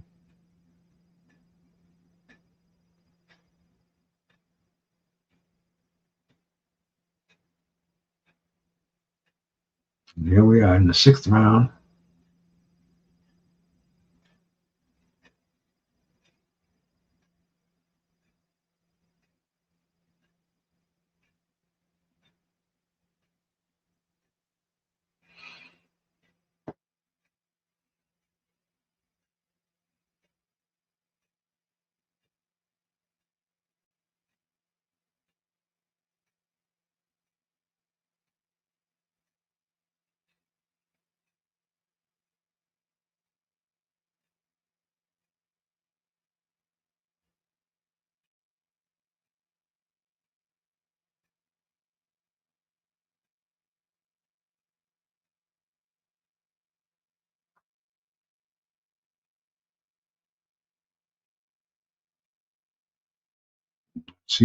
I'm still not seeing any effective punches landed.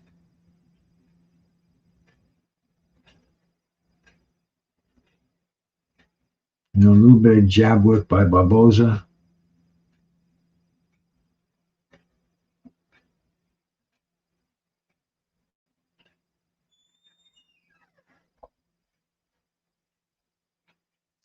know,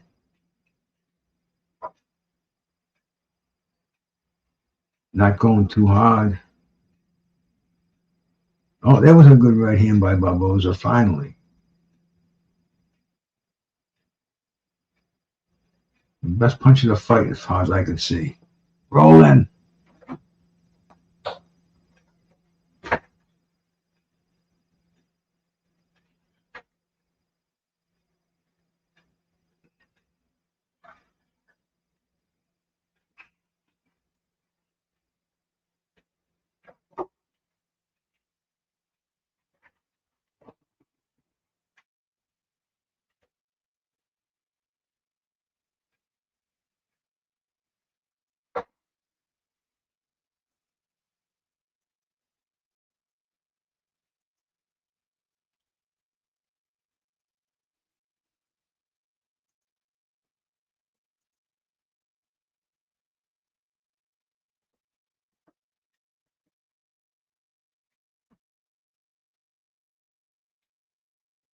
I'll leave that there for a few seconds, roll, and then I'm gonna delete it.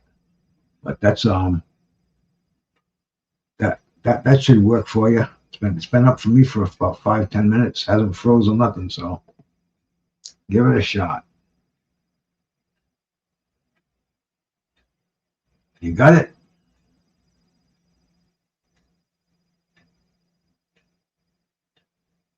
And that's the end of the round again. Another uneventful.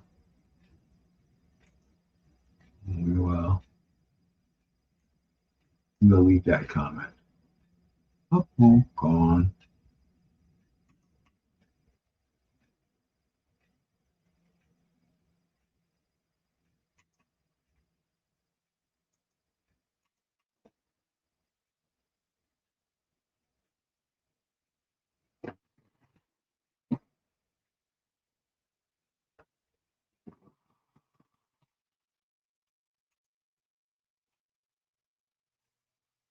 We're back in action here.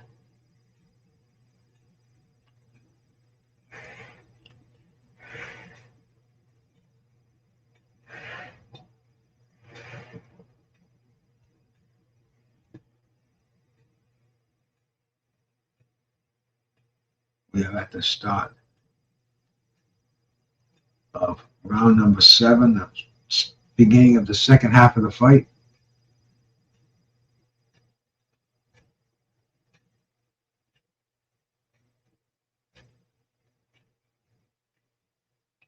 Let's see some urgency up here. The unofficial ringside judge gave Sims that last round. Otherwise, he's got to score a shutout for Barboza.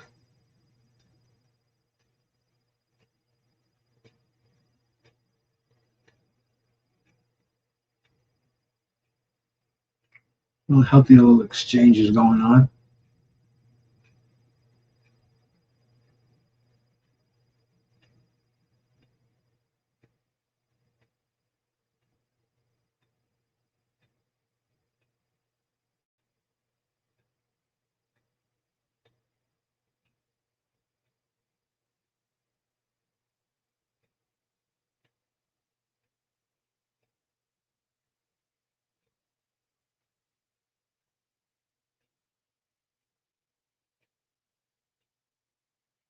This fight's a letdown, man. Truly a letdown.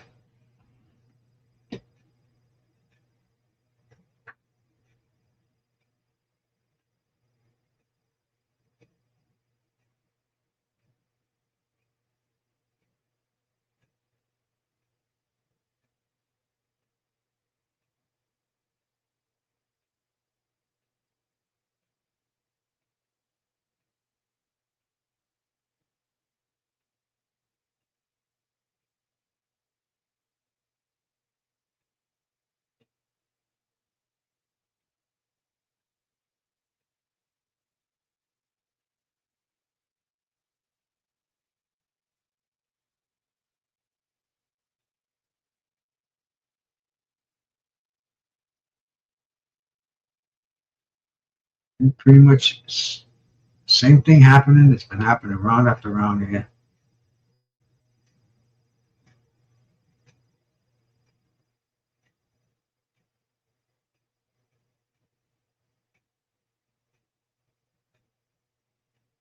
Barboza gets a combination in there.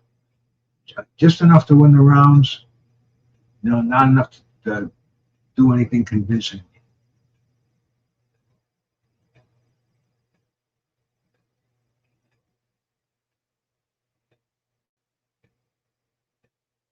Has Sims been holding back? Is he going to start turning it up?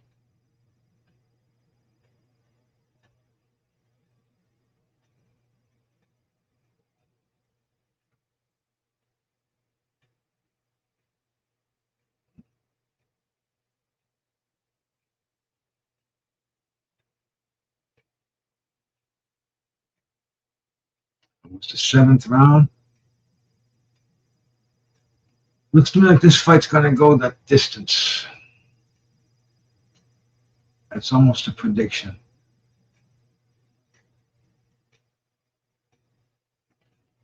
I'm just really not seeing anything that make me believe otherwise. I'm not seeing either one of these guys land any kind of a seriously solid punch.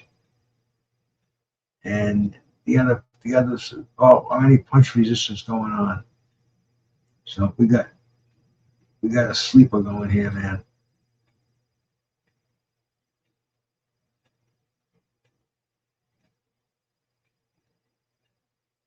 Here we go for the beginning of round 8.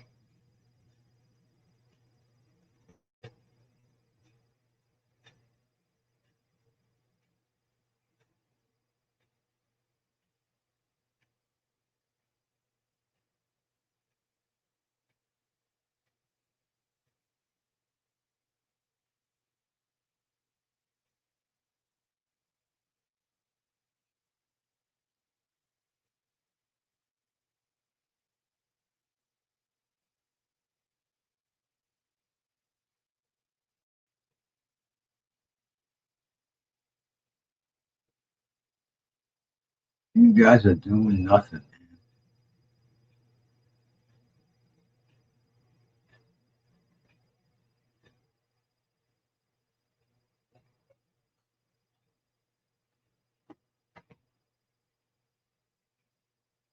This is like, don't hurt me, I won't hurt you. Let's go to 12 rounds, see what the judges say.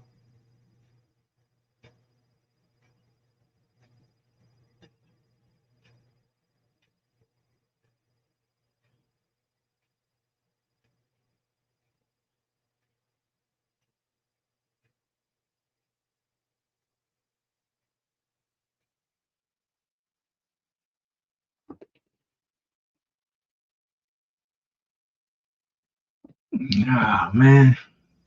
I wouldn't even pay these guys.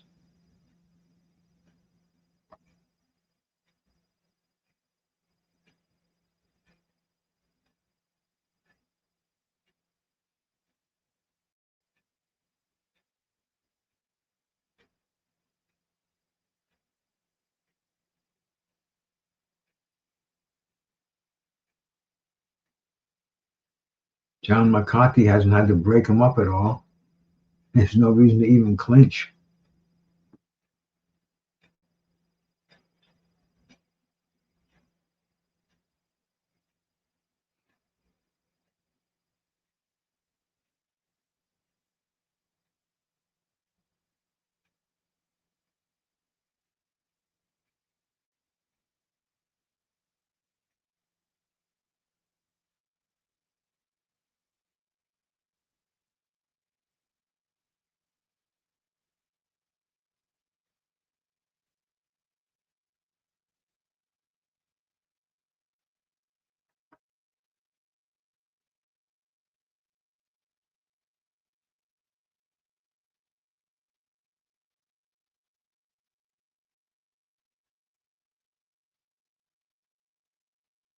Another round down the tubes.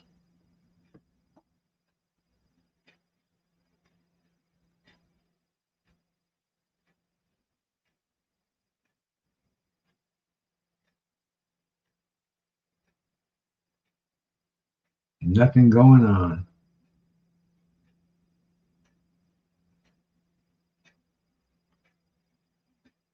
No problem rolling. You didn't miss much.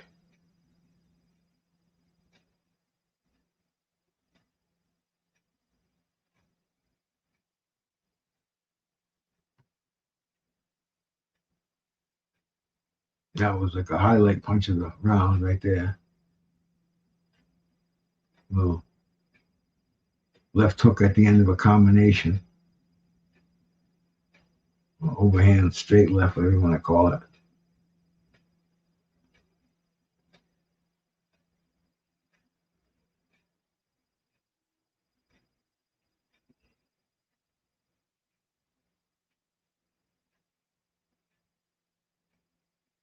Imagine if these fights were 15 rounds. Oh, you have to break out of freaking the lounge chairs to watch these suckers.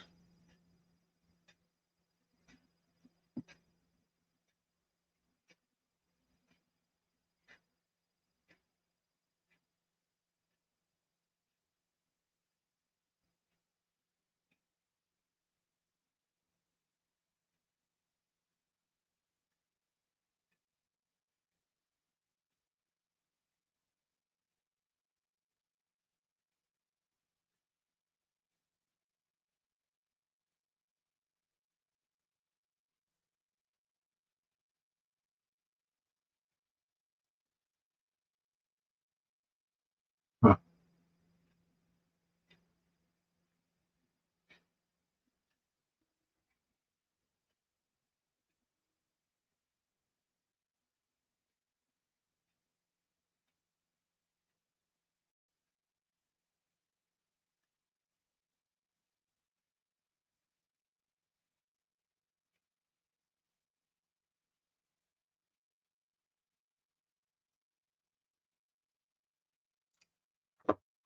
The glorified sparring session keeps going on here.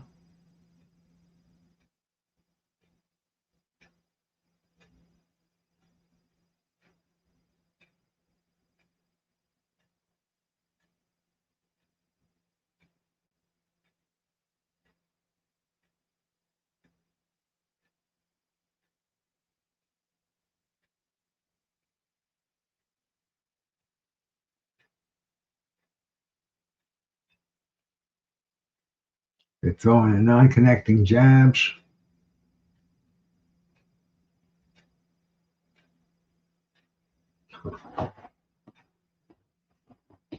I wonder if they're both trained by their fathers. I wonder if their fathers kind of got together over coffee and said, hey, man, how about my son won't hurt your son and your son don't hurt my son? And they don't have to even know about it. We'll just, you and I will put it in their heads and we'll see what's up with that.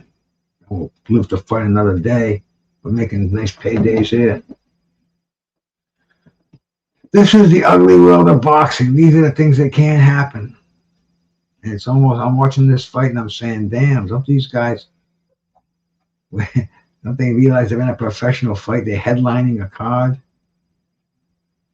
And you act like you're in the fucking gym.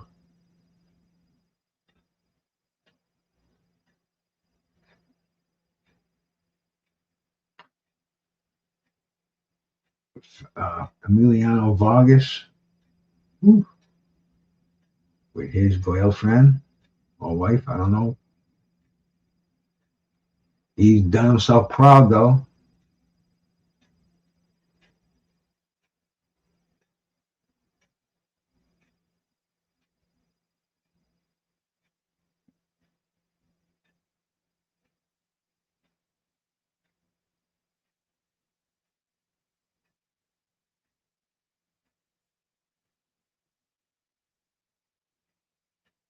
They're showing punches missing in slow motion.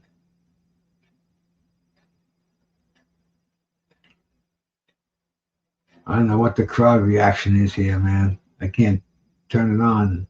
I didn't even think about doing my earbuds or anything tonight. I didn't charge them up or nothing, so I just tell you what I'm thinking of it.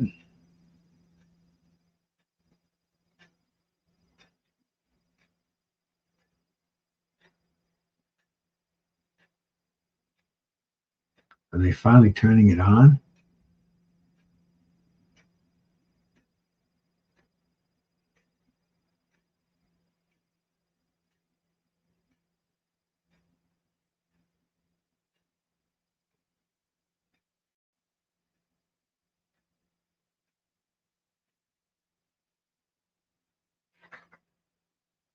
I just heard my dog shaking himself off. I think he's probably going to need to go out.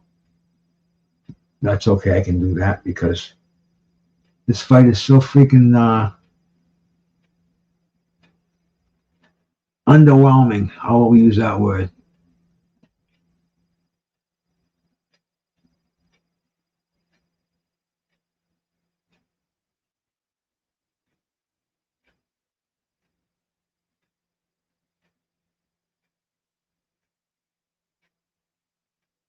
Yeah, man. Pretty lady, Roland.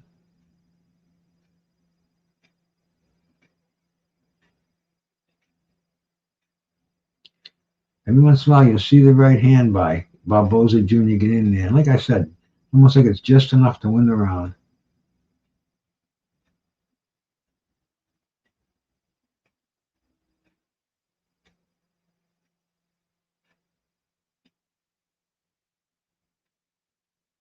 Imagine you see Arnold Barboza getting a fight with Devin Haney.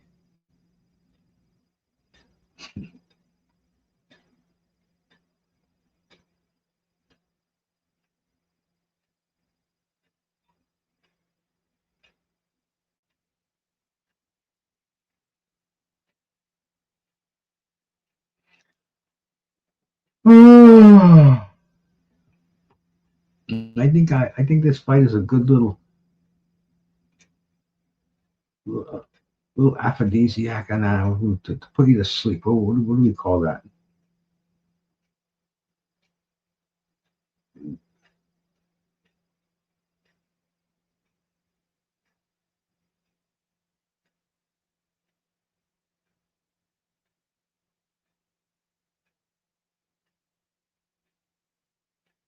Maybe the referees just stand way away.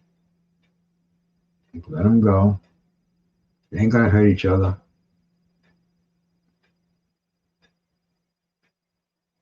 End of the round. Let's see if they show the highlights or the lowlights, whatever you want to call them.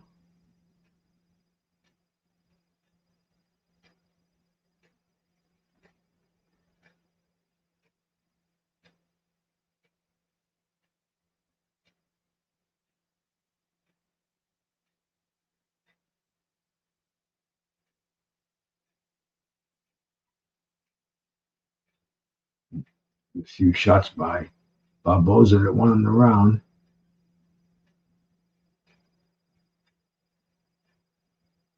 The same combination from a different angle.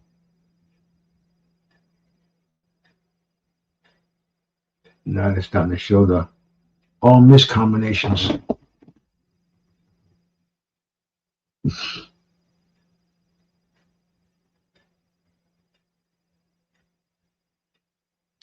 Yesterday on Pro Box, we might have saw a candidate for Fight of the Year.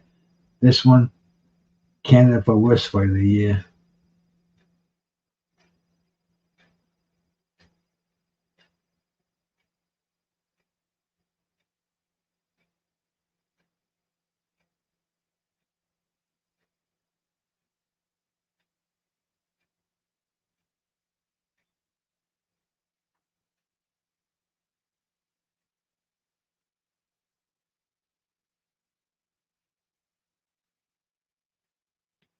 Once again, they're posing in front of each other.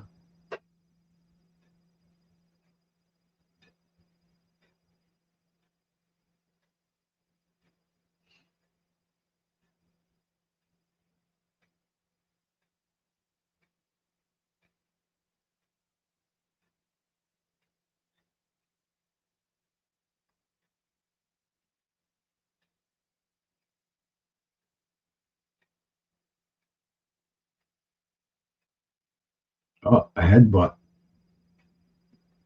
We're going to see blood. Get over in the corner. Let's check this out. Man, you're all right. You live. I'm a UFC fucking referee. I've seen the real blood. 86 boxing, my brother. Salute, man. Thanks for coming and waking me up, man. This fight is putting me to sleep.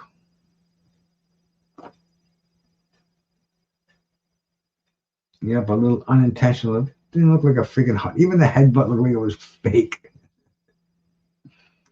Damn.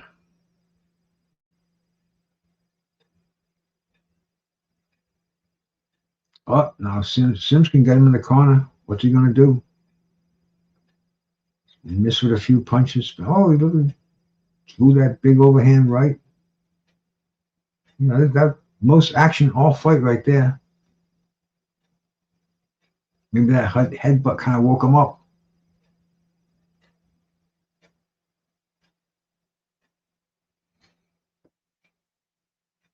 Yes, but this isn't entertaining. They'd probably be better off if they had a drink before the fight started.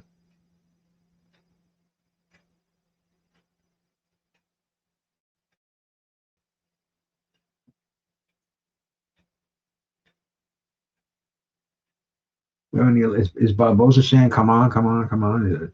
You see a little bravado coming here at the end of the fight? Something maybe? Otherwise, come on, man. 12th round and 30 seconds to go. Some people say the 11th round is the most important round of a fight.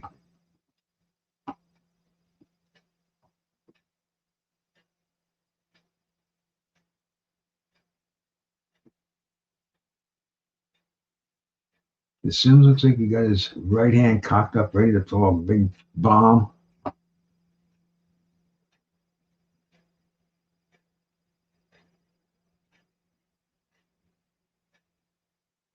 End of the round.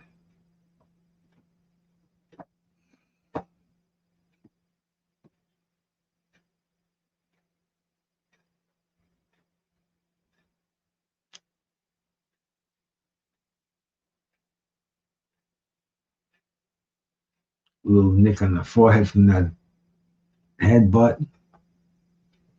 Yeah, they did throw a few shots there, Roland, but far from expectations, bro. I gotta stop saying bro, man. I must be listening to fucking McSmith or something, man. I gotta get that, change that vernacular. They're throwing shots, but fucking they're not landing. That headbutt was the most damaging blow of the fight. For both of them, it looked like. Here we go, last round. Barboza's pitching a shutout, just doing enough to win the fights. Let's see what goes on here. Let's see if there's a miraculous miracle. One-punch knockout by Sims. All of a sudden, he throws a left hook. Boom. Barboza's kissing the mat. He's not getting up.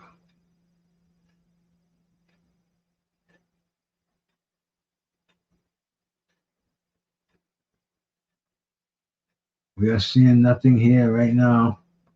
No desperation in either one of these fighters. What's that noise? On my feet? Yeah, it must be. Yeah. Sounds like tapping them. I move my feet up and down.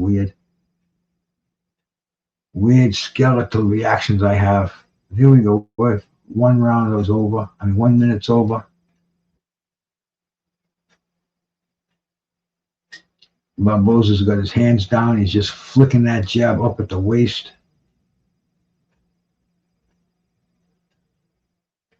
He knows he's pretty much won every round. I think he's just kind of coasting to a finish here.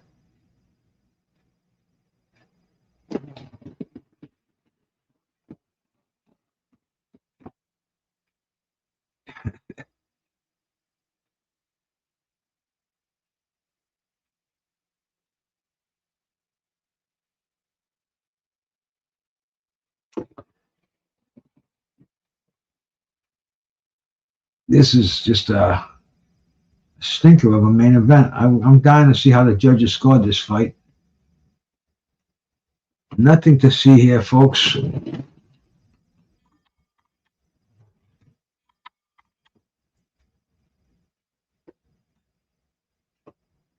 We're in the last minute.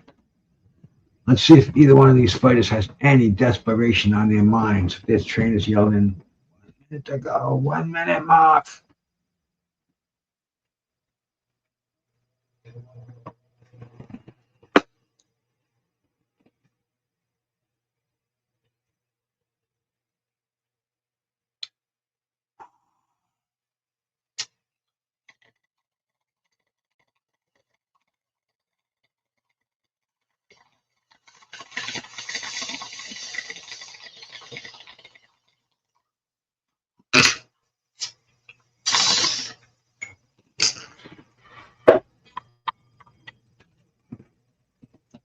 They're going to go right down to the wire. Come on, you just heard that. 10 seconds. Barboza's already raising his hands. He don't want to exchange anymore. He's telling Sims, I beat you. Don't rub it in, Sims is going to say. I didn't do anything. Don't rub it in. I didn't go after you. Barboza should have fainted more. Just see him do that. And Sims reached. Sims Jr. though has the better in the trenches fight. I think they made a deal. You don't hurt me, I won't hurt you. Let's get the freaking score of this fight. See what the judges scored it.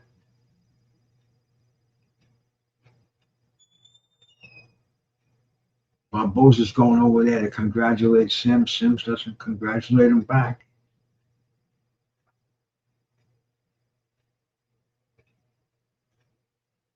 I don't know, maybe he just has to get his wind about him. We'll see what's going. We'll see what happens, man. Barboza's already getting raised on his shoulder, on the shoulders of his handlers. Let's get the official scoring. We've already seen one shutout tonight.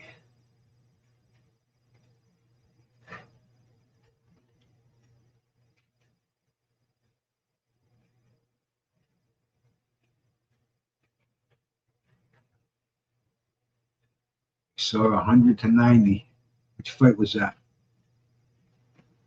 Let's see which fight that was. That was the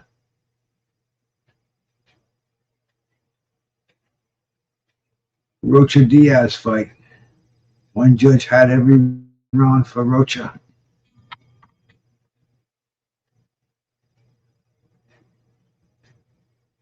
They're showing the lowlights of this fight.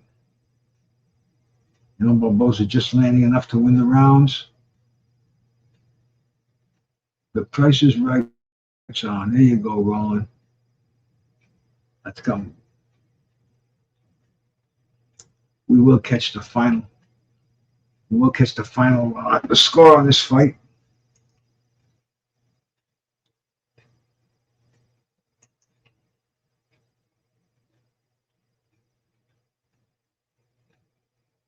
Next week they're already advertising the Adamas Williams fight. Let's hope that's better than this one, because I'll tell you, this fight really did. It's not a good way to end a week of boxing. I was expecting a really good card. It's ending on a down note. Barboza's going to win a unanimous decision, but let's see what the judges scored it. And then I'll let you out of here. Once again, I appreciate everybody who came around a lot. And man, we had all kind of people bopping in here tonight. Probably be a couple of hundred when I go look at the freaking analytics tomorrow. But yep, they're now congratulating each other. I love that after a fight, man, the mutual respect. And they're going through the